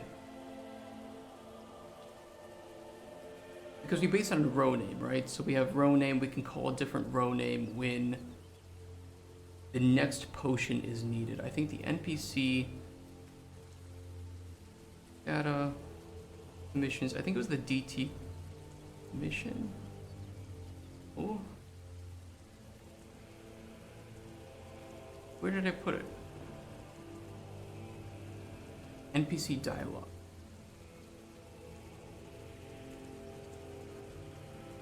This is the one that's kind of messed up because right here we have NPC information, but we need to have something here to determine stages of the NPC. And different stages will have different potion requirements. It could also not be any potion requirements. Hey, Aga, how you doing?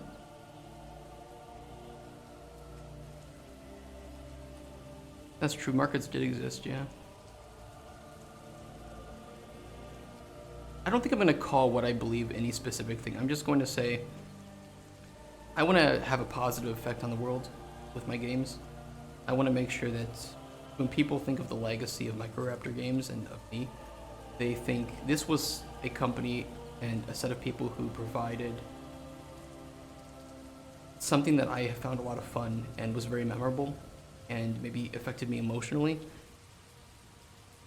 And they asked for a very reasonable price for it, that I felt like I got my money's worth for the product, and they treated me well. And whatever that's called, I don't really give a shit what the name is. I don't care which side of the political aisle believes in it, because I don't really care about political aisles. I care about outcomes.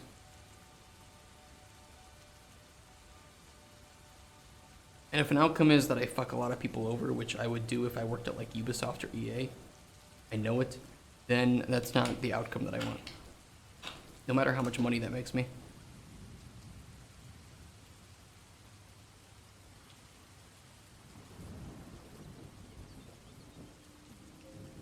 So we need to have like NPC, their info,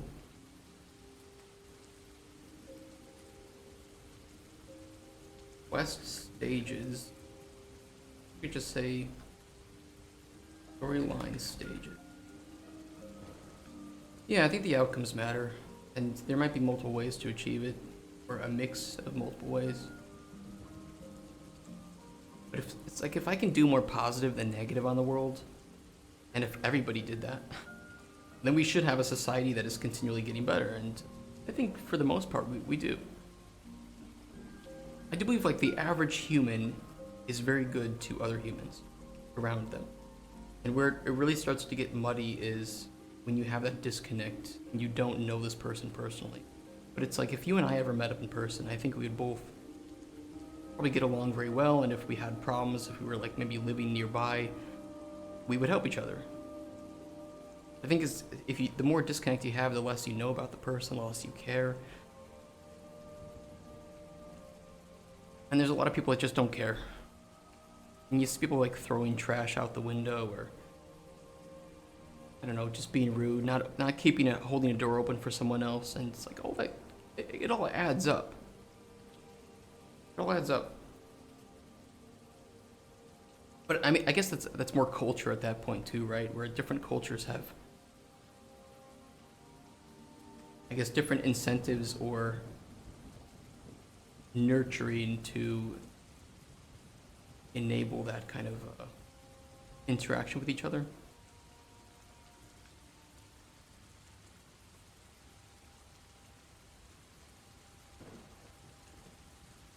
I mean, storyline is kind of its own thing. Like, info would be name. I like to think like data first. Data structures first. What does my data look like?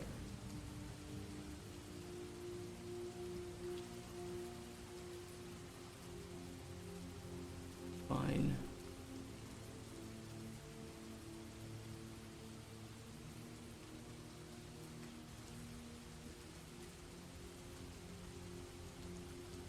And within stages we would have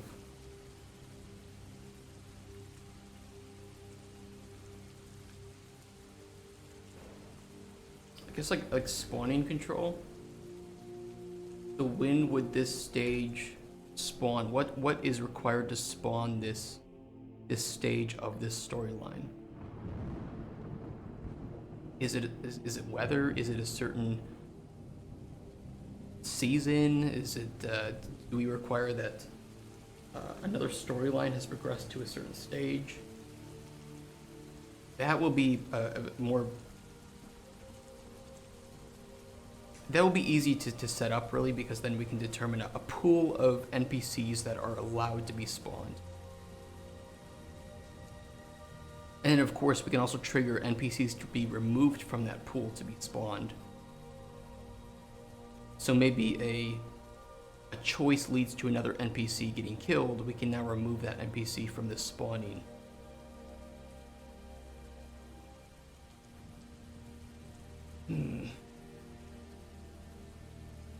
And the good thing is the player won't be able to see which NPCs are in that pool at any time, so we can handle all of that kind of on our own.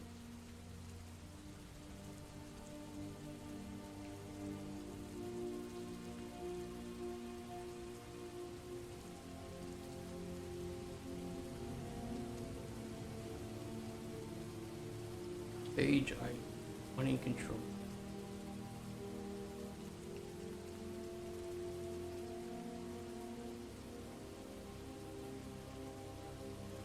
Dialog set ID. I think that way we'll tell it, okay, we've spawned this NPC at this stage, so we grab this set of dialogue, and the dialogue system has to be modular. By the way, guys, this dialogue system is going to take us over a month to make, easily. If we want to do it the proper way, it's going to take us over a month. So we're strapping into this, right? Hey, August, how you doing? I am back. I'm still recovering a bit, I guess, socially and physically. And now we can start to work on the big stuff. Yeah, I want to do the dialogue system the way that we wanted to do it before, but realized it would take us too long to make it properly if we wanted to have something to show off for conferences. So we're using Unreal Engine 5.4, or an Unreal.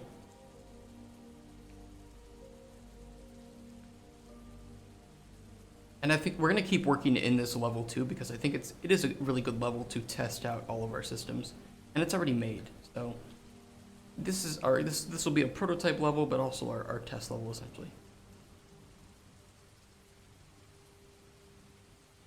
I mean, I have a pretty robust one too. I made a choose your own adventure RPG, so I'm going to be using some of that here. And that had options for choices and different dialogue options and things that the NPC would say based on choices you made or traits of your character. So I'm going to be using kind of that to help influence this.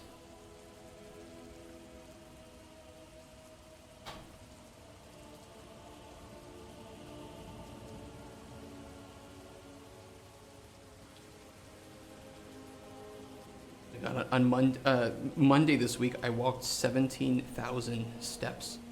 17,500. My feet were dead. You think you're using Unity? I can't use Unity. I'm so bad with Unity.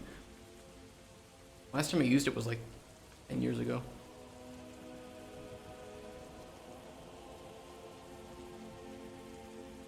The dialogue set ID would probably include choices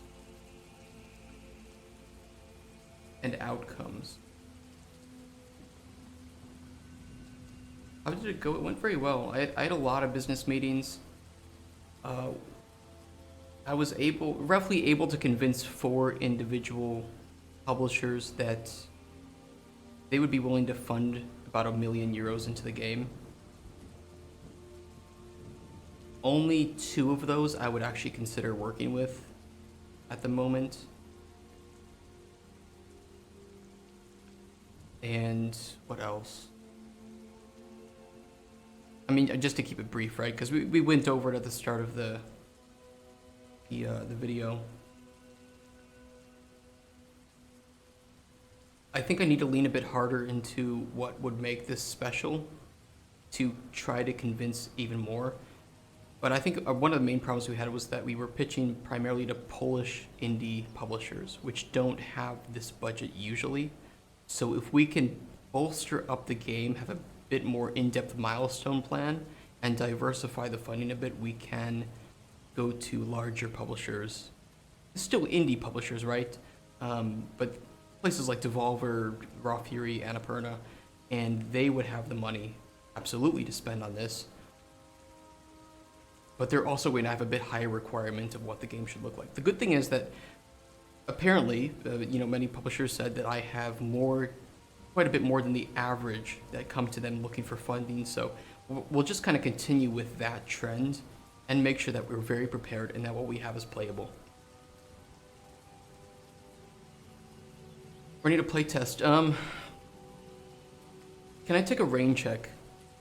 Because I'm gonna be moving to a new city in a month, and we haven't done no packing or preparation for that. So my time that's available to like play anything is a little bit limited, and I have a lot of business to catch up on after Digital Dragons. Arguably, I should be taking some more time off to handle that and send off follow-up emails. It was dumb. I shouldn't have scheduled so many meetings, but it was good. It was good. I networked with a lot of people, and we have a lot of talented, nice individuals willing to do pro bono assistance on the game, especially a voiceover, which would be pretty great. And if we want, we can set up like a donation goal to help fund the creation of a main theme for our game. I'm pretty excited. BJDs. The way I see is if we have a stage ID or a NPC ID, we don't have to do stages back to back. We could do, here's the ID that this dialogue set is going to lead you to depending on your choices and outcome of the potion. I guess we have dialogue set ID and potion.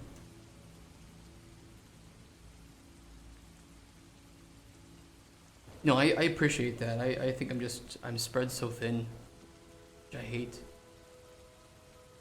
I'm not a fan of the CEO biz dev stuff, but apparently I'm pretty good at it, which sucks, so. I'm just spread so thin. I have to call my art director up, and we need to talk about a visual Bible for the game. I need to talk more with our producer and figure out exactly what our next steps are, and then compile a list of the larger publishers that we want to reach out to outside of Poland, and see what they need to really get us off the ground. And if there's anybody willing to pay us to make our vertical slice, that would be pretty huge. I don't know what our cost for vertical would be even. Let me see.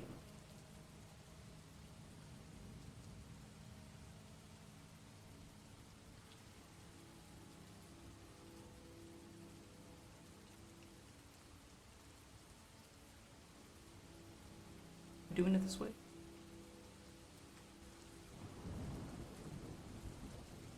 I think it would just be V, right?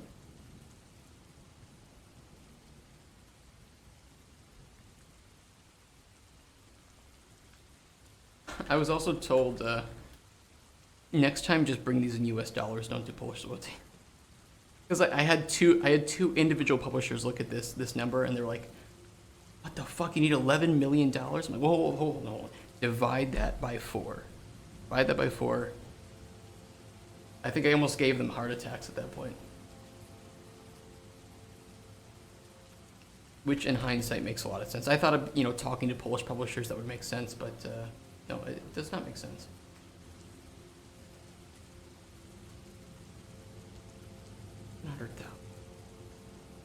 Yeah, see, if we were looking for 700,000 to get funding,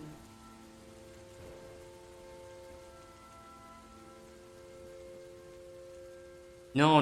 I asked them. It's in Polish zloty, so it's about 4 times as much as it's. 1/4 is equal to 1 Polish zloty. So yeah, do things in U.S. dollar. So we're only looking for like 2.5 million, 2.5 to 3 million U.S. dollars.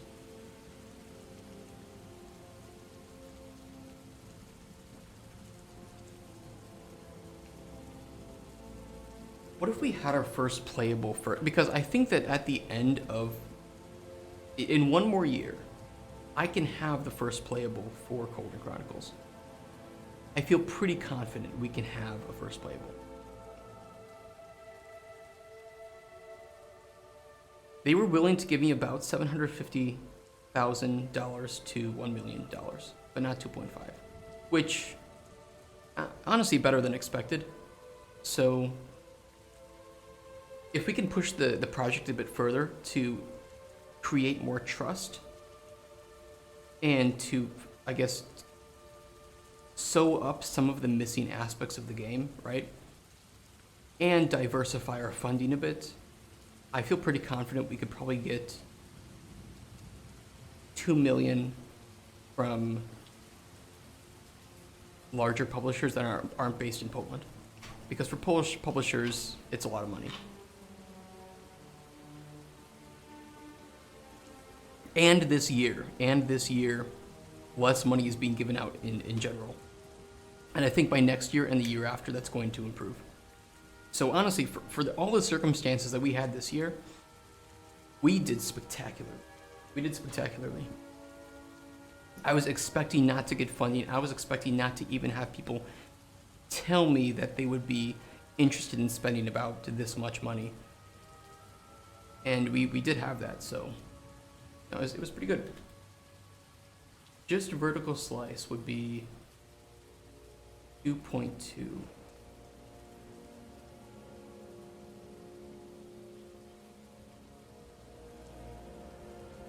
Oops.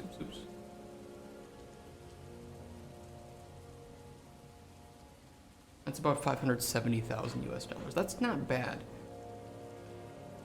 That's pretty good. That's a pretty good amount. Sub 1 million for vertical slice is pretty good. They said based on what we have here and their budgets that they'd be willing to work with, because it is about 1 million US dollars per year, because it is about a 34-month dev cycle, right?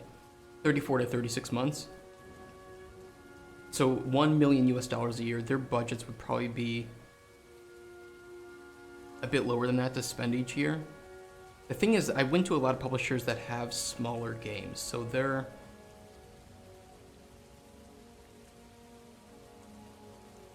budgets just couldn't handle it, right? I went talking to smaller Polish publishers, and that's about what they can afford. But the fact that they were still willing to think that hey, we love this idea. We trust that you know what you're doing because you have a fully playable thing here. You have everything prepared more than we usually see. I think we're on the right track. I think what this means is we're on the right track. We may not be speaking to the right people at the right time. So let's put a little bit more time into it and find the right people to speak with, whose budgets are a bit bigger and would be willing to support this. And let's diversify funding so we're not asking for everything from a publisher, because that's also really risky for us, right? Because if a publisher pulls a milestone or we miss a milestone, we need to add more time to it, depending on our contract, they might say, hey, we can't pay you this month or for this milestone, and now I don't have any money to pay my employees, right? It's like, uh-oh, that's not good. So if we diversify funding, if we find some private investment or a business loan, Epic Games, Mega Grant, or other grants like that, we can safely have that issue and still keep the lights on and people fed. I don't want to have to worry about that, so diversifying the funding is just smart either way. And we could look for partial publishing. So right now we could say, okay, we're looking for $1 million, US dollars. And that will get us to our vertical slice. And then during our vertical slice development, we can try to get an Epic Mega Grant. And then at the end of vertical slice, we can prepare a Kickstarter. And then we could probably try to find some private investors near the end to help get us through production. But I'm not really good at doing all of that, so right now I think if we can get to end of vertical slice or end of first playable as much on our own and privately funded as possible, when we go and seeking the $600,000 to get through vertical slice, we will have the best version of our game at that point to ask for that funding. And we'll have a really good idea of what works in the game and what doesn't. So it may be that potion combat doesn't work in our game. Well, we'll know this at the end of first playable. We'll just say, yep, that doesn't really fit in our game, so let's remove that. But we haven't even tested it now, so we don't really know if it works. I wonder from what I'm working on now would count as a vertical slice. A vertical slice is, I like to say it this way, it is release quality assets and production ready pipelines. So you have everything in your game. We've all played Witcher 3, right?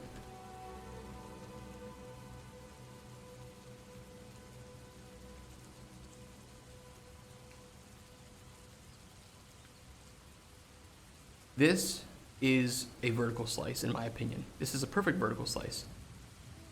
White Orchard is like a tutorial area of the game, but it features every single thing you will find in the rest of the game. Cities, quests, you have the skill points, standing stones, monster nests. You have choice and consequence of what happens to different areas. You have foraging and finding items within the world. Everything's here in its proper quality, and you know how much time it's going to take to make each of those things. So just like a slice of a pie or a cake, you can scale it up and say, well, to make this, it took us this much time. So making it again will take us equal amounts of time, or maybe a little bit better. And then you can scale up and see, okay, in order to make the game at the whole cake at the quality we want will take about 6 years. Or we can cut it back a little bit and it'll take us 5 years or 4 years. And so you can scale the game very knowledgeably and determine its budget because you know the pipelines and you know how much it's going to cost to make that at this same quality. So vertical slices are very important because it's where you can test with the right quality and you can show off the game to people. If people see White Orchard, they get a good sense of what the game is, and the rest of the game is going to be at that same level of quality with the same, assets. And you don't have to look at something in there and say, oh, it's placeholder. No, this is the game. It's just a very small part of it. I don't know what publishers usually pay because developers usually say it's confidential. I can't discuss it. But intuitively, I think it's extremely unlikely that even a US publisher would be willing to give 2+ unless the game has already gone massively viral and a hugely successful game already behind your belt. It depends on PPU and what you're trying to achieve, really. But publishers in general, are going to give you, or want to give you less money and make more money from you. So diversifying your investments in that regard is very smart. So if we could get 1 million from a publisher and then get more money from other sources to pay for development, it's more likely than getting all of it from one place. But if the game has large appeal, they're more likely to give you funding because they can see that return on investment. So if our PPU is, let's say, $10, right, our price per unit, and we want, let's just put it this way. if we ignore fees and taxes and all this other bullshit, we would need to sell, well, 300,000 copies of a game at a $10 PPU to make $3 million. But we have $3 million and a PPU of $35. We need to sell 85.7 thousand copies, right? Of course, then you have taxes and fees. Usually it's about double. So if you are asking for $3 million, a publisher is probably going to have to spend around $5 to $6 million total. So by diversifying your investments, you have a better chance of getting it because you're asking for less money from the publisher. But generally speaking, if you have a game that publishers think, they've done market research, they think, okay, we think that about 250,000 people are going to buy this game. Well, that makes sense at a $30 PPU then to spend about $2 million on it. Yeah, and it's like, okay, then you have lifetime sales, right? Potioncraft has sold, what was it, like 2 point something million copies?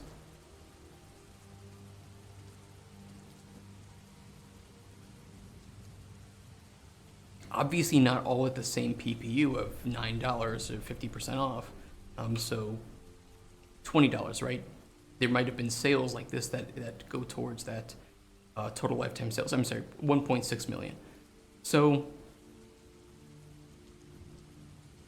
yeah, it's like to some extent you can say, okay, well, the game is competing on this level in the same niche. 1 million lifetime sales is pretty on point. So if we want to net $6 million from this, or if we need to spend $6 million and sell a million copies, then probably a PPU of $20, $30 is going to create quite a decent amount of profit for the companies. The problem is that it's risk, and Polish publishers don't want to have a lot of risk because they're working with smaller budgets. A lot of games do flop, but there's, unfortunately, and this is, I guess, a problem with the market, where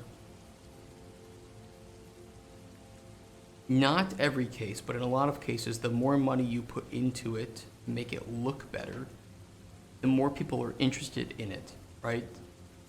It's kind of sad, but especially for narrative games, for a narrative-heavy game, you can't really sell people on flashy action gameplay, right? That works for those genres. So for a narrative and story NPC-driven game, you want to sell people on atmosphere, on vibes, on the things that those individuals will be looking for. I want to play a relaxing game where I can just chill out and make potions. And so you sell people on that part of it. And unfortunately, that part of it is very visual oriented, right? So putting more money into making the game look good and sound good, which is more expensive than making flashy combat sometimes, will help make the game more appealing and get more wish lists.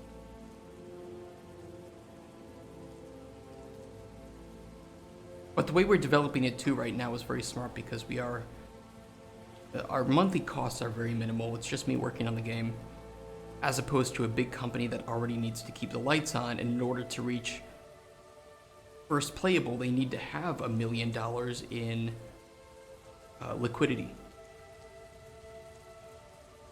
I don't want to do solo dev personally. I don't. Worst case, if I needed to, yes, I could. But I don't want to be a solo developer. And I think that the recent talks with publishers showed that I can convince, and I can work on something mostly my own that can generate even $1 million budget from a publisher. So I have the opportunity to get the money that we need to have a team. There just, again, might be an instance where I might not be in the right room at the right time. This year, publishers are very unwilling to give out money because of how the games industry is. And I'm talking with people from a certain part of the world that doesn't have as much money to spend as people from other parts of the world. It's still solo dev if you are outsourcing stuff like art, music. In my opinion, no. I don't think there's much I don't think there's much to be gained by saying you're a solo developer. I don't really get the point of it. Like, working with even one other person is so awesome for creativity and for the game, the health of the game as a whole. So, I don't know. I guess if you want the fame of having to say it, you can, but it's really not true. Most people that people consider are solo developers have already done a shit ton of work with other people.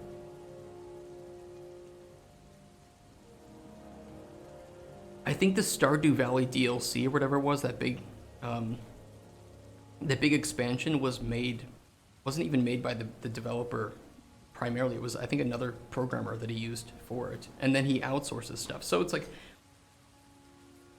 there's not much to gain by saying you're a solo developer, and I don't want to be a solo developer because I like working with other team members to bounce ideas off of and to refine them, especially artists, because I'm not an artist myself.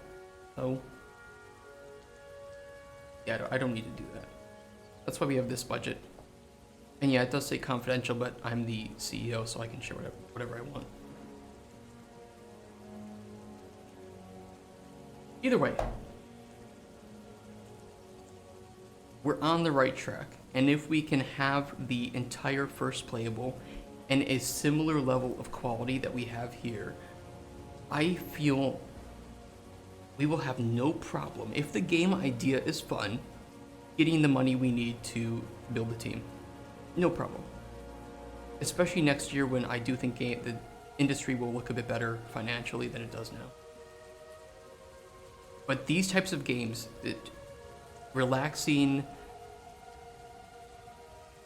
chill vibe games with choices that the player can make, are very popular right now, and I think they will continue to be popular for a few more years. And we can just double down on that when we're ready to market and push the game emotionally.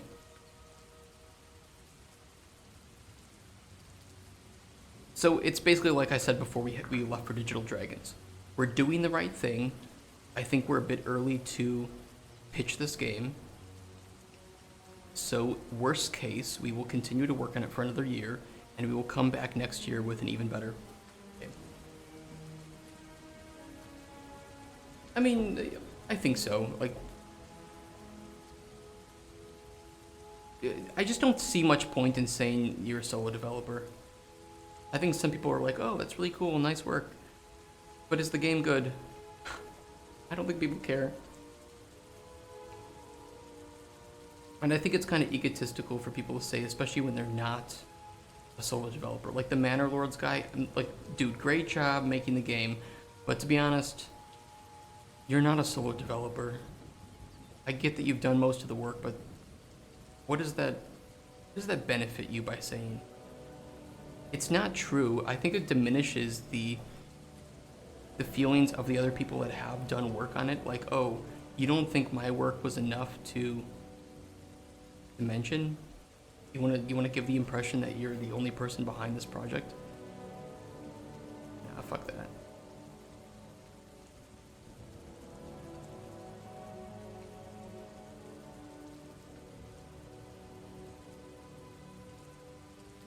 Commission ID.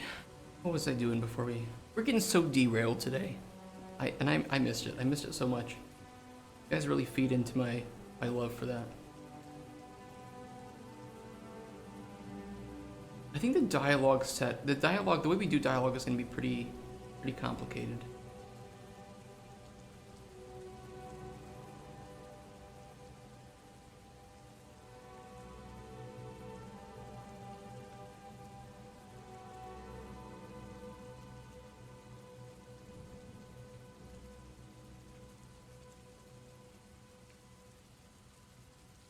I could do it similarly to the Choose Your Own Adventure game that I made, where I kind of considered them pages, and the player by choice moves to a different page.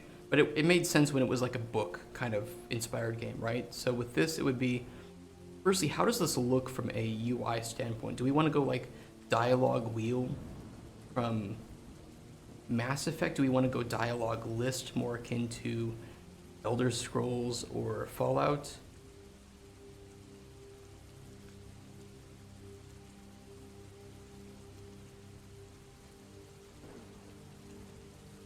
It's like if we do a list, we have like a parent list of options, and then each option could optionally lead into its own list.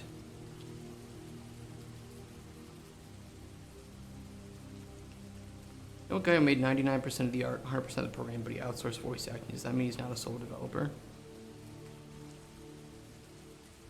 By whose definition? I mean, by my definition, I don't think so. Just say I did the art and the programming, but I got voice acting help for it. Like, I just don't see the point in saying you're a solo developer. I don't get what that accomplishes. Especially if it's not explicitly true. Right? If you cut down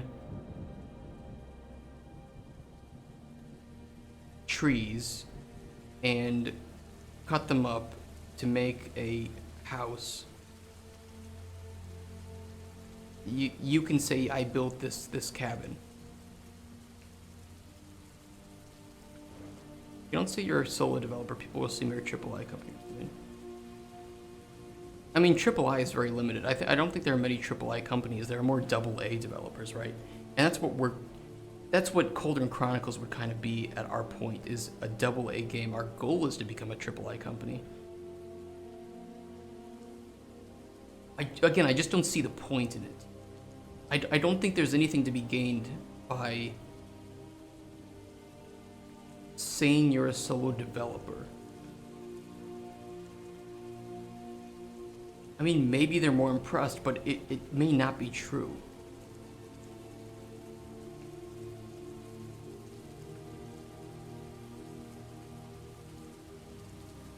I mean, you could say you built it themselves, but if you building houses is not a good comparison to building a game, right? Because if I bought all the assets for Cauldron Chronicles, does that make me a solo developer? Or does that just means that I did the programming and the production, but I didn't do any of the artwork? I get that it's easier to say, right? It's easier to say I'm a solo developer than here's exactly what I did or didn't do, but I also think it's kind of dishonest. And especially when you're talking to publishers, you kind of fuck yourself over when you say, yeah, I did this all on my own. And they think, oh, also the assets, also this, so if we give you money, we can expect you to also do this thing? Why do you need to hire an artist then? Why do we need to pay you at all if you can just do all this yourself?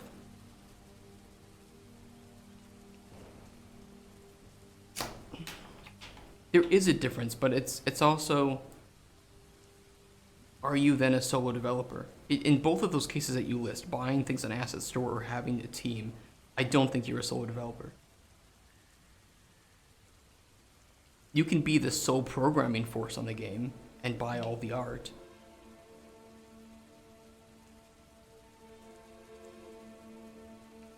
I just don't think the lack of nuance helps anybody, because I think looking impressive is different than being impressive.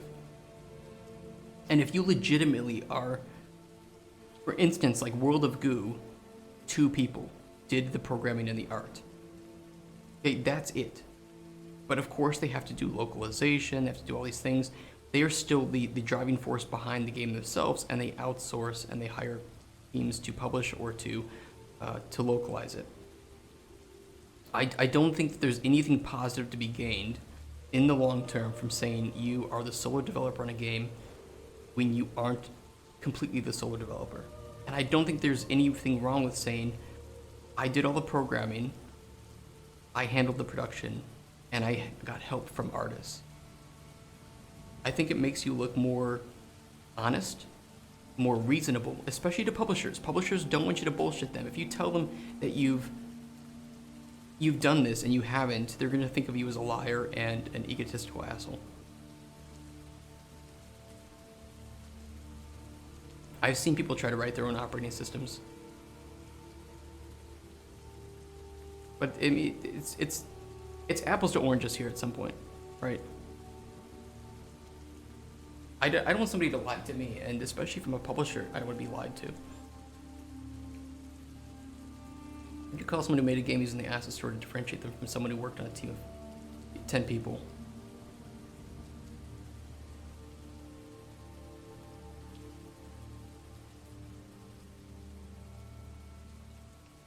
I would even say that there's a nuance here between solo developer and sole developer. But I think you can just say I worked on this game and I got the assets from the store.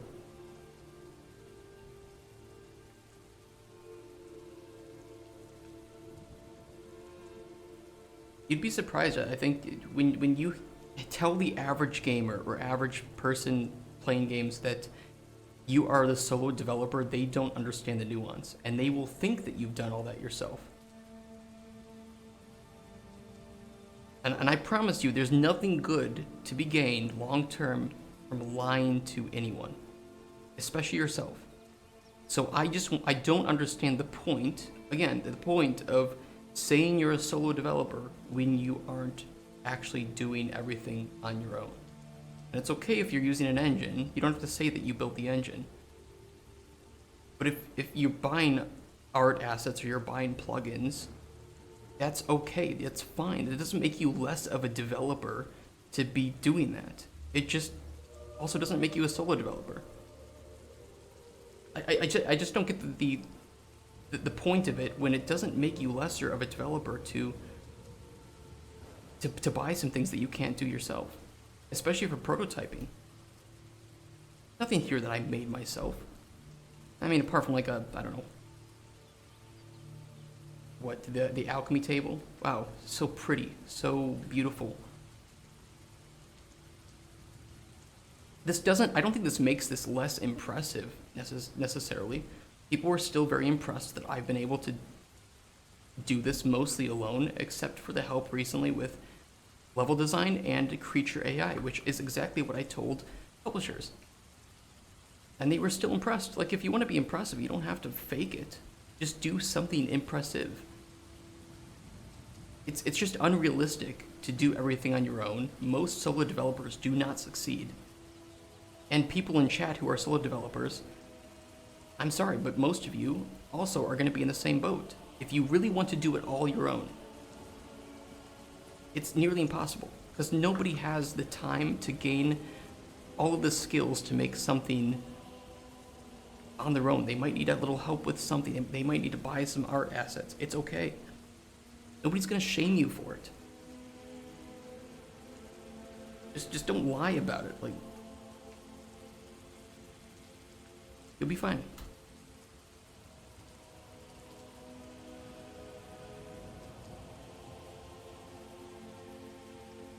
I don't know. I think you can say you're the sole programmer. You're the one that's doing all the level design, and just say, yeah, but I bought some stuff from the asset store.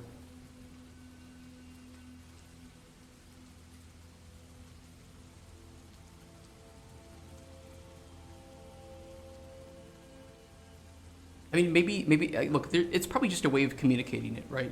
I think you can say, I am the only person working on this game actively, but I have purchased assets to augment the game's production.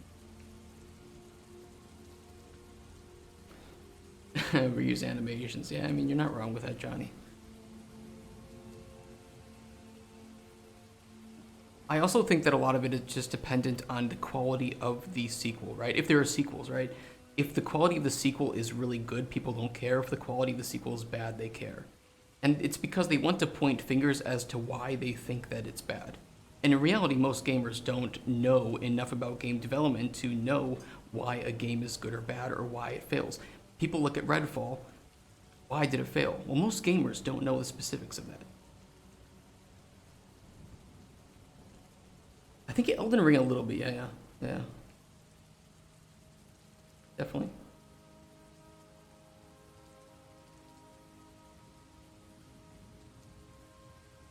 Okay, let's put it this way. I think that if you're a solo developer, you're the only dev working on it, and you are just honest about what you've outsourced, it's fine. But I do see a lot of solo developers that say they're solo developers, and then you look at their credits, and it's this list of people who have done tons of different things. You might be the only one doing the programming.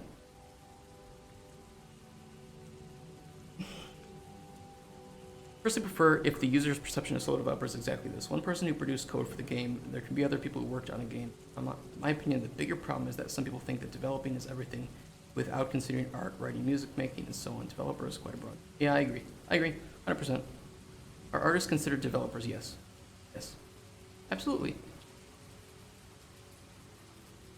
Any work that goes into the production of the game, into the development, is developing. So, yeah, I mean, somebody doing QA is, in my opinion, the same as a producer. They might not be, I don't know, writing code for the game or putting an asset into a level, but they are developers. 100% developers. Without them, would the game succeed? From the production side or from the development side, no, it wouldn't. So they are developers.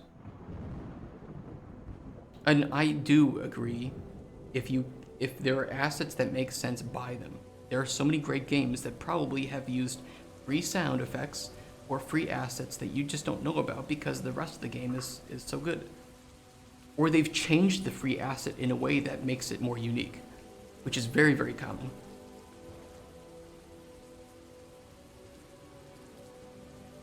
I think for me, it's like, there's this line that gets crossed where,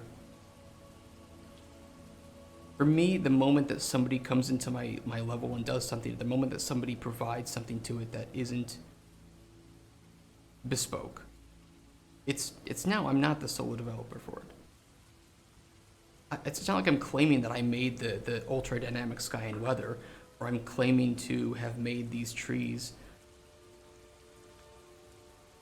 I mean, sure, gamers don't really understand the difference, so if you just say, yeah, I'm mostly the solo developer on this game, for gamers it's like, oh, that's really cool, you did it all yourself, and it's like, well, no, not really. I don't know. I think you have to be nuanced in order to properly, accurately, and honestly discuss it. Gamers don't usually care about the nuance, but I do think that it's better to be honest about it in the long term, because it also helps set expectations. Tons of people have come in and said, hey, your game looks great, I love the art style. I go, thank you so much, I appreciate that. I didn't make any of this, and it's representative of the art style that we want to have. And I do think that being honest about that is better than, I don't know, accepting the lie and just to, I don't know, get another follow or something. In my opinion, yes. I think QA are developers.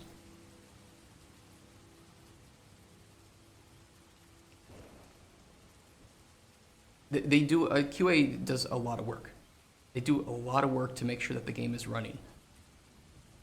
I would not consider them external to the developing of the game.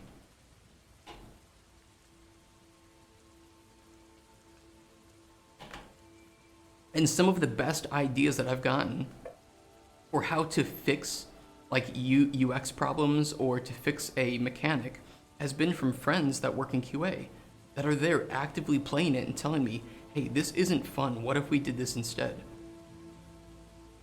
How is that not development?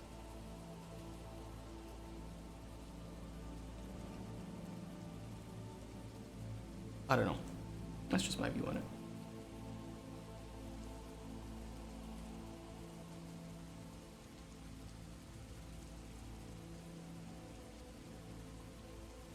Well, that's why I just think it's retarded to say that you are the sole developer.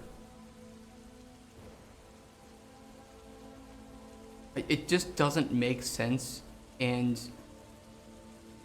why even bother? I don't care about the word. I know, look, most people consider a lot of things. People are very sensitive. I'm not sensitive, so I use the words that I need to use. I speak the things that I need to speak, and if people don't like that, they don't have to watch me.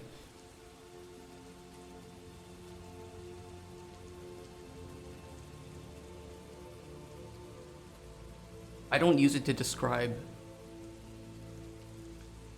people that the word usually is using to reference. You know, I think that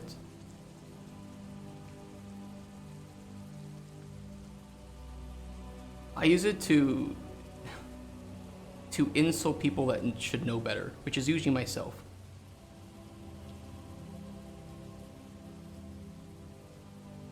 But I think the people who decide that Skull and Bones is a quadruple A game, they have some pretty room temperature IQs. Let's put it that way.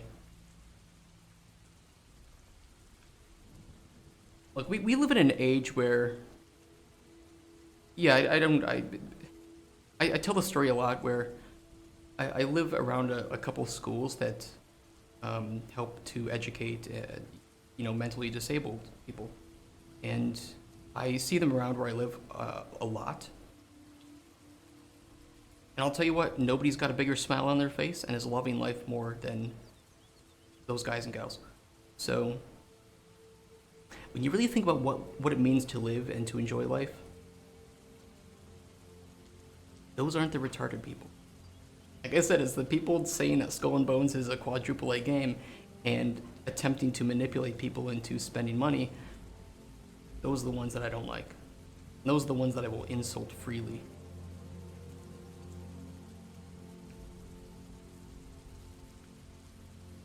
That's how I look at life.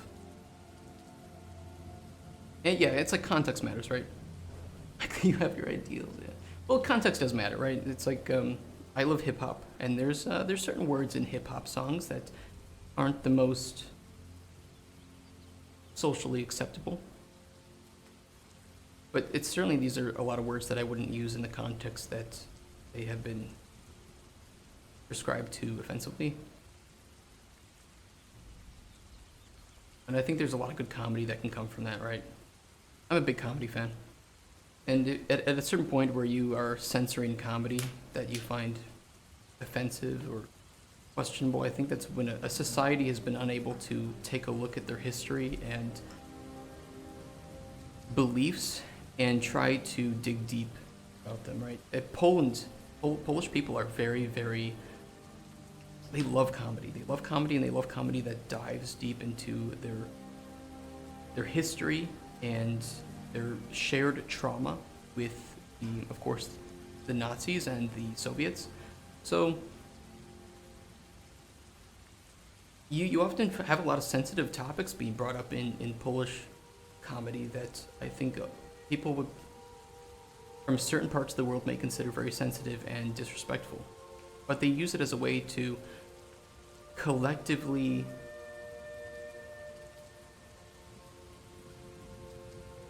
what's the word? To cope, and as almost like a way to talk about it. And yeah, I think cope might not be the right word, but as a way to not think about it in a bad way, but to understand that, it's like there's more to life than being worried and scared and sad and depressed. And sometimes the tough groan or the sensitive topic can just allow you to connect with people who about topics that are maybe difficult to discuss. I think laughing with the folks is better than laughing in spite of folks. Yeah, and I think that you have like Bill Burr, right, who's married to an African American woman, and both of them are just really funny talking with each other, and they're both able to just make jokes about each other in ways that is funny and open. Key and Peele have great sketches that poke at African American culture and white American culture, and these were just ways for us to laugh at each other's weird nuances and cultures in a way that, I don't know, just ended up bringing people together, right? So that's the kind of comedy I really enjoy. Yeah, forced speech I don't like. You should be able to say what you want within certain boundaries, like as long as you're not calling for like direct actions to violence, like let's go hurt this person, or I think this person should. Well, I think, if you say I think, you can have opinions that are questionable. That's not comedy, right? That's just, I guess, opinion. But as long as you're not having calls to violence or you're threatening somebody, then generally speaking, you should be able to say what you want. Yeah, you have the right to just, I don't like what you're saying, so I'm walking out.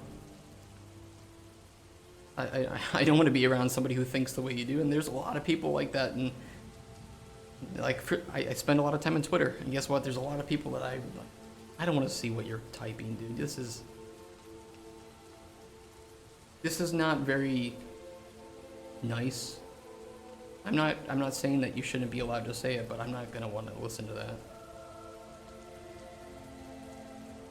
And then I end up following like 3 cute animal pages as a way to compensate. Yeah, I mean, if you want to moderate a place that is your own, you should go for it, right? Although I think that if anything, if as long as you are kind of aware that you are creating a bubble in that case, and that can have certain ramifications, I think it's not like you should be prevented from doing it because you're creating a bubble, but that it's more of like a, you know, you're allowed to only speak to people who believe in the things that you believe in, but if you create that bubble, you might be limiting the challenges to your beliefs, which is, I think, one of the things that Cauldron Chronicles is going to try and do, and that is going to be challenging various beliefs and views of people in by presenting them with interesting characters from all walks of life and belief systems. But you moderate for Terraria and God of War's Discord. That is a pretty big Discord. Yeah, I mean, right? It's like, so just no politics. This is a game server. This has nothing to do with your politics. This is fucking Terraria. In what realm does Terraria have anything to do with politics? Go do that in your own time, somewhere else.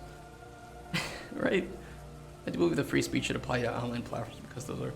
Yes, because if I think it's not Title IX, right? There's some like protection that platforms get to give them a lot of protection against governmental control. I don't remember what it's called, but like Twitter and Facebook are considered part of that. And so I think that if they want to receive those protections, they should abide by certain standards, you know? But it's like your game Discord, your private Discord, your personal life, that is not the same thing. And if you want to limit your outside exposure to that, that's your choice. Yeah, I agree with you, Johnny.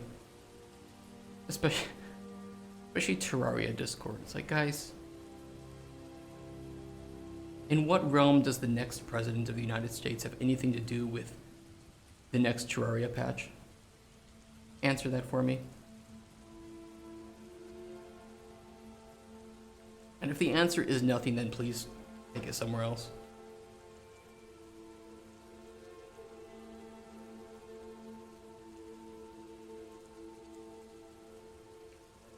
Where was my... This is the way that I organize the stories for my Choose Your Own Adventure game. And I kind of like it. So you had different lines of a dialogue, and that could be considered... Hold on, let me...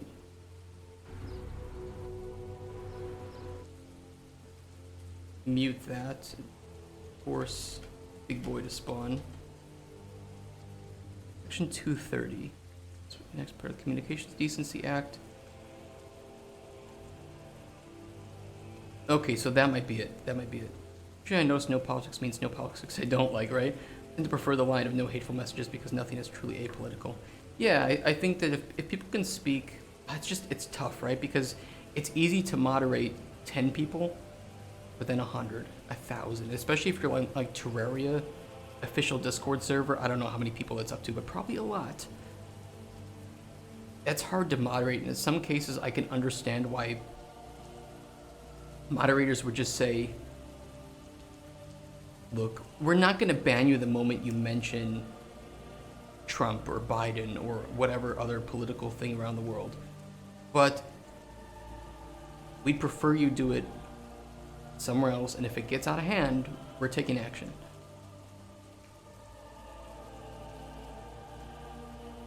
Ideas that news websites are legally liable for the content they generate because they curate the content, but platforms allow users to post anything, so they shouldn't be held liable for it. In that case, I also just think that they shouldn't be. I mean, well, what the Twitter files prove that the FBI was working with Twitter to remove content, right? So, yeah, exactly. That's what I'm kind of referring to, Ice Cream. Thank you for putting that in a better way.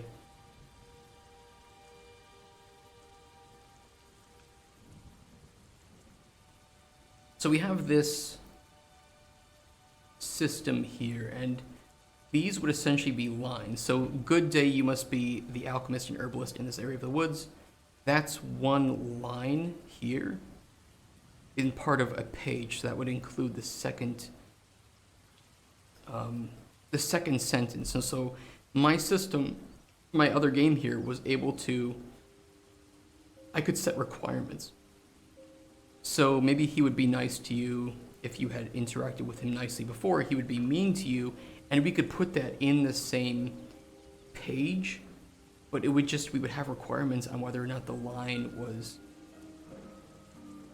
active.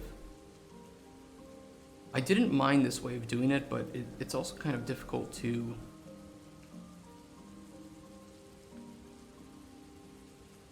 manage. No idea how often our members come at us thinking they're so clever when they pull up the right to free speech, conveniently forgetting the part where I don't need to host their crap.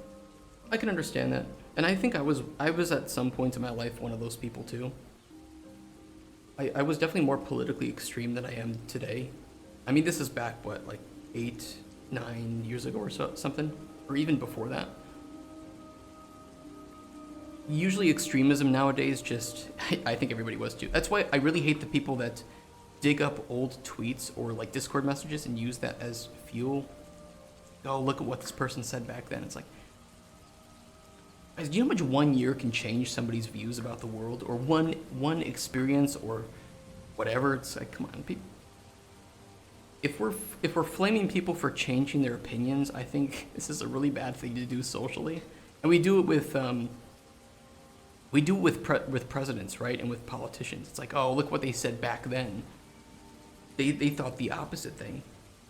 But don't you want a politician to continually update the way that they view the world and the way that they approach politics? Isn't that what you want? So. Yeah, I mean, like you said, I think everybody's... I think it would be fair to me is that anything somebody did before the age of 25 is not going to be representative of the way that they move forward in life later. Especially once they start to settle down, have kids. You know, priorities shift, and things that you thought were important then are certainly not important anymore. But I agree, like people who bring up the right to free speech on a Terraria Discord server.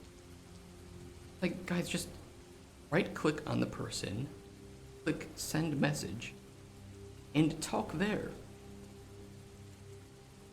In what ways does this have to Guys, do with I think about this Terraria? as a business venture. All right, the three of us combining our ingredients, making like one gigantic, delicious green pie. True. So little kids sucking it down and he's paying us for the pleasure. Thank you, August, for the raid, man. Personally, I'm engaged in mostly left-wing politics, and I think there's a big misunderstanding between the two sides. Such cancel culture is not representative of any reasonable left-wing person. Twitter does not represent the world, right? Right. I don't know, I'm just like centrist. Some things I lean center of left, and some things I lean center of right. Right of center, left of center, sorry. Had it backwards.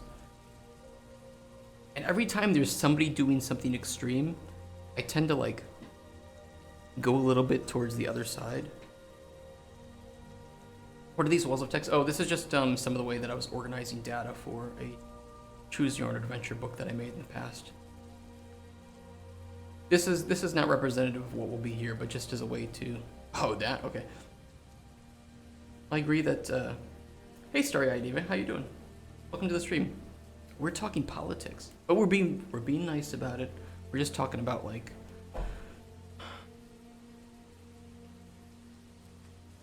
I don't know what we're talking about. we're just going all over the place today. Yeah, I can tell it's chilly. Yeah, I haven't banned anybody. I mean, everybody's been really great. And it's pretty great. How are you today? I'm doing pretty well. I am still recovering from being very hungover yesterday. I went to a private party after a conference, and they were It was free alcohol and cocktails. Free.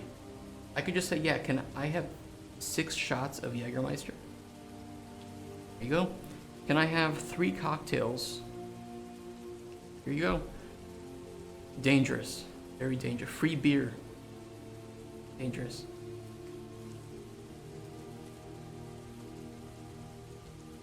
Back when I was young and right-wing, I used to think a lot of crazy things about the left, and I realized none of those things were actually being promoted by most reasonable people. Focus tends to be, yeah, it does tend to be on the extremities, right? I'm so tired of the extremes.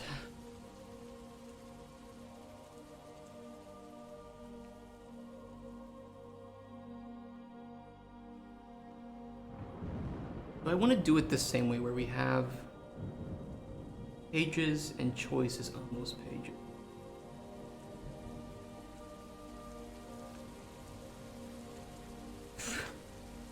What are you doing, little raccoon? I think both extremes just kind of feed into each other, and they're both pushing. It's like they're starting as these bubbles that, because they get more extreme, they tend to close up, and then people who thought they were this one side are like, well, maybe I'm more centrist these days than I used to be, and so is a circle. I think both sides end up feeding into the same political problems. So it doesn't matter whether you choose red or blue, left or right or whatever. You're really just enabling more power and control in the government for people who don't really care about you. And that's kind of my viewpoint with that.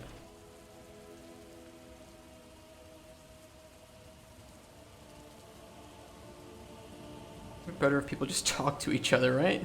I have a feeling that often people just assume things and throw some sentences around without considering the context the sentence was said in. Yeah, I agree with that. There's a lot of focus on just getting those, like, those sound bites. I think we're gonna stop talking about politics. I did. It didn't work. Apparently today, Thursday, May 23rd, is the day of politics. I like to assume good faith in people. Yeah. I think that's a healthy way to live. And, you know, it's like sometimes people too can just, they can jump to extremes when they're having really bad times in their life, or they were traumatized by something, and so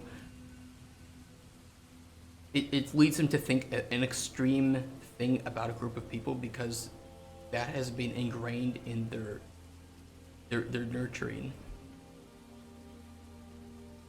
If you get robbed a lot by Group A, you will undoubtedly have bias towards Group A, right? Just because you've experienced this trauma of this group. And it doesn't even mean just a race. It could be a group of individuals, of maybe it's all one gender, or maybe it's people from a certain part of this city, right? I don't know if you saw my post about toxic masculinity, but yeah, it's a big point to people, but they just look at the word and not at what it means. I also think that some people can weaponize a word and create a group around it. So for instance, I don't consider myself an ally. I also don't consider myself a supporter of Black Lives Matter, because I don't think that these groups are so broad that they encompass both reasonable people and extreme people. And so I just try to support individuals. Right? I have a lot of, for instance, LGBT people in my family, and I support them. Maybe not always what they do, because some of them are a bit more extreme. But I support them as family members, and I don't care what they choose to do with their life. But I'm not a fan of when groups manipulate and weaponize people to then just line their own pockets. And we saw that with some people in like the BLM movement, for instance, were siphoning money from these groups to pay for expensive houses and whatnot. So I don't like the organizations, but I can approve of certain messages and certain people within that.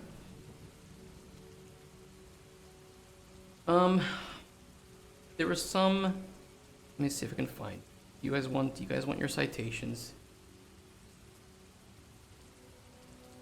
What's the word for it? It's fraud.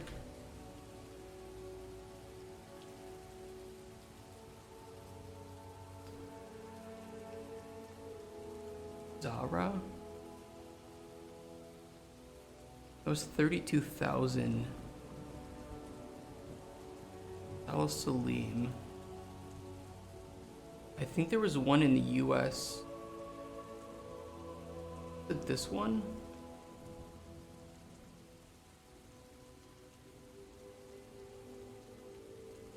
Yeah, I hate that. I hate people who do this.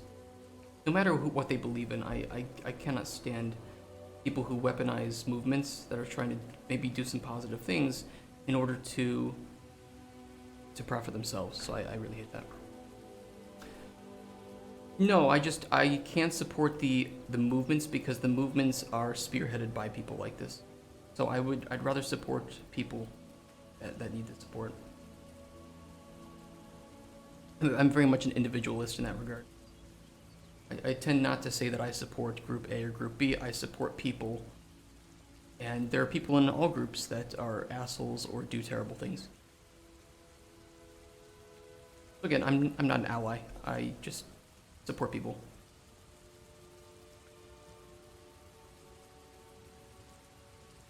That's the way that I look at the world, essentially.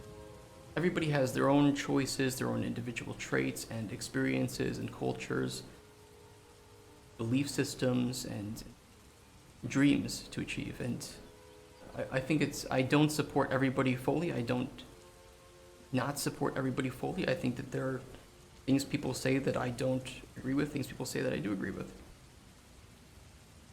I don't want to be more collectivist personally. I don't like the collectivism nature. I think that it's just another flavor of tribalism, and I'm not a fan of what tribalism often tends to lead to, which is drawing more lines in the sand between individuals. And I want to try to get rid of those lines and find more common ground and ways to associate and sympathize and empathize with others. And if people would just talk, right, and find common ground about things that they agree with, right? I think both extremes can be bad for individuals. I think there are sometimes where collectivism is good. For instance, we hate to say it, but monocultures are actually very good for the people whose culture is being primarily defended here, right? Generally speaking, the cultures that are more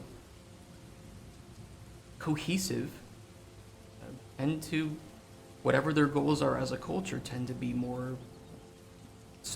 stronger, right? That's one of the very popular cases against multiculturalism. Although I think multiculturalism is by and large a good thing. I just do think that there are going to be negatives to it. Yeah, I agree, Johnny. I think that it's kind of just, they want a very quick, non-nuanced thing that they can latch onto, right? And so sound bites and quick quips and I guess campaign slogans are very easy to latch onto, but they lack the nuance that maybe is needed to help solve a deeper problem or set of problems. I think collectivism can be very good if done properly. I think for ideal mental health, most people would benefit from a good form of collectivism for evolutionary reasons. Yeah, I mean, there's a strong case. Like, I'm not religious myself, but I also understand how good religion can be for communities. In my opinion, as long as the religion itself is not doing something extreme, but it can help to bring people together under the same ideals, beliefs, and goals.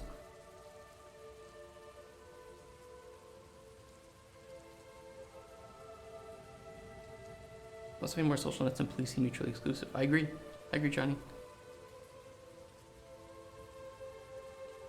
But it's one side is saying we should do only the one thing, and the other side is saying we should do only the other. I mean, it's the same with like guns in US, right? Hey, Tooksby Games, how you doing?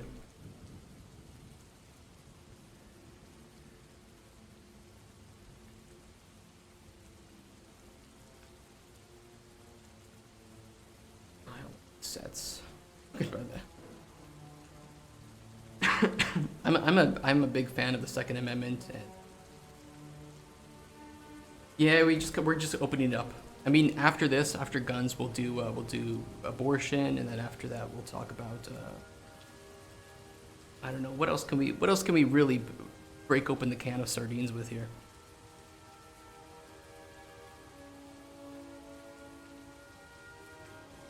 At least like, everybody's being really thoughtful on it. We're having some wonderful disagreements. Oh, you're Belgian. First time I was in the States. My family name is Belgian in origin, most likely. My last name is Bonnet, right? But we think that it was probably Bonnet, which I've heard is Flemish in origin, maybe.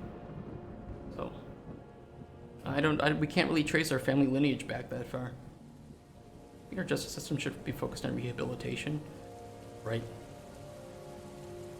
I think that there's a lot of prejudice that gets pointed towards ex-convicts, and sometimes maybe that can lead to a feeling of, even if I reform, nobody's going to trust me enough anymore, which could be, it could be like fueling itself in that way.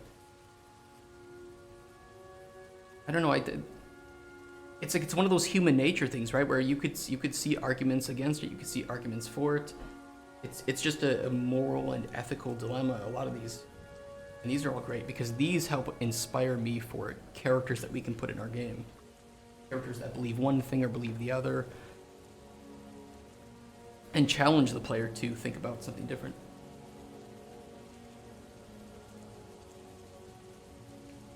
I wanted to go to shooting range. You had to own a gun.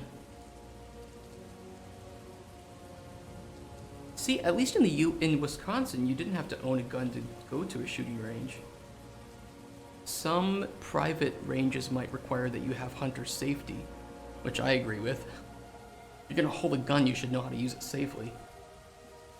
This is in the country that doesn't let citizens get guns in most cases, has a shooting range in my college town you can just go to, right? So you need to own a gun before you learn how to use it safely. For me,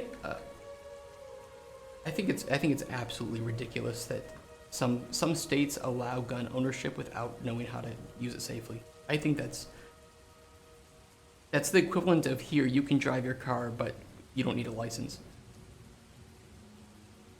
Are you wild? Do they not teach you the basics before you get started at a range? It might depend on the state, and it might depend if you're a private range, because most ranges are owned by private individuals. They might have requirements that, hey, we don't allow you on our property shooting a weapon unless you have the proper safety requirements. Which it might be the case. I just don't know about every state has different laws on gun ownership and background checks and safety requirements. We need a valid reason to own a gun, which I think makes sense, right? I mean, I really like people who collect guns, for instance, like historical weapons. They don't even fire them. They just like to collect them for the historical relevance. A lot of them, though, they have firing features removed, like removing the firing pin. So even if that gun gets stolen, it has no, it won't have immediate lethal usage. I know a guy with like 50 historical firearms like that he does that. There should be a permit for gun ownership with a mental health evaluation and letters from families stating that they are mentally stable. Yeah, I think mental health is a lot of the reason why people do like historical guns for fun. I mean, it is really cool. Some of those historical guns, like a flintlock pistol or something, is just, I don't know, you feel like a pirate when you're shooting one. But at the same point, like I grew up in a hunter family. I've gone hunting, and I would not let anyone even near a gun without knowing safety. And you can teach safety very quickly. But you need to respect that you're holding something that, under improper usage, can end a human life. And that is not something to be taken lightly. That's the same as a car. That, handled improperly, you can take human lives with this. Not own guns here for sport reasons, but there's strict laws with regards to reuse or ammo. Yeah, I think that there should be requirements for can't buy semi-auto hunting weapons. What would a non-semi-auto hunting weapon be? Like I mean, you can't own like a hunting rifle? But you can't buy a bolt action. I can see not being able to buy weapons where, you know, like bump stocks and things that allow you to turn semi-automatic weapons into fully automatic weapons. But not being able to buy a bolt action rifle, which I think would not buy any auto weapons, only manually.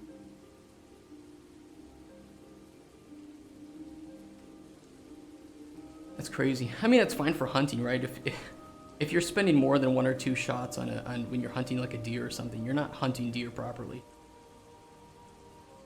or probably not very humanely either.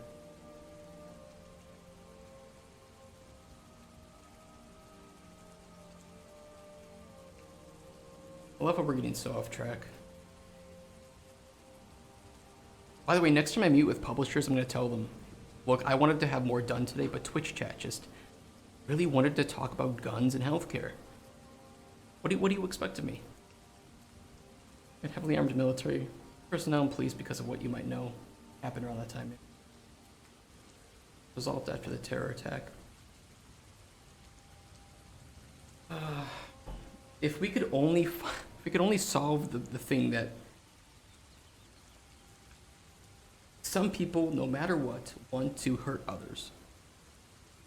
And if we could find a way to stop that in mass, it wouldn't matter if you could or couldn't own firearms. What's your opinion on Duda? I don't even know Polish politics that much. I don't think I can speak on Polish politics at all. I barely follow it. Are we gonna get more healthcare to our guns, right?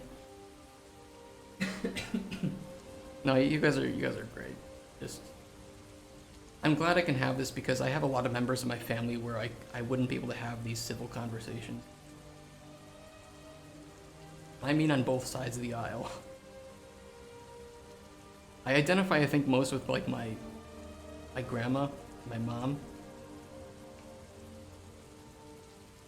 It's like all we want is just to we just want to keep the family together, and we want to make sure people can visit on family get-togethers, and we might have very different politics, but this is I think my grandma eventually turned her house into a no politics zone.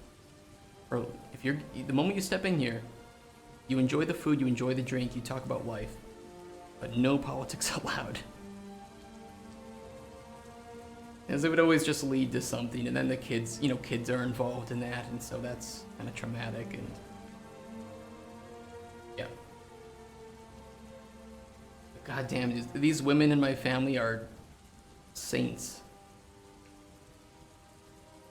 They have to have rants downloaded upon to them and just do their best to keep the family together with it. I don't think I could ever do that. Try not to look into my grandpa's politics and just remember it for the Manny one. I get that. Without naming names, I'll just say very, very family members that I can't talk to anymore. And it's not because I don't want to, it's just because they don't want to talk with me, because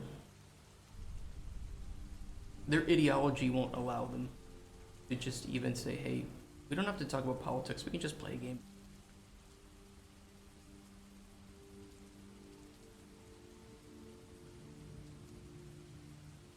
It's like the moment I talk to them, they just want me to like apologize or something for sins that have been theoretically committed by people that might look like me. Or I kind of just make games like. I make a relaxing game where you make potions. So you want to talk about that or play some Minecraft? People in your I have people in my family across the whole political spectrum. And I can talk with most of them, but there are others that I can't talk. even though I would want to. I'd love to have. I had great relationships with them as a kid, and I don't anymore because they're too politically charged to just talk like family members.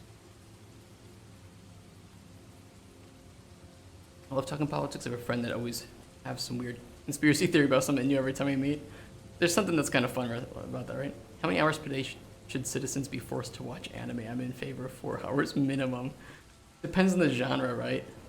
Ask them what their favorite characters are, and then I think that's a good gauge of whether or not talk to them. Yeah, just be kind of respectful, right? I think for me, I'm not a fan of the methods of trying to change somebody's minds that are like insulting them or hurting them in some way, because usually that just ends up reinforcing their beliefs and their prejudice. I mean, there was the famous case of the I don't remember his name, but there was an African American guy who would go to KKK members and just talk with them, and he got a lot of them to realize that their beliefs were I don't remember the name of him. I don't remember the name, but it's a beautiful story of just being able, just talking with somebody and asking them about, well, why do you feel so much hatred? You know, what happened in your family? And usually it's like this trauma or this generational upload on this person that they never were able to question. And he was able to change a lot of their mind. And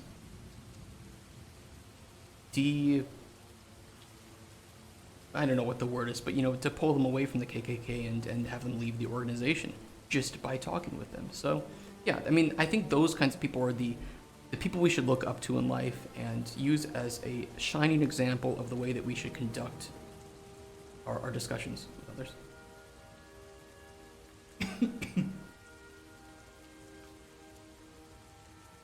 Politics do matter, especially if they know you are voting.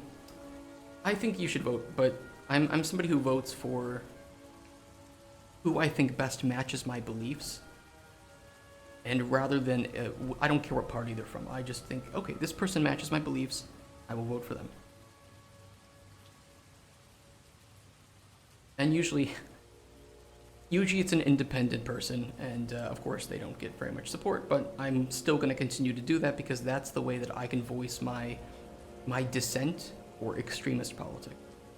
This is where my beliefs lie. I think that this is a much healthier way to run the country. It's weird how charged things have gotten. I was watching a debate here in Norway about Palestine between far right and left here. It's very weird how they're so blinded by their political view. I feel the same way. Political polarization is very socially corrosive, I agree. It's one of the benefits of autocratic governments because you can't affect politics anyway, so people don't concern themselves with it. But I don't quite like, be it a part of myself or what society expects. I as a man find shame in showing some emotions like crying. Interesting. It's interesting. I feel shame in feeling it, but not because I know somebody else will see it, but I think it's just because I know that I need to find a way past the thing that I feel sad about, so I feel sad, I feel like crying, and I sometimes I do shed a tear, but it's like, okay, those are my 30 seconds I was allowed to feel sad. Now, I need to find a way past this problem. My intention will not be strange that politics are so polarized in this day and age. Well, it's not so strange. I think that there's a lot of manipulation. Politicians have realized that they can use strong emotions to gain more power and favor. And therefore, more money from that. And so they're just going to continue to do that as long as it's profitable and gets them repress, essentially. And companies do the same thing. The big companies don't care about the ideas they're supporting. Of course they don't. They do it because it's profitable and gets them attention. The moment that putting LGBT flags in games doesn't generate profit and attention, they're not going to do it because they never cared about that in the first place. They never will. It's the reason why you don't see LGBTQ flags in games in the Middle Eastern version, right? Or I think Bethesda had.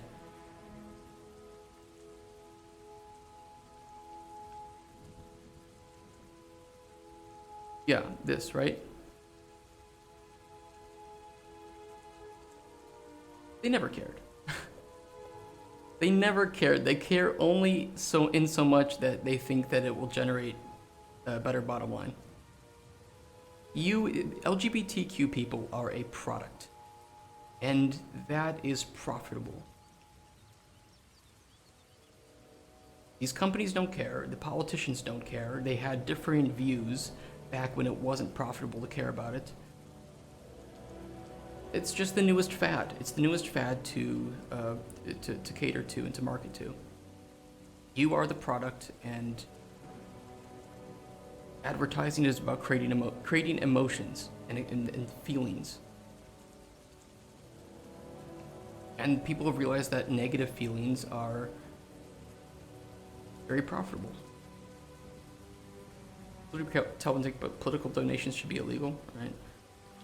LGBTQ community also thinks it's dumb because they do not give an actual shit. Yeah, I mean, it is dumb. It just is. And it's so obvious that these companies don't care.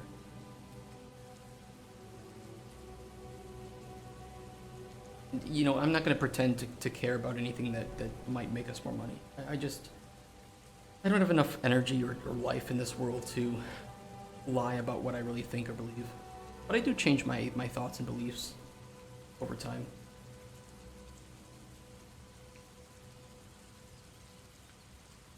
What was here? Oh, there was nothing here.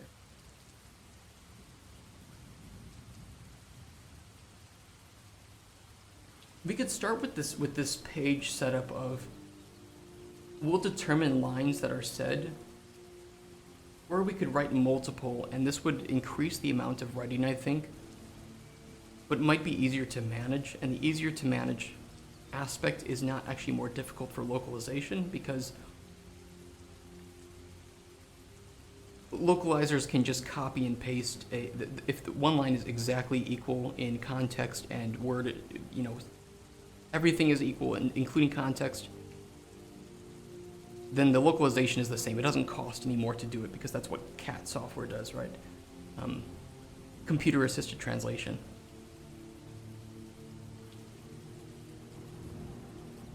Then again, I already have the experience and usage of this page setup, so maybe that's what.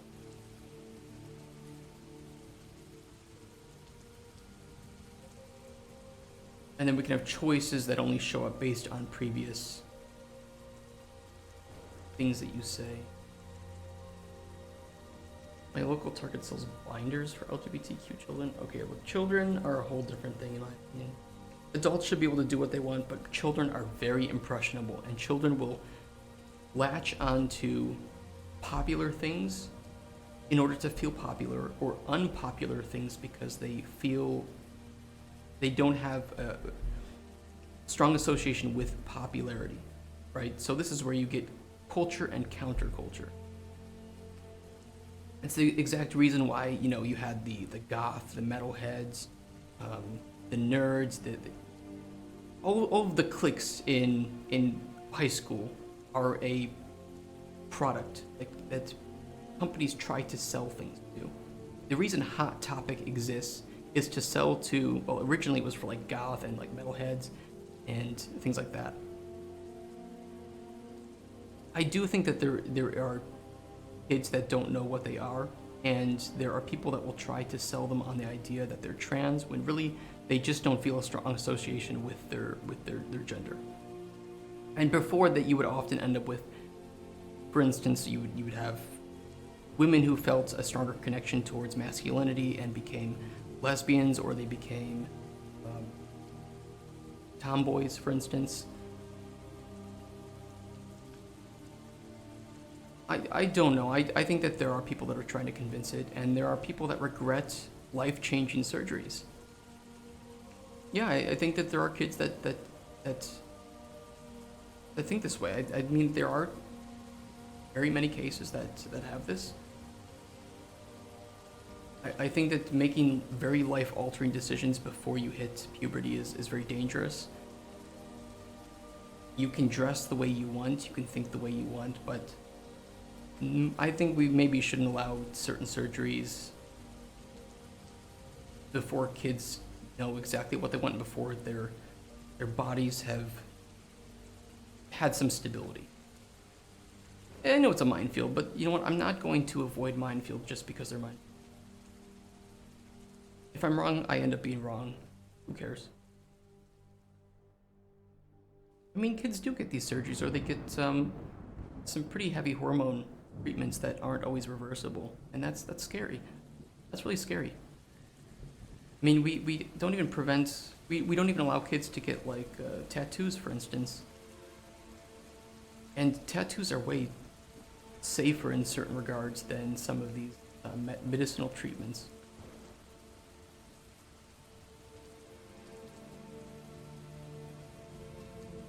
And it's not saying that these people shouldn't exist or they shouldn't be considered equal to others, but I think there's a time in your life where getting it is much more dangerous, especially surgery.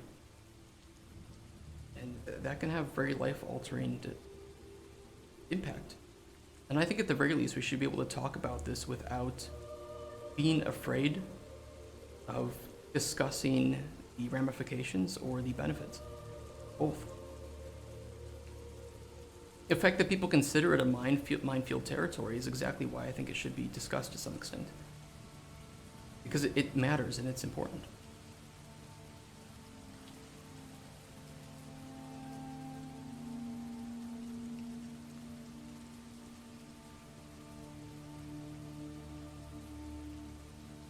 I don't know. I don't know if that's true or if it's not true. I just hormones are really important to a body's development, and I think blocking it or putting in more hormones of one type can change your physical nature quite heavily, and change the way that you think and your mood. I mean, the reason why menstruation is so mentally disagreeable, let's put, for women, is because there's a massive release of hormones. So there's absolutely cases that injecting somebody with more hormones of one type or the other is going to have very different effects than if they weren't injected, right? Let's put it that way. I don't think that makes them more or less dangerous. I just think that it doesn't change the fact that hormones control a lot of how we develop physically and how we think mentally. And so choosing to do something like that, even like, for instance, there's a lot of really strong ADHD medicines that primarily young boys were put on, I think through Ritalin, that turn them into completely different people. And so medicines always have a side effect. I mean, if it's not meant to naturally be in your body, in the dose that you're putting it into your body then that's definitely going to have a side effect. And those aren't always positive. I think the science is still out on this one. I think it is. And for kids who are already having massive amounts of hormones from puberty that are changing the way that they think, I mean, there's a reason why teenagers are starting to rebel and starting to become more sexually aware of who they are, indicates just how much of an impact puberty and hormones have on their developmental stage. So blocking that from happening, I think, can be very dangerous. And you could say that, but I don't think that I am. I think that it's kind of common sense. But I appreciate that we can disagree on that matter. I think it's going to take a lot to convince me that changing the hormones that kids naturally have in their bodies is in any regard good. I think that that's a very dangerous practice that has a lot of room for error, and we don't know how to properly treat the mental side effects of changing the hormones in some. And it can be that they feel one way one year and then feel a different way in the other year. Kids just are very impressionable and change their outlook and their view of life and their belief system constantly. I mean, that's part of growing up. And it's a beautiful part of life, but it's a very tumultuous and chaotic part of life.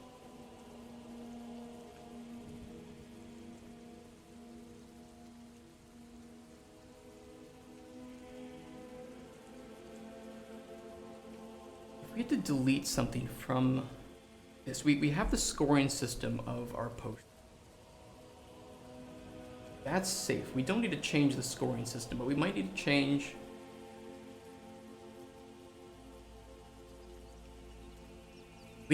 how the NPC shows up, which basically means we need to delete everything regarding the tutorial of when the NPC shows up and how we interact with them. That's okay. The tutorial can change from now on. We can heavily change it. It works for the build that we have publicly available, and that's what we'll have to do.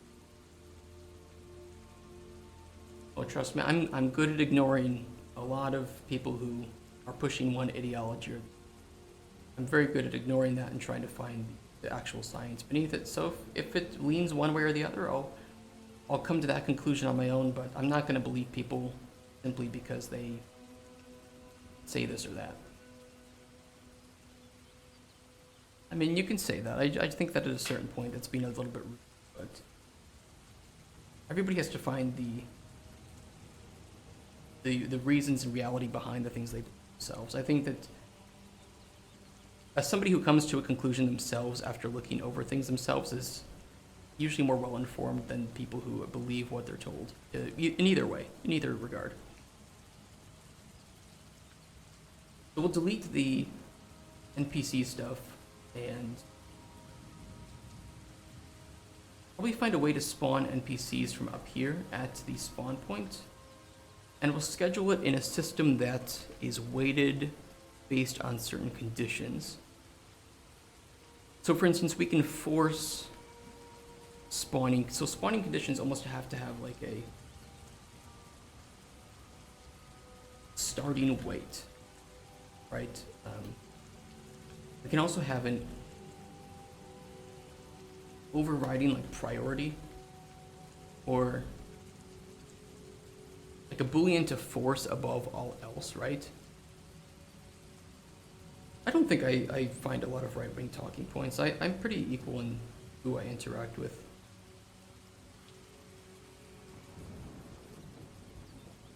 I don't think that's necessarily true. Like, you don't know me, right? And I don't know you, I don't know anybody in chat, really.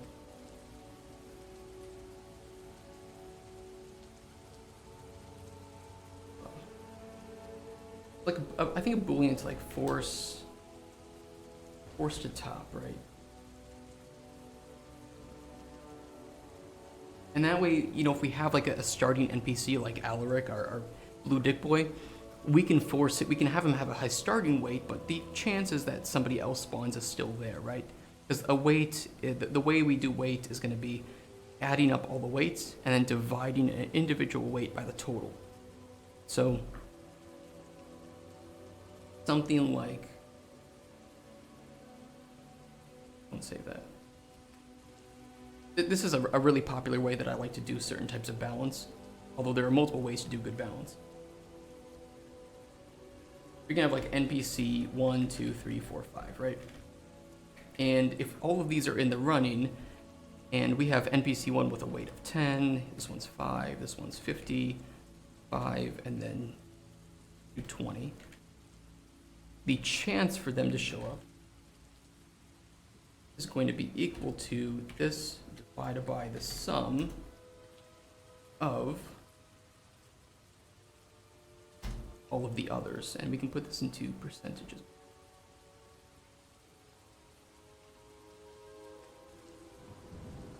That's wrong. Hold on.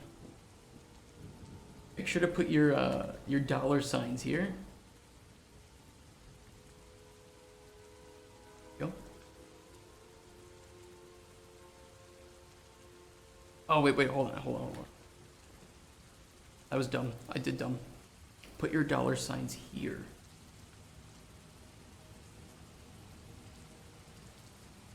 Brain fart. There we go. And now if we sum up all of these,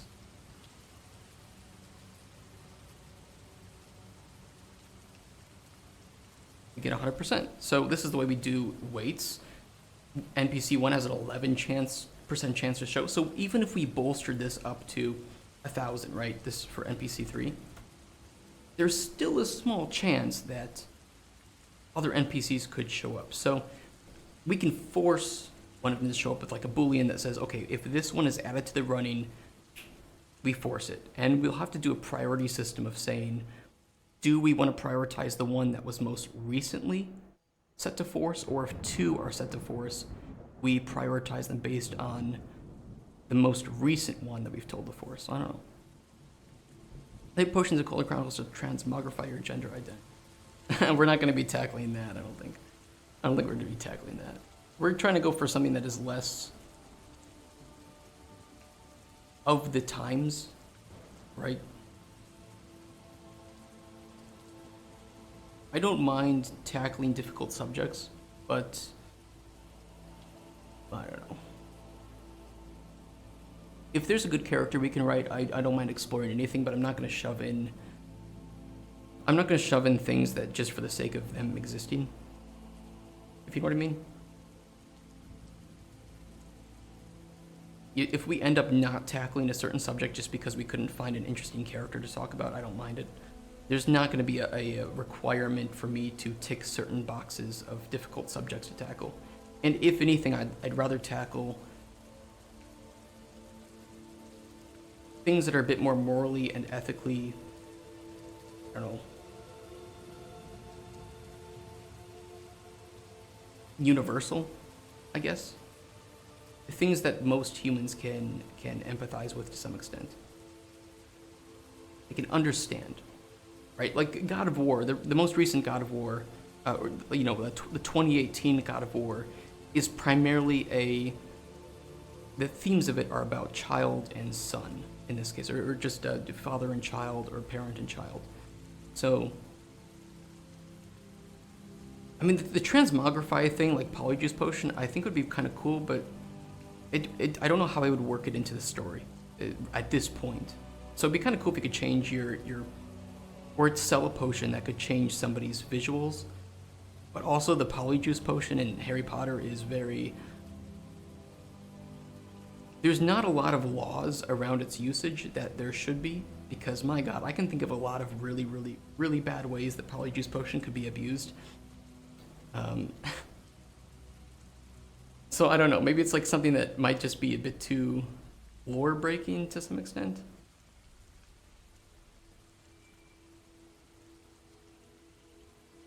Do you mean like the first God of War from the original trilogy, or do you mean the new 2018 God of War?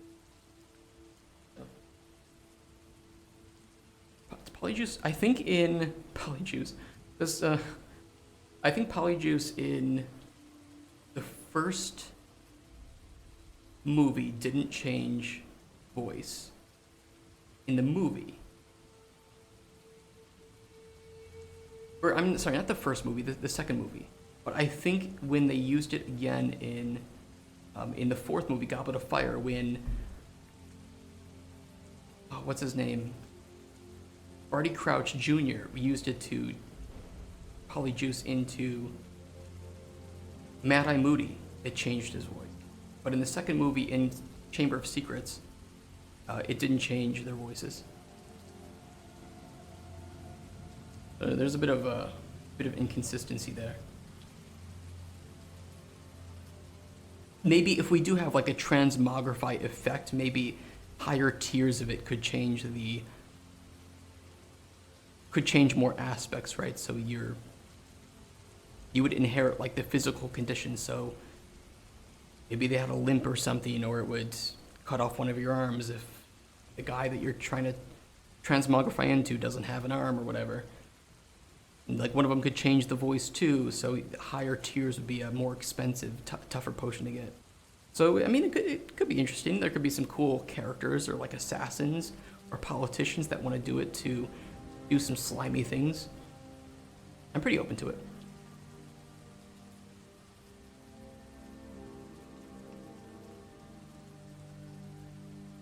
Don't, I've read like Harry Potter like 15 times at this point.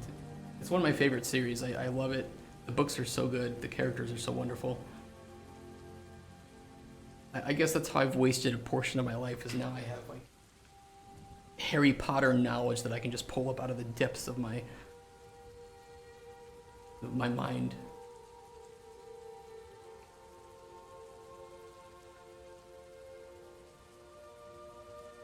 Yeah. It worked for Barty Crouch. You could always say that maybe that like Hermione was good at making it, but she maybe didn't get the recipe right, so that's why it wasn't affecting the voice. I guess you could kind of explain it away, that small plot hole.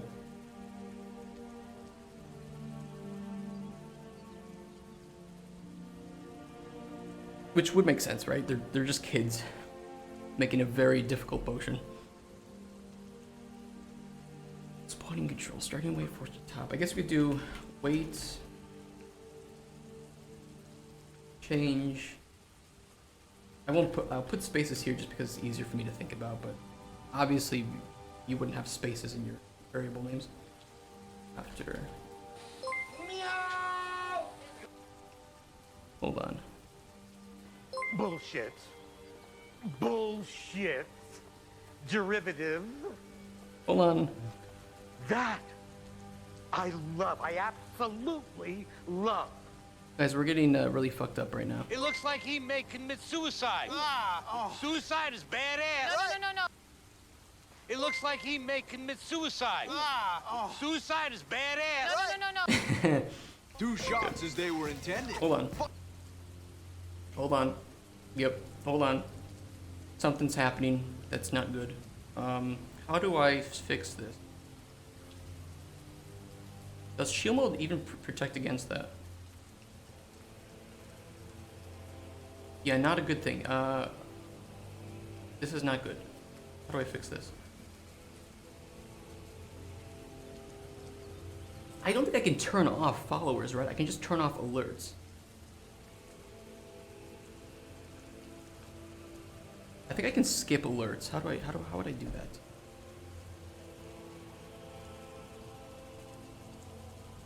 Yeah, hold on. I can do. I think I can skip all on queue on stream elements. That's new for me. Maybe somebody didn't like me talking about politics. Can I skip all alerts? How do I do this?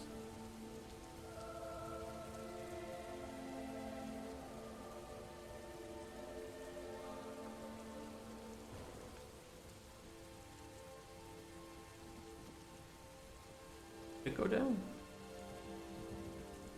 Can you guys hear me? Is this still playing? It is still playing though. Maybe I can.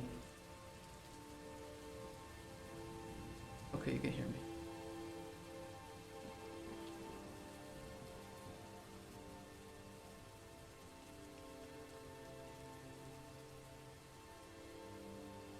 Oh, wonderful! I'm getting more.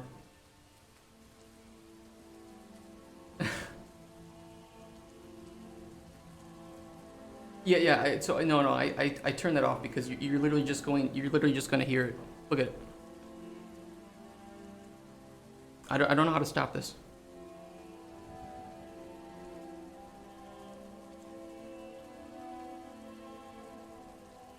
I don't know. Yeah, hold on. Let's see. Stream elements. Skip all alerts. Well, I don't want to have the thing.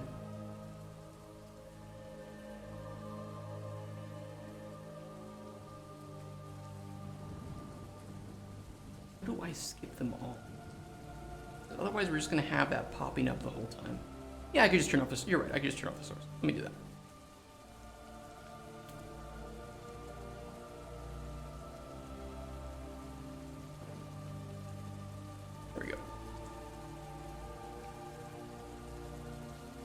Yeah, that's what we'll do. I mean, thankfully they're not like writing anything in chat, but I have my finger on the shield mode just in case, right? So that's salamander. I don't know if I have to talk to somebody on Twitch about that, because now it just looks like I'm buying followers.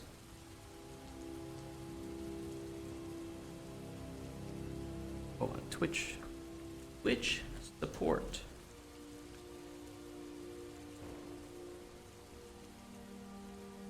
Contact support.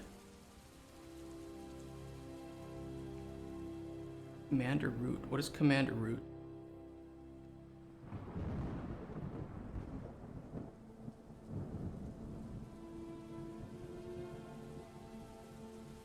Follower remover.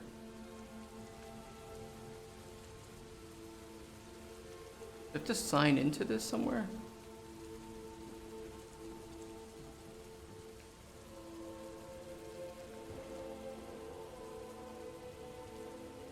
I can probably move on from political discussions.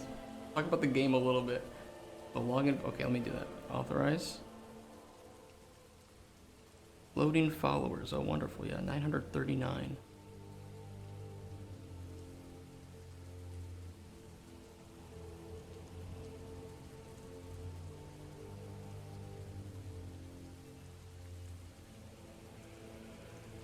What settings should I do?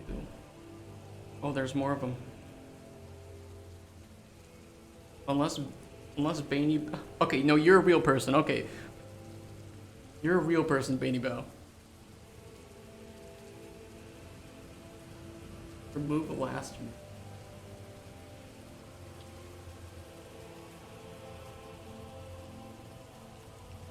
Scripting. Well, we just got raided by a follower bot, and I'm trying to remove the follower.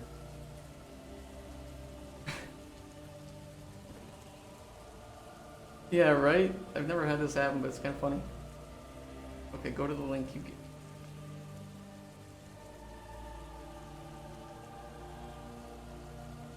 Just tell me what I need to do, Laser. Happened to your friend? Yeah, it's crazy.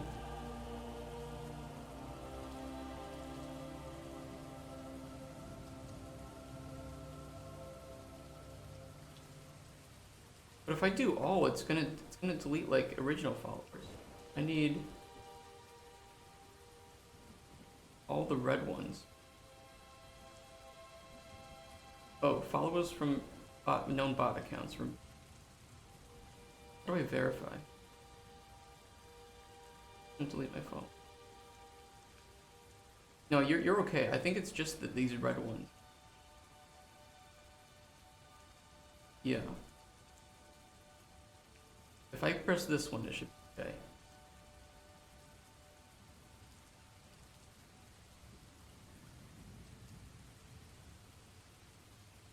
But... Oh, it's going down. It's going down, guys. It's working.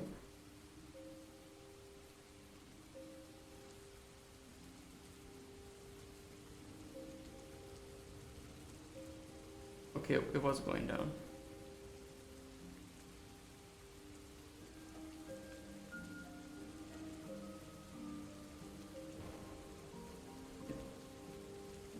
This should make sense. If it's these 617, okay, yeah, here we go. We're at 437. Now, if we hit 0, please, I beg of you, follow me again, okay? Yeah, it won't be. No, we're okay. I'm just gonna save this. We should be good. Yeah, we're okay. We're okay. If what it says is true, we're back to our... Hold on, I can reload. Should say 260 roughly. Oh yeah, we're good. Gucci. All right. I see it over here too. 261. We're back.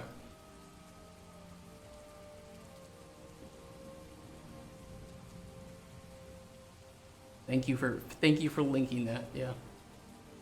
This tool known bots, why doesn't Twitch know and ban them, right? If it can detect them like within a matter of seconds. Yeah, Twitch doesn't care.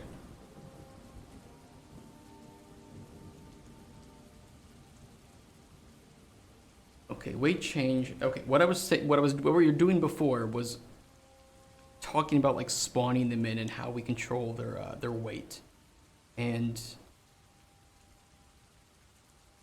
we do need to have like a weight change after spawning control. I guess we do a spawning control and also spawning conditions. Weight change after not picked. That way, if an NPC has been waiting a long time to get picked for the next one to show up, we can increase their chances. Something did spawn, yeah, right? Thanks for 600 followers. Yeah, I should have sent that to publishers. Like, look how many followers I got yesterday. It's possible, too, that people could be... I don't know what the purpose is. People could be doing it to... Maybe to then, like, report that person for buying followers? I don't know. I've always wondered about that. Maybe to make Twitch seem busier. Yeah, but it doesn't even show up as viewers. Yeah, to cancel lots of followers and mass report. Yeah, that's what I was thinking. I guess if people don't know how to remove them, then Twitch... Well, I don't know. I don't know what it is. They can't cancel me, though. I'm uncancelable because nobody can fire me. Can't really get me removed from my own job.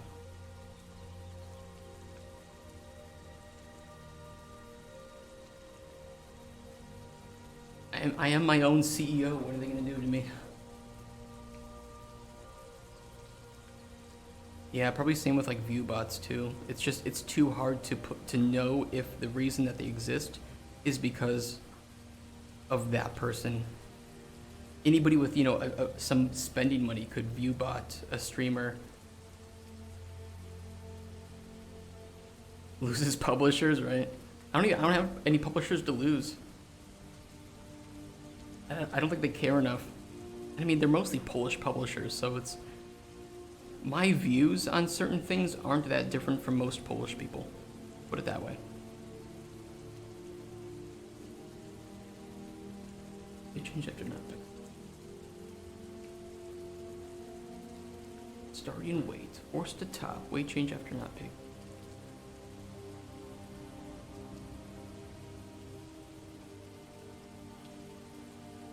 I think that's kind of fine for spawning control.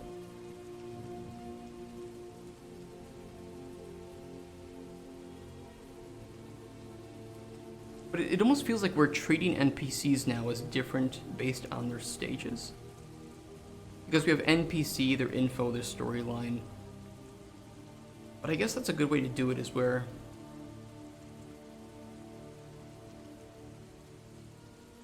I wish... Maybe, can I turn that back on now? I don't think you'll hear that.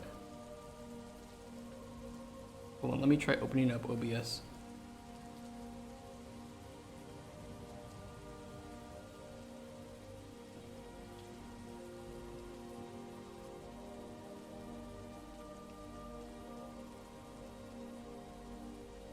Okay, I don't hear them playing. I can re-trigger the uwu so you didn't waste points. There we go. Perfect. I won't turn on the follow alerts right now. I mean, maybe it's you made screen cap. Yeah, thank you. Wonderful. Let me just get that sent over to publishers right now. Wild. Can we all agree that it's not a coincidence that the day we talk deeply about politics, that I get follow rated? This is okay, right? Like, this is a conspiracy we can all agree in.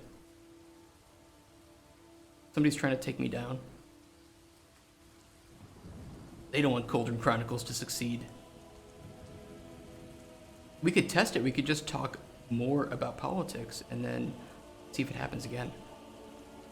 How much even is it to I don't know. I don't know what the point is. My friend once got a follow raid for no reason. Well, we had those chaos bots, those Twitch chaos bots, right? That just posted something about gambling in the chat, but it wasn't even, there was no link to anything, so they did warn you, that's right, yeah, that the chaos bots warned me. Holy shit, you're right. That was what that was the chaos. BlackRock trying to cancel you. Yeah, who knows? We got them all though. They're all gone. Bye bye bots.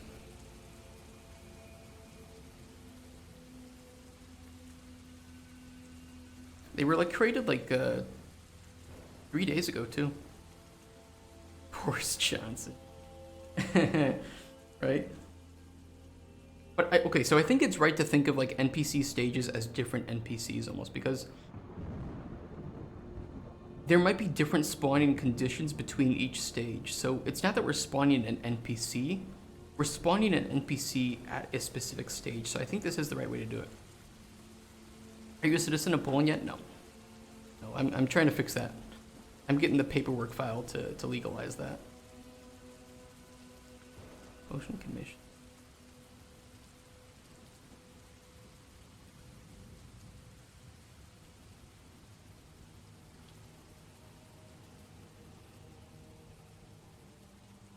My god, you do have a screen cap, 939 followers. Yeah, I'm going for, I need to go for short-term residency first on the basis of marriage.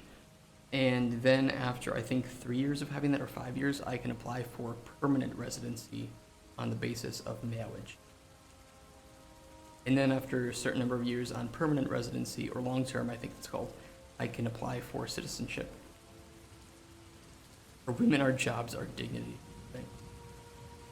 Right? That's pretty true. No, I'm creating Polish jobs, Lazy Fangs. Look, I'm trying to get funded so I can create Polish jobs. Our marriage doesn't instantly make you a citizen, right? Not like it's really fucked up. Both EU and US have really similar immigration laws that are for honest people who really want to work and be a good member of society, pay their taxes. It is nearly impossible to move to these countries on the basis of doing that. But God forbid you either get married or you enter illegally, at least in the US. I'm glitching, am I? Do I have some camera problems?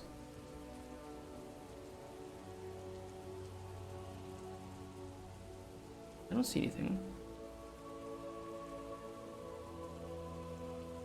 Tell me if you see any issues.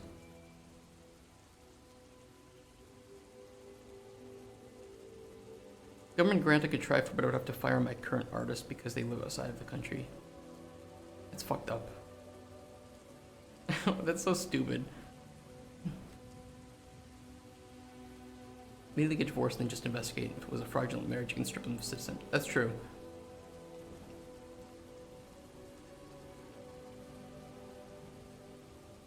It's just, I looked into, like, my fiance has 3 different options, main different options, if she wants to move to the US and on the basis of getting work.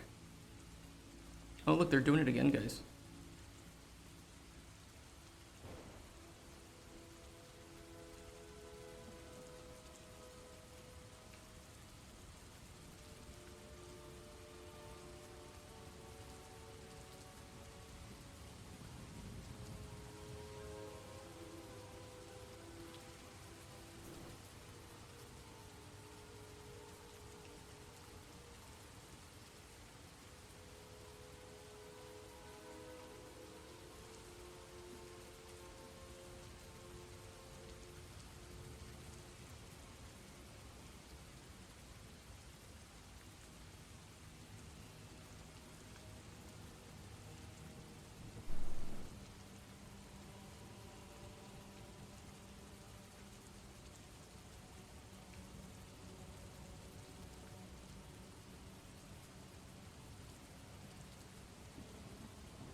That's so stupid. It's so dumb. What a waste of my time. Yeah, somebody's doing this. That's fucking dumb. Who knows? Kind of funny. It's good content. If anything, they're just making this a more popular stream to watch and engage in. So they're kind of doing the opposite of what they want, I imagine. Yes, I'm just farming it for content. Like, this is just great. This is hilarious.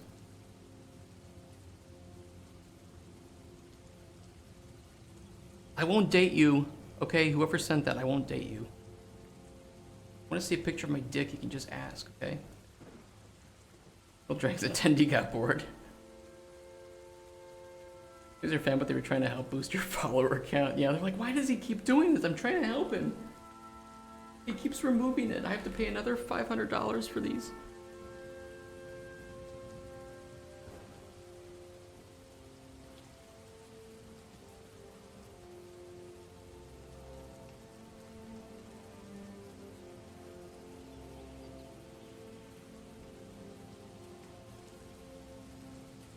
Yeah, and I think the way that we can do this too is that if the stage ID has already been spawned, we just don't spawn it again. So we can kind of keep a running tab of every time a stage is complete, we will complete that stage. We'll add it to like some list, and then then we'll do the recalculation of the next stage to spawn, and a time of when that should spawn. So like a global manager for this. No, this works. This works. I think the spawning system as a whole is actually going to be pretty easy to do. It's a very easy system.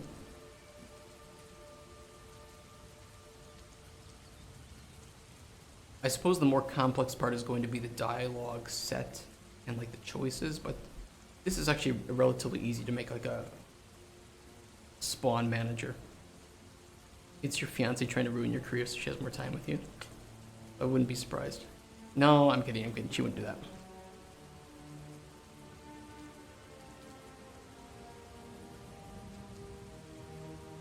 I mean, I think knowing how to get around on Twitch is just knowing how to deal with like crises, right? So if you have somebody sending you like really rude messages on donations, just disable donations. Just disable text-to-speech. Disable donations entirely. It's not worth it. If you have people like just follow spamming you, just disable follow alerts and just deal.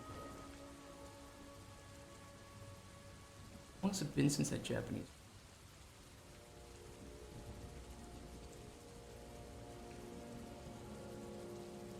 $6 or 7 years? Something around that.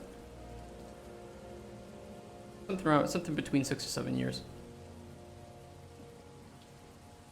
We had done calls on Discord and stuff before then, but yeah, that was the first time we met in person. And I think she regrets it. I would too.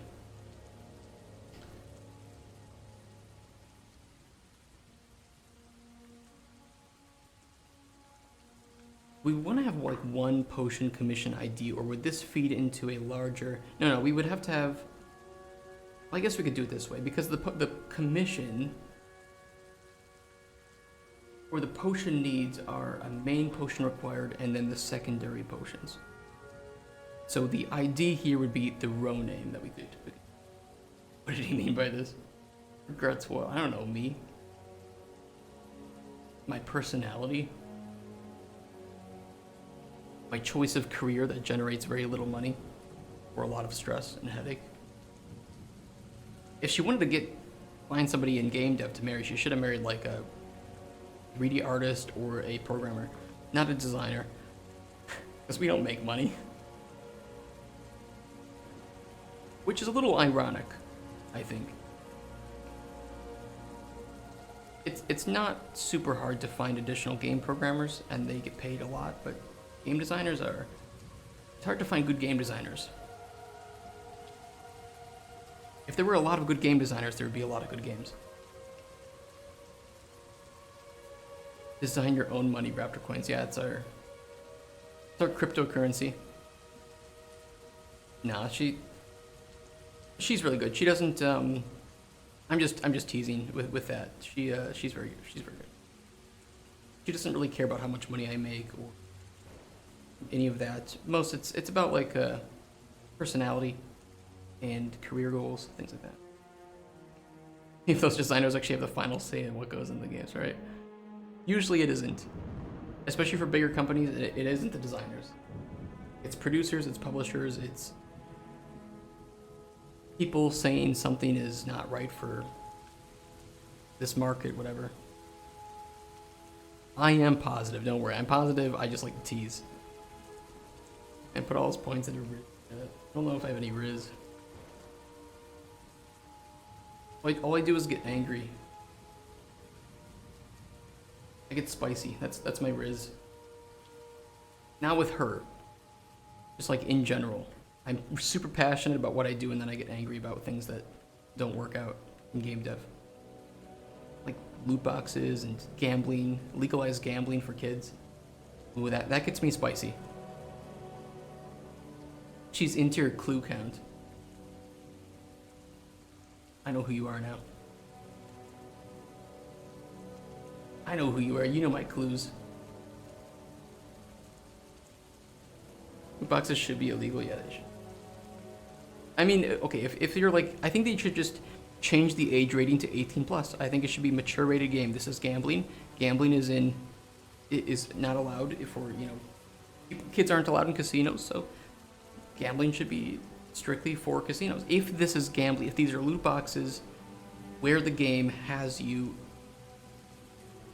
premium currencies. Okay, this is spicy. Premium currencies, PEGI 16, ESRB 8, rated M. How's that for a hard line? Have you started with game design? Can you recommend any books? I'm not very much of a book learner with it. Gambling should be banned for adults too when the house is an unfair advantage. Fair. I really like that they have required, I think, was it China or something that required games to show their percentages of winning?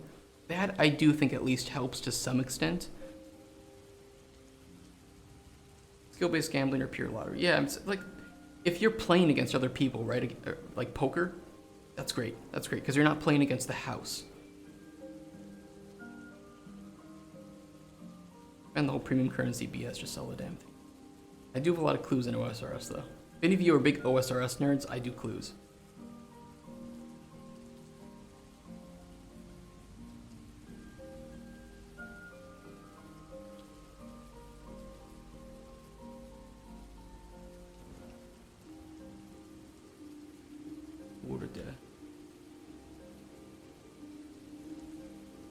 Gamble core game, right?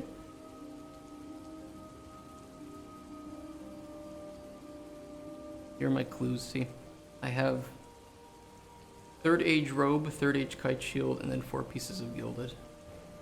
One day, third age pickaxe. One day. 2 scrolls. 3 ranger boots. I'm pretty happy about that.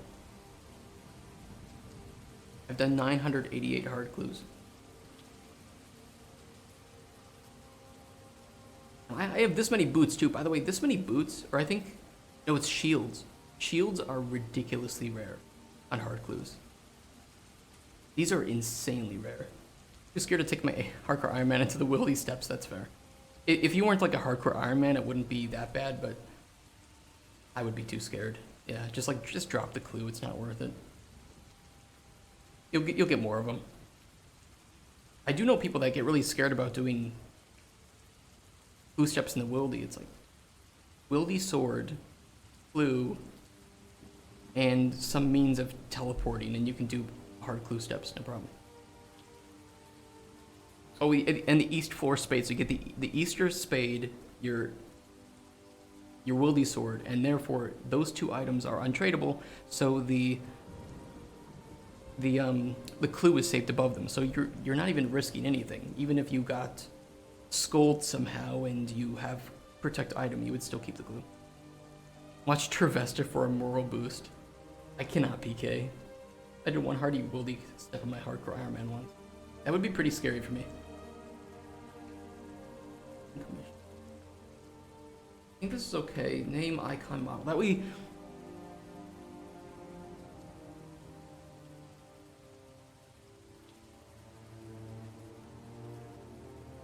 I think we'll do model here, like the skeleton, right?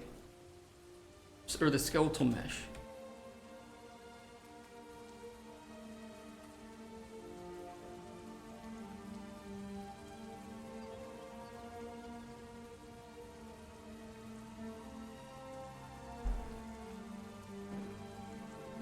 I understand what I'm wanting to do, but I don't think we need it yet. And it won't be difficult to make this possible. So that way if you, I don't know,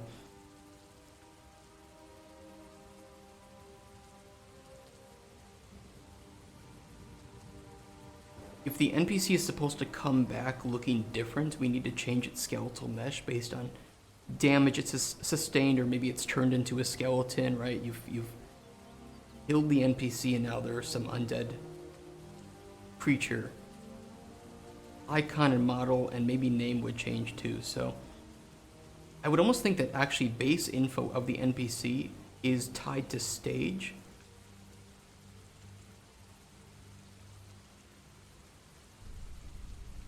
So instead of this, I think just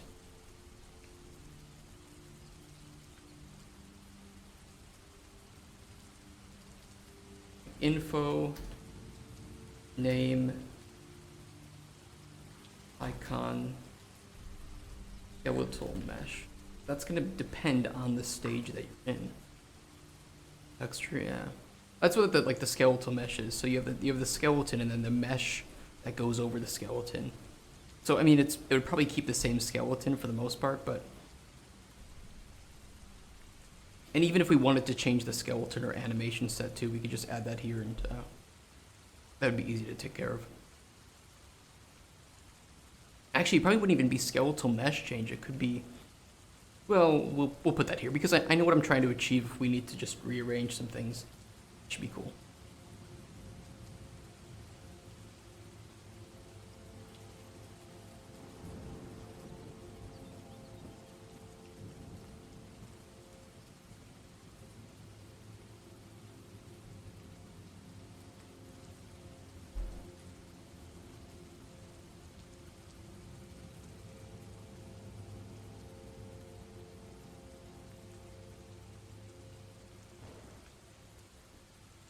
I like what you guys did with me too today, where this is probably one of the streams where publishers that I just met might be tuning in to see what kind of person I am. And you just want me to tackle every single difficult current political problem and give my opinion live and save it to YouTube forever. You guys are spicy today. You guys really, yeah. I mean, if they tune in, I don't know. They could have just watched like one of my old videos, but I don't care. I do not really care. I don't mind talking about my opinions on stream. No, you guys aren't. I'm just joking that there might be some potential publishers watching this, and I don't know. It's your political opinion on illegal immigration. Well, the term is illegal, so. They follow by you to check how well you work under pressure. You guys both had the same thing. You guys both had the same idea. Maybe that's true. Yeah, it's like always trying to build this community. How well does he do if he's getting raided? That would be funny. It would have been really funny if I had just broken down like panic attack. Like, guys, what do? I don't know. Do I end the stream? Should we just panic the shit out of it all? For me, the only thing I wanted to really turn off was the follow alerts because it just would have been like constant in my ear.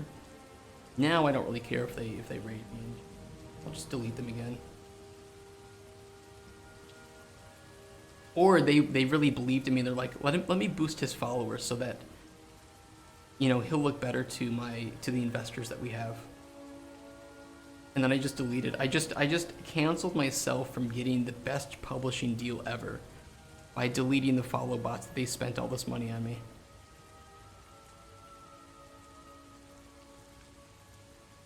I make a 50 tweet thread about how stressful it is to be streaming on Twitch. Doesn't care about small streamers. Let me better message you about it. Consent is key. Okay.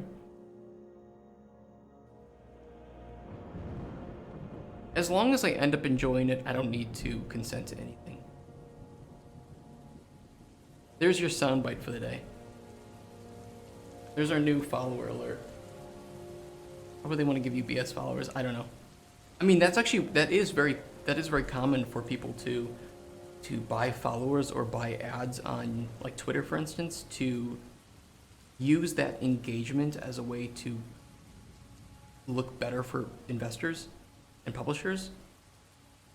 And I made a very strong point of saying that all of our growth right now is organic. We've done no marketing, and I don't plan to do any marketing until we are working on our vertical slice, where when, for instance, if we make the Alchemist Hut, that is ours. That is our model, that is our mesh, and this is representative of what the final game is going to be. That way, I can start to actually be proud of what we're making and say this is real. This is going to be in the final game. There's also the kink, consensual non-consent. Oh yeah. Yeah, there is that kink. That's a dangerous game you're playing.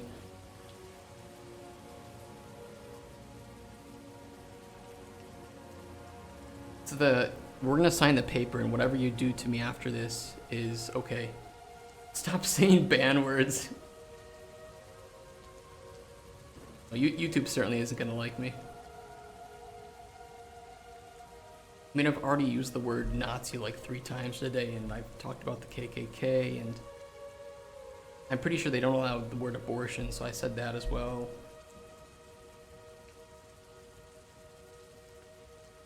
You just add it all. Look, it happens. Look, things get said. Things get said on this channel, and I'm okay with them. And if in the instance, in the future, that I'm not okay with the things that are said, I will forget what I say. Look, let's put it this way. Every single stream that I have, my views are different than the stream before it. And so you will never be able to get good sound bites on me, because by the time you post that sound bite, my view has already changed. Right? You'll never get me, because I will always change my mind.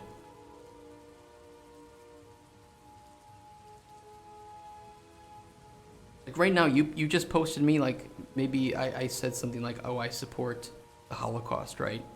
You post that soundbite on Twitter, and it's like, nope, I don't support the Holocaust. And vice versa. I'm gonna bring NFTs to the game, bros, right? Just say I support, say I don't support NFTs, and then I'll say, nope, I do support them. Out my comfort zone.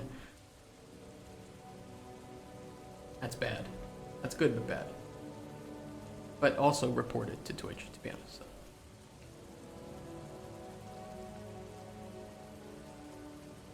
Way. I think this is pretty good for like just the base NPC structure. And these would be... We need story. We could probably pull all of these over by one tab.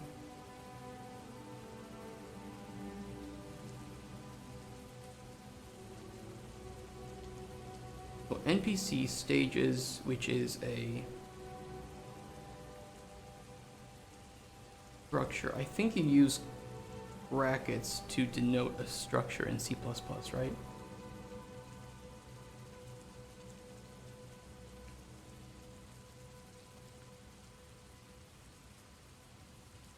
Yeah, brackets.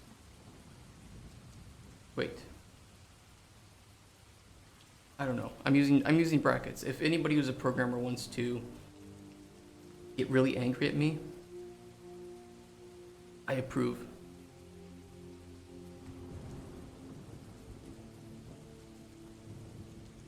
So these are structures that we need. We need stages, NPC info. NPC spawning control. Spawning conditions is a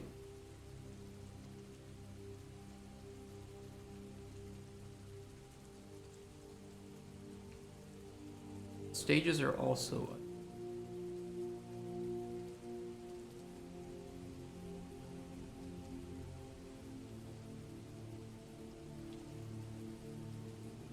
yeah.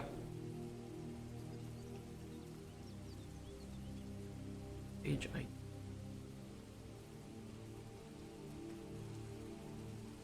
F name. You capitalize the F in F name, or do you only what? UE for capitalize the F. Capitalize it. Capital F for fuck. Or for a very bad word that would absolutely get me in trouble.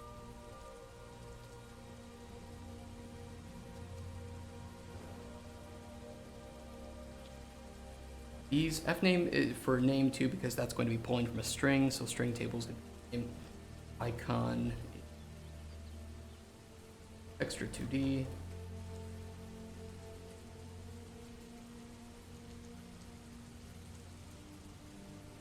Heading off? Yeah, take care, Discern.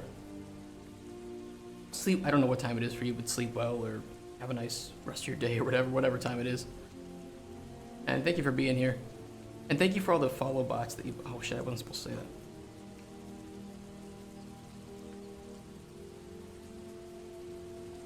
Starting weight, integer. I don't know who did it. Probably my mom, right? Oh, I thought it would help because you need more followers, right? So this place said that you could get more followers if I give them money. Mom, you're gonna get me beamed.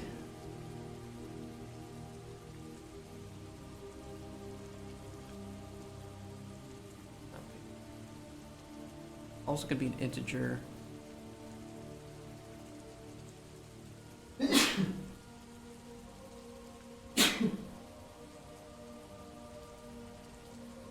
Sorry, I'm allergic to loot boxes. Thank you for the blessings.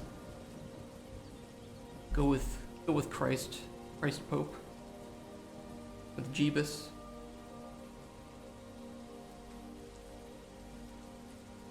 F name.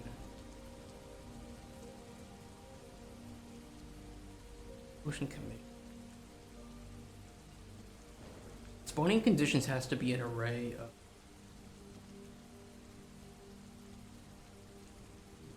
There's gotta be an enum here of different, like, things. So it's gonna have to be an enum of...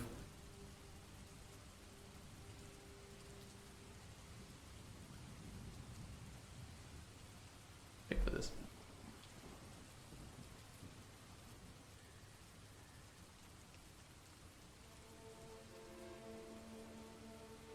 Well, I mean, just like here, we have requirements, right? And this is an array.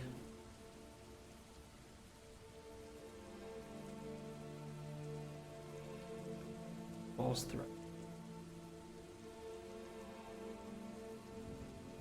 It was actually pretty cool with what I did with this choose your own adventure. So, or like a line to appear. Maybe the NPC would say something different on that page if you were well, in this case, if you were a human, or if you were a male, in this case. So if you were a human male, this line would show.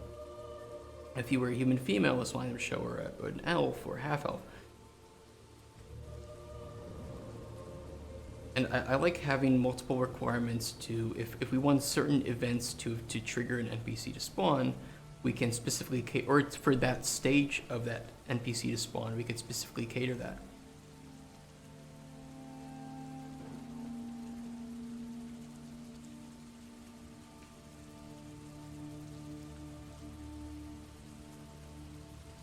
Spawning condition.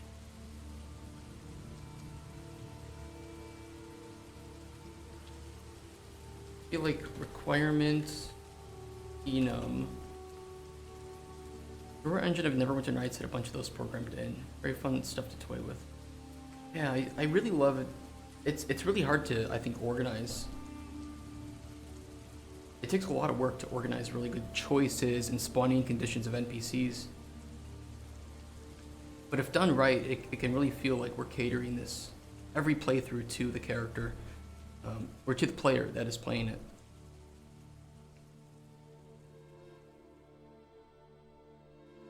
We'll at least do value, and in this case based on the enum.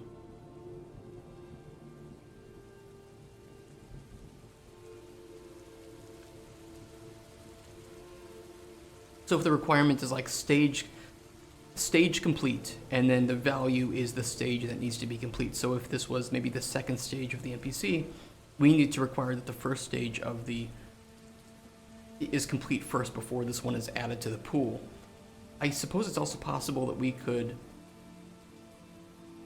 have multiple stages trigger at any point for an NPC, in which case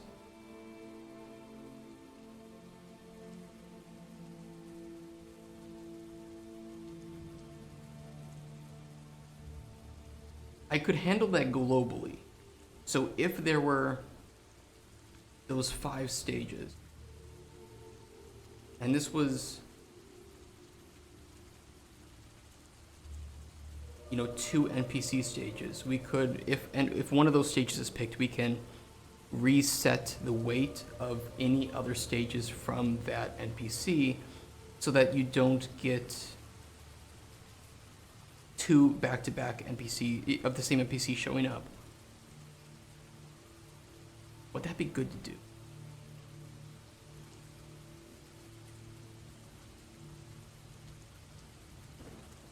We could have a Boolean. We could have like reset weight after NPC picked. Ooh. That way, if we want to have back-to-back, if we want that NPC to have back-to-back or allowed for back-to-back stages on that stage, we would then just not reset the weight and continue with the changes. So in this case, after one of these is picked, for instance, NPC 1, we would increase the other NPCs by, you know, let's just say 5 each. Because maybe then another would be added. So let's say now NPC 6 is added with a weight of 5.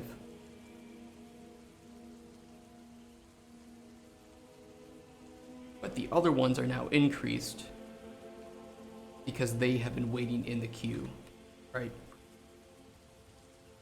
So now new NPC goes from 11% chance to 8% chance to account for those NPCs who've been waiting.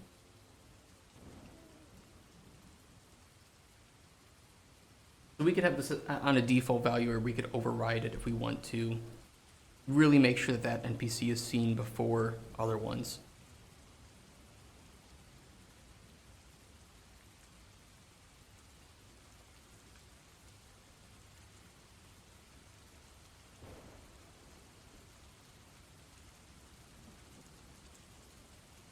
Yeah, I think that works pretty well. That's a good first idea for the system here, is this very easy to develop, easy to program weight system and spawning conditions.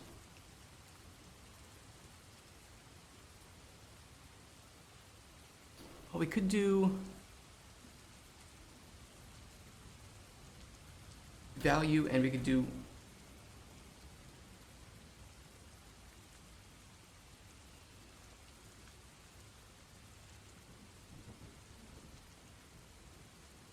that's kind of confusing. Let me explain it.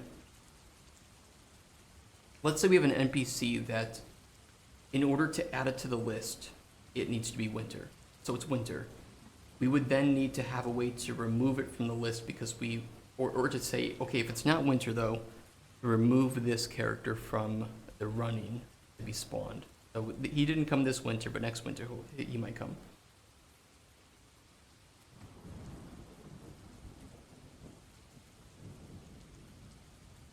So require value to spawn kind of makes sense, but it's also confusing. It'd be like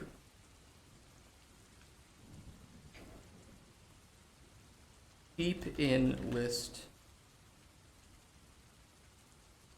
if value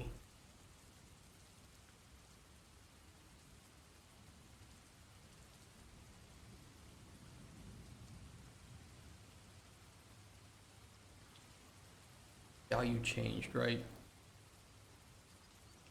I don't know. I think it makes sense what I'm trying to do, but I think the wording of this is really confusing.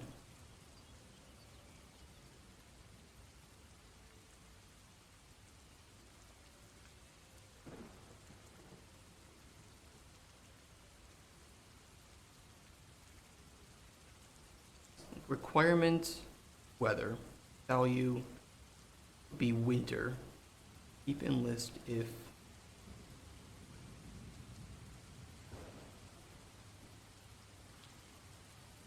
it kind of makes sense.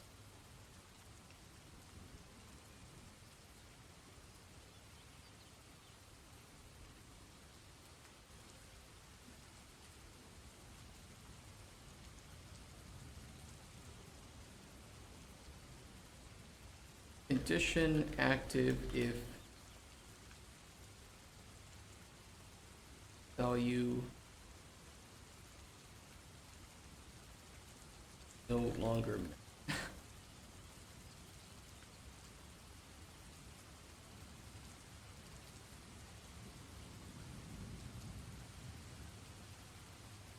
That sounds just as confusing.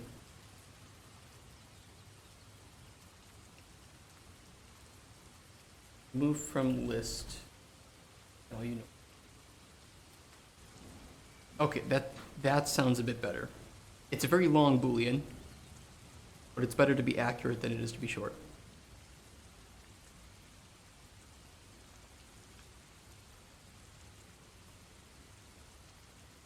That's what she said. Clip that. Don't clip that. The value would probably just have to be a...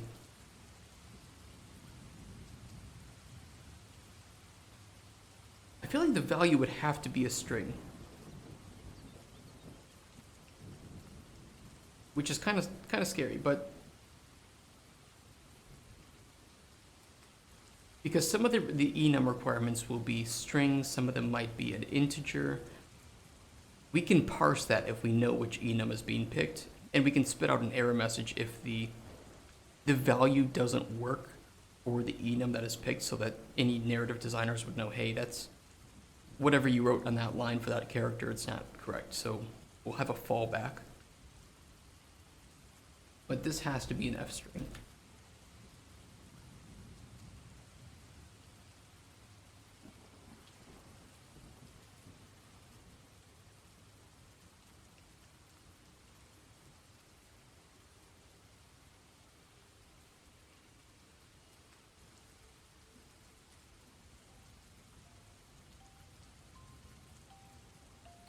Hey Kutsu, how you doing, man?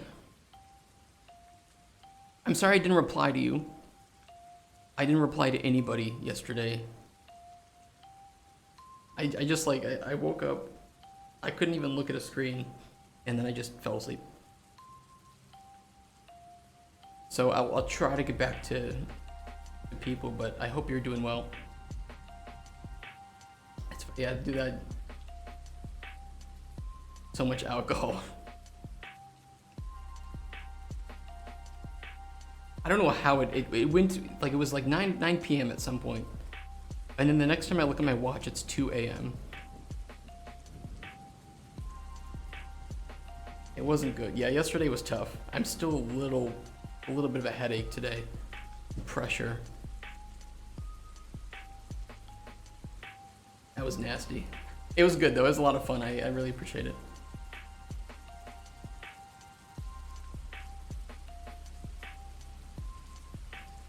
This is a good start. Hold on.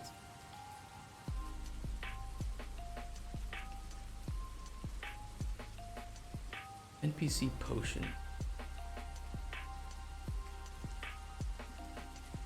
Let's get the, hold on, I need to make a new branch here. I don't know why this is here, but I don't know what changed. Cool. What did I change on my alchemy table? Yeah, I hope you're doing well too. Hope you had fun at Digital Dragons as well. I didn't get to see any of the lectures. I tried. The only lecture I went into was some like game dev dumpster fire lecture, and it was bad. I left after like 5 minutes. That's the only time I've ever left a Digital Dragons lecture. I heard there was one too about that a friend of mine actually left the lecture because they started to talk about why AI was really good in game dev, and like 6 people or something left that lecture. It's from what I've heard.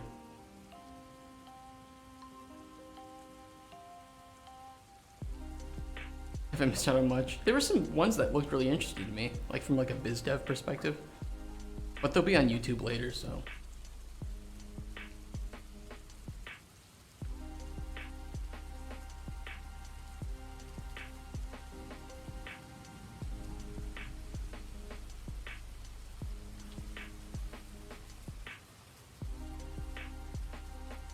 What's the difference here? Input action?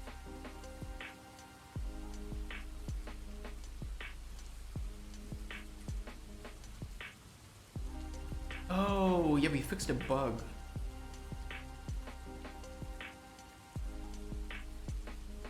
Oh, I didn't upload this to main, okay. You hate AI in game dev. It depends on what AI. I don't like generative AI, I don't like using. And let me put it this way too. Let me even reconsider this. I don't like the use of AI in final production. I think it's really useful for prototyping, where those things are meant to be placeholder, right? So maybe some placeholder voice acting. That's generative.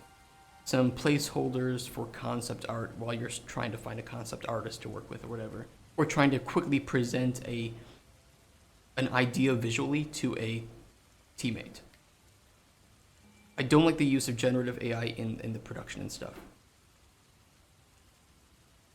During the AA lecture, the presenter mentioned that AI is the tool to save AA. Someone next to me said that maybe it means AA should die. That's a scary thought. I'm not sure how I feel about that. I don't think AI is the way to save AA. I hate generative AI primarily because the quality outputs are because it places. I see a little bit of both. I mean, one could argue that eventually it's going to get so good that, for better or worse, it probably could replace humans.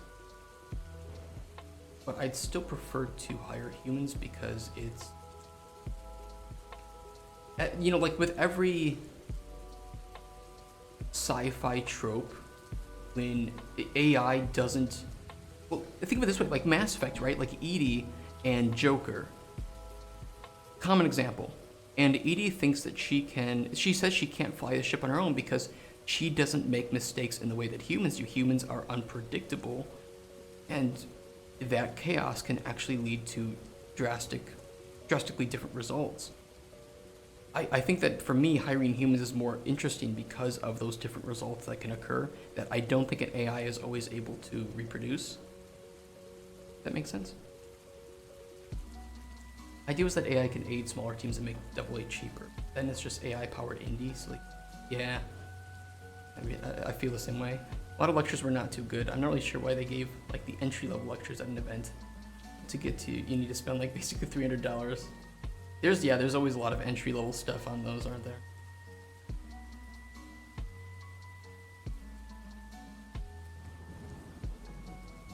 Fixed a bug or something, I don't know, I got wasted recently.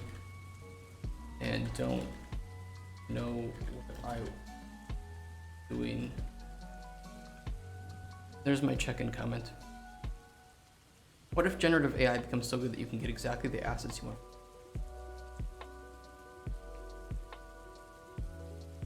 I don't know if I can answer that. I don't know. That's a good ethical question, I think. And I'm not sure I have an answer at the moment.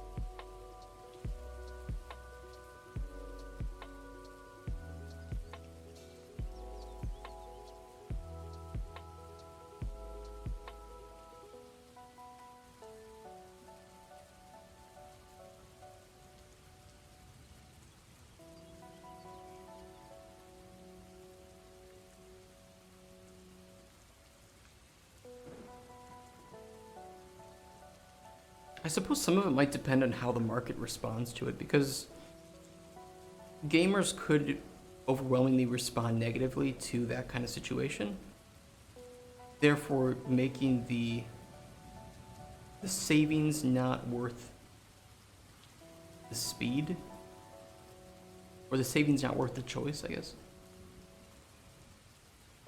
Prompt to AI, I don't know. I'll tell you right now, trying to use AI to do game design is terrible. It's really bad. It does not generate good results, and it has about the same level of functionality as a junior designer, but without a lot of the creativity that junior designers usually bring to the table. Because junior designers don't understand scheduling, they don't understand limitations. So they're not very good at organizing work and realizing how it fits into the larger project. But they're really good at coming up with interesting ideas that, if trimmed and curated, can become really great features. There'll be some backlash, but in the end, gamers will submit to generative AI games. That's probably true. Sad, but true.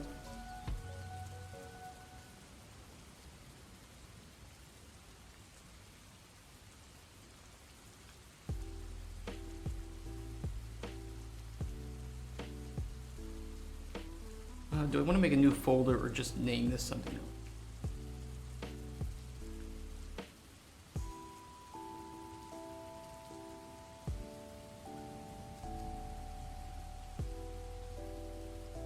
Great songs right now.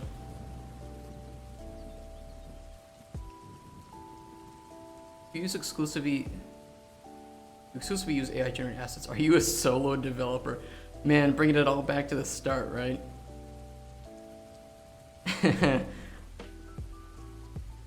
Ooh, I do not know. I do not know.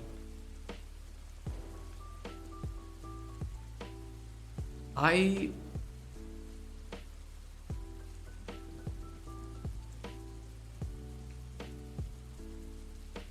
can I word this carefully?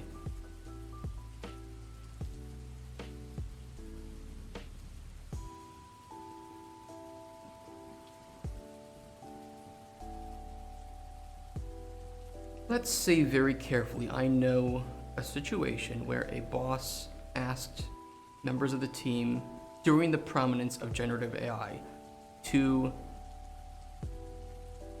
as quickly as possible, develop a fully AI generated game.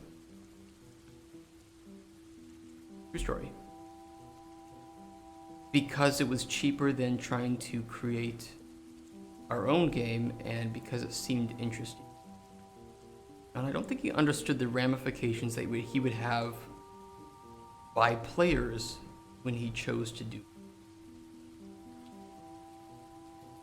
And this was a couple years ago. I think people are starting to become a little bit more relaxed about certain parts of AI, but this was literally use Midjourney to create backgrounds and characters, use ChatGPT to generate dialogue and backstories, and just quickly implement them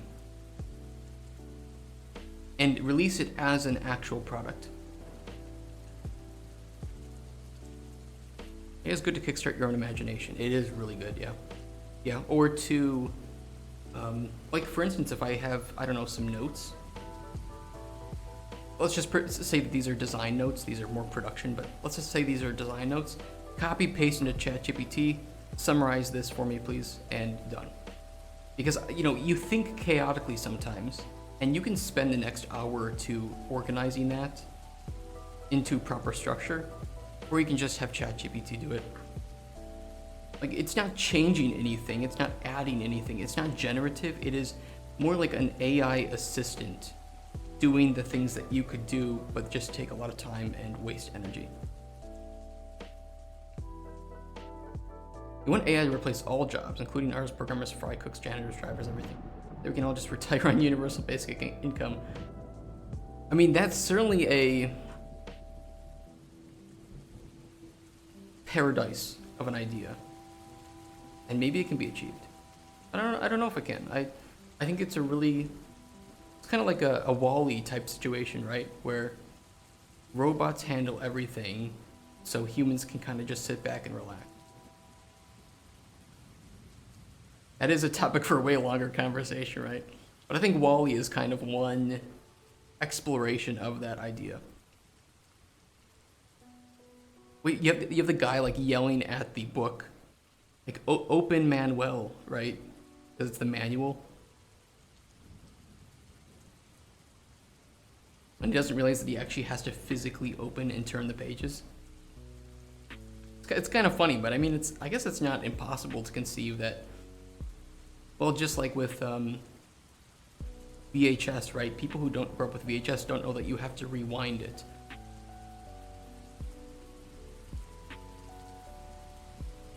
It'd be smart to figure out how to cure obesity. Yeah, maybe that's kind of true.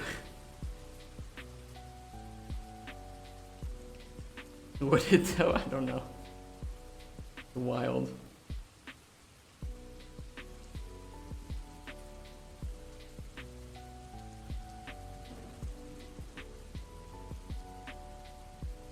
Cita.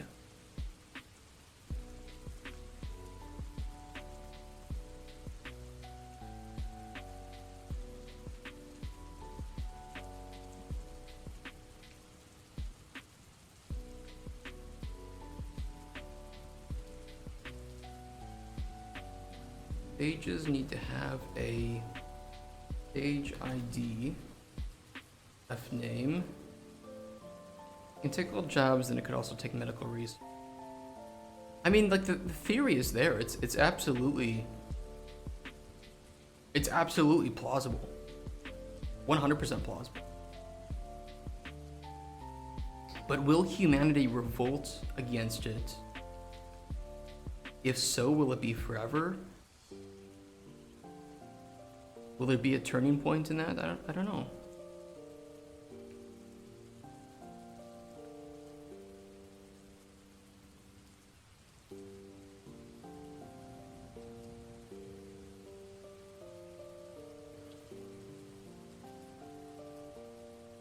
I have no idea what to expect. It's gonna suck if I get replaced, but I suppose that there is a possibility. All I can do right now is try to augment AI into my work in for me, an ethical way. So not having it do design for me, but using it as either a brainstorming start, a Kickstarter, or to do menial tasks that would just take me a lot of time to do on my own. That don't really teach me anything or challenge me, they just waste my time.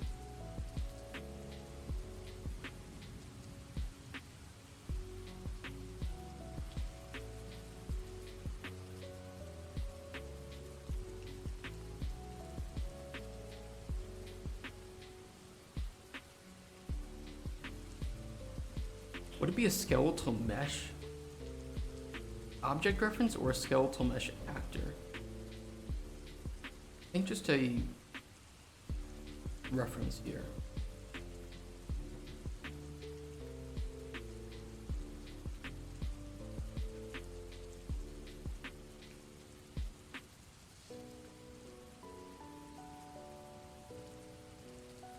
An array of stages.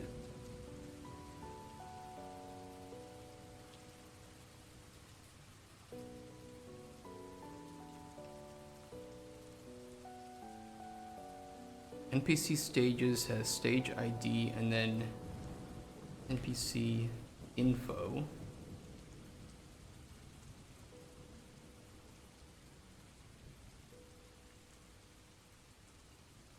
which itself is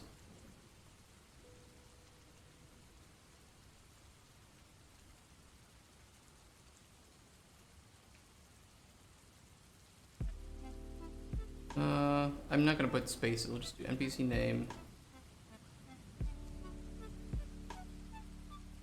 NPC icon, skeletal mesh. Better if we don't have spaces in our names here. You should be able to tell AI, make me an alchemy simulator in UE5. In a few minutes, we'll spit out a complete game with unique art assets, voice acting. But that's the thing, will humans revolt against that at some point? Will humans adapt to make something that even AI couldn't make? Or is it an unwinnable battle?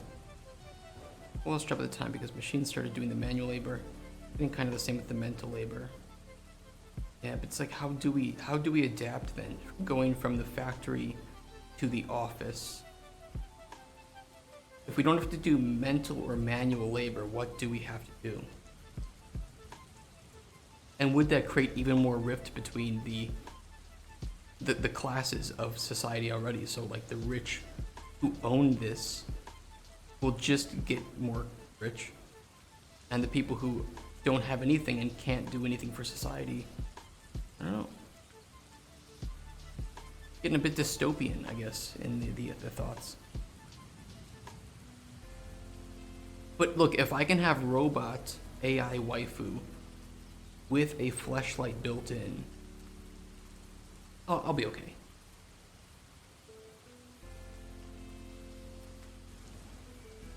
Which I suppose I joke about, but I think there are plenty of people that think that way, that they don't really care what it replaces as long as they get to fuck a robot. And Div turned political streamer, yeah, turned kink raider, also Mass Effect and Halo. We just tweeted out billions of dollars.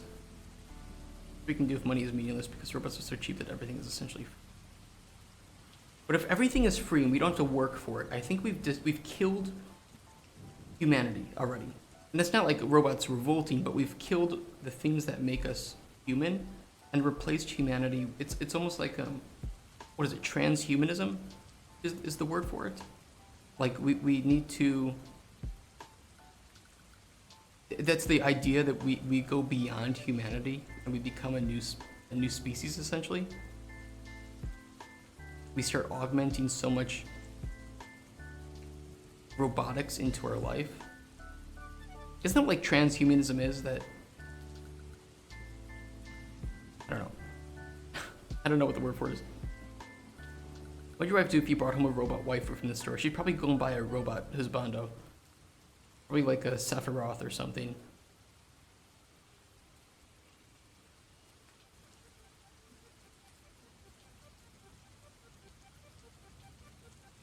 ST NPC.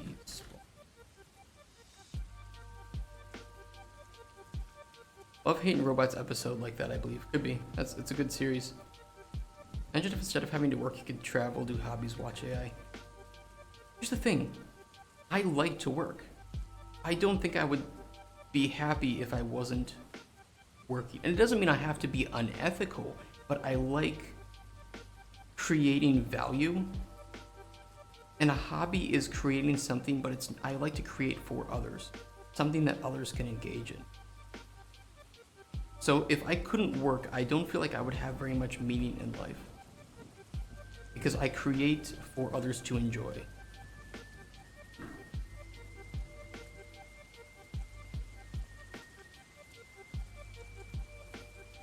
If that makes sense.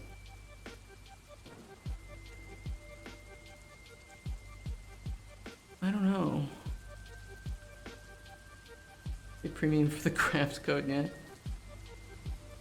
But I think if I couldn't compete, I wouldn't feel challenge. And if I don't feel challenge, I don't feel value in my life. So I'd probably just commit suicide at some point. Or I'd find like, I guess the neo-Amish people who live without AI but don't mind living with electronics. Ticking all the ban, exactly. I think I would just find, I would be part of like a neo-Amish society of people who are okay with internet and electronics but don't allow for any AI. Wanting control.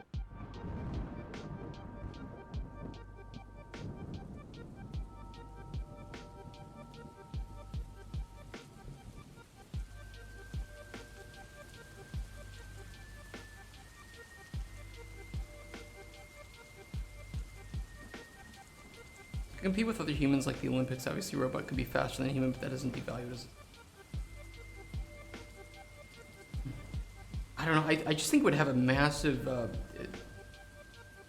it would massively mentally degrade society. Or I feel like it could, right? Because it's all speculation.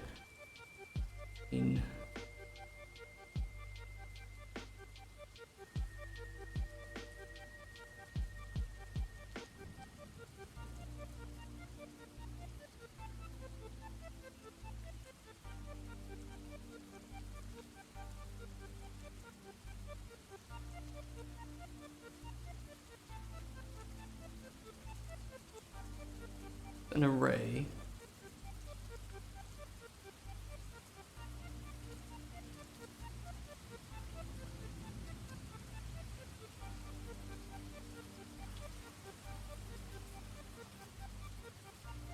We need an enum.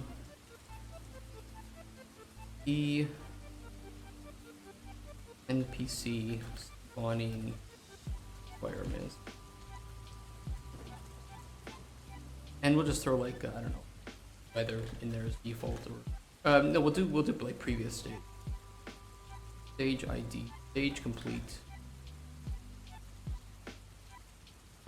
If I were a billionaire, it wouldn't work. I would be on a yacht with dozens of high-class escorts. There. I think I would work though. Even if I had $1 billion, I would just make games then. I would just be able to pay people and we could really just make games at our own pace and take a breath. But I would still make games, even if I had $1 billion. Because I do this because I love it, because I'm passionate about it. So even if I had all the money in the world, I'd still do it.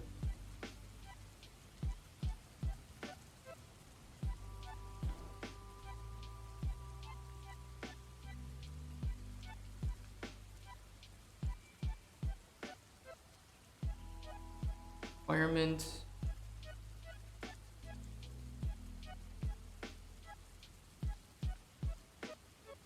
Value. I think some of the things that are highly valued right now are very cheap, but then maybe we can make even greater things. That's true. That's a possibility. I'd make games just to play them because I hate the games that already exist. There. Remove list if value no longer what a mouthful of a boolean. But it's better to be honest with your booleans, like say what the boolean does than just, I don't know, just to keep the name short. I made that mistake a lot and it never worked.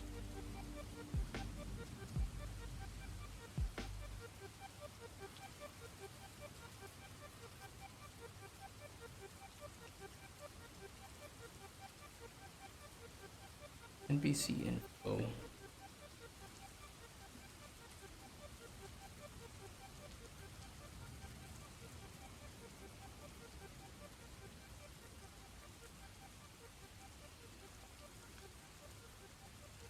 Spawn control works. I would never make a game as depressing as I want to, therefore I must create. Just make a game about training agility or something.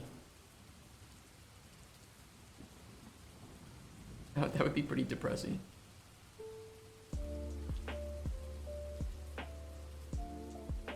Actually, cookie clicker is at least 4 skills in old school RuneScape. Would it be, or most, I would say most. You should make a game called Twitter Mill Agility XP, yeah.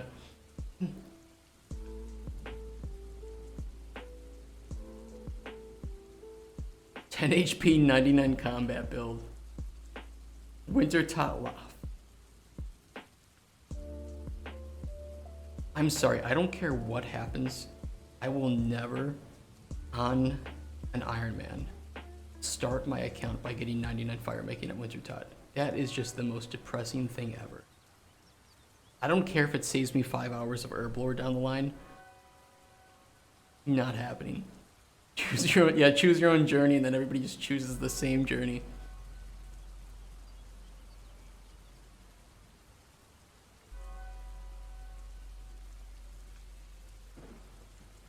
You considered making a Winter Tot locked account this week.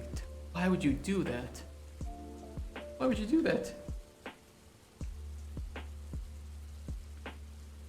Starting weight. Be forced to top. That is my favorite Boolean for women. Don't clip that, please. Don't clip that.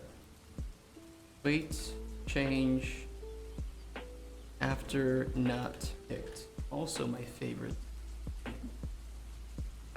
Don't clip that. Don't clip anything I'm saying right now. Reset weight after.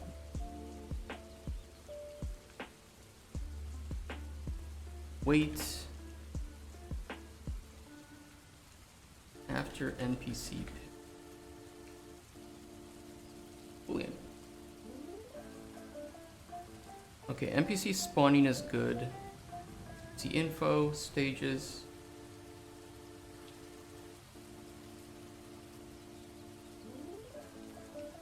Dialogue, set, the potion, a mission. I really like to start new systems from the data because it makes me think about how it's going to work. And then I have the stuff I can start off with. Now Winter Tot locked exactly but Tot's starting chunk in the Extreme 1 chunk method. And no worries, man. Thank you so much for showing up, and again, yeah, we'll keep in touch. I had a lot of fun though. It was great. Fun to theorycraft the most efficient way to play given arbitrary restrictions. It is really fun to theorycraft. I played thousands of hours of like PoE, and if anybody knows PoE, the real end game is to play as little of the game as possible and just make builds, but never actually create them in the game.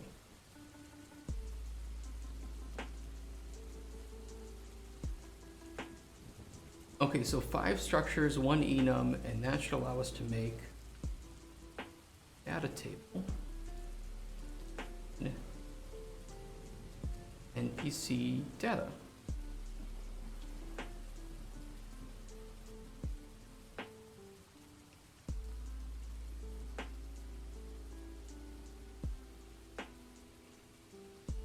We make a new row.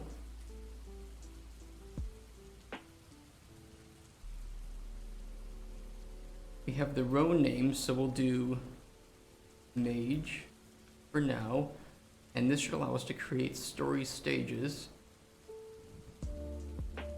So if we want, for instance, use stages, we now have the stage ID, the information of what's going to be there for the NPC, spawning control, and multiple spawning conditions, and different dialogue sets that we can jump into. Yeah, I watch Verf and Limpwort right now. My favorite autistic player, Limpwort.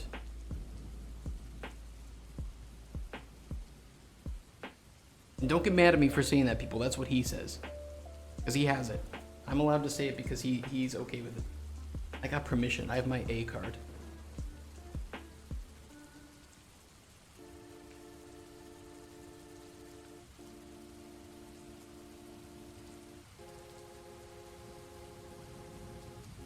I do have an account. I haven't had much time to play it, but I do actually have an Iron Man account called Mole Man, where I gain XP underground, and I can use that. And then for certain amounts of XP that I gain, I can spend time above ground. So I have limited time above ground, and I have to go to new underground areas. And that was, I have that. I made an episode, but I don't think I have the time to continue it or to like videos on it, unless I did like a really cheap method of making videos. But even then, it takes time to edit. I did stream it. If you look up Lone Mole Man on YouTube, you probably will find. I enjoy it. I really like the idea, but I don't know if I can do it fully.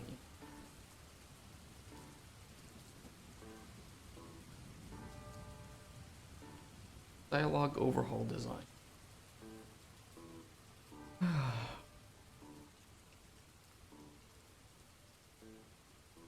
Alright, my voice is starting to go.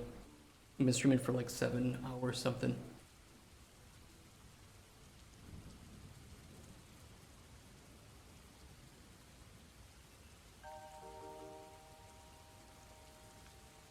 I gotta get to the store too, because I haven't been to the store. I have no food.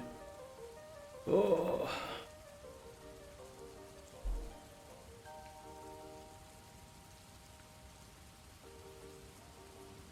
What a great... Christ, I have to clean up my desktop too.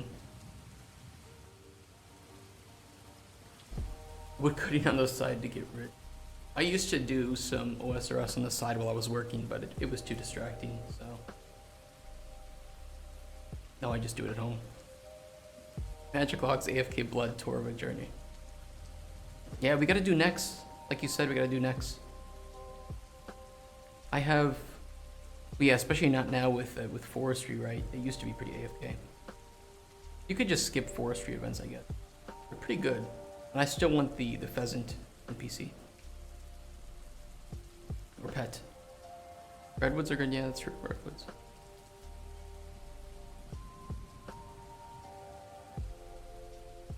See, I recently bought like 850,000 red spider's eggs. I'm hoping I can make some bank off of reselling those at a higher price. If they go up even about, I don't know, 100, 150 GP, I'll be able to profit about 100 million off of what I bought. So that all goes towards the T-bow. Just do Nightmare Zone. That's also just oof. All right, guys, I gotta get heading out. I gotta go to the store and get back to some business emails. But if anybody wants to help, like I mentioned, if you guys are on OSRS and you have me added, I have a general Grardor task right now.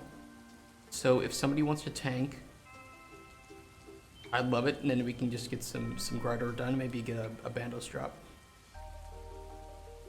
Otherwise, I'm going to continue to do some Hollowed Sepulchre or something. Nobody wants to do anything. Because I'm trying to get 92. Jill. I suck at PVM. You'll get better. Okay, tanking Grardor is a bit more difficult, but if you want to like just DPS, you know, if we want to do like a trio of one tank and 2 DPS, Grardor is the easiest one to learn. Basically, if you're a DPS ranged on Grardor, as long as you don't attack him first, it's easy, pretty easy.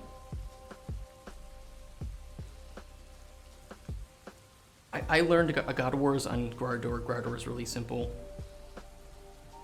Ziliana is also pretty easy too. You just bring stamina potions and run in a circle.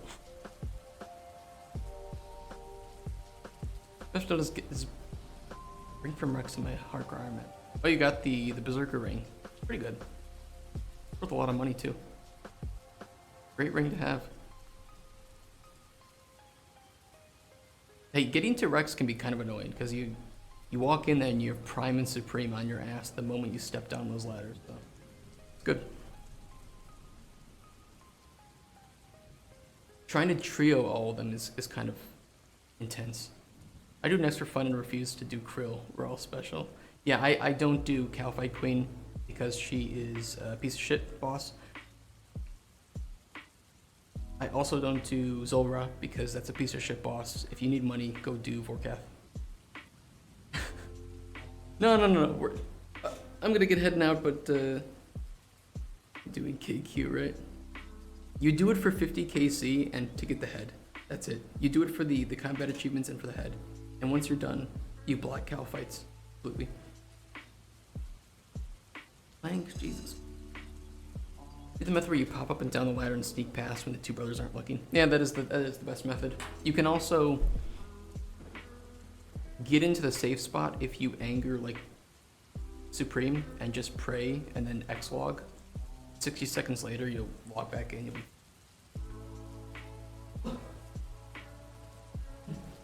2, 3, 4.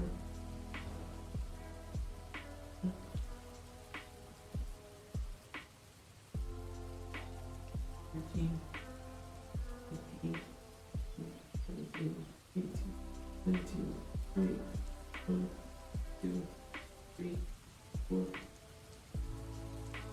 5, 9, 30. Did it. I did it, Mom.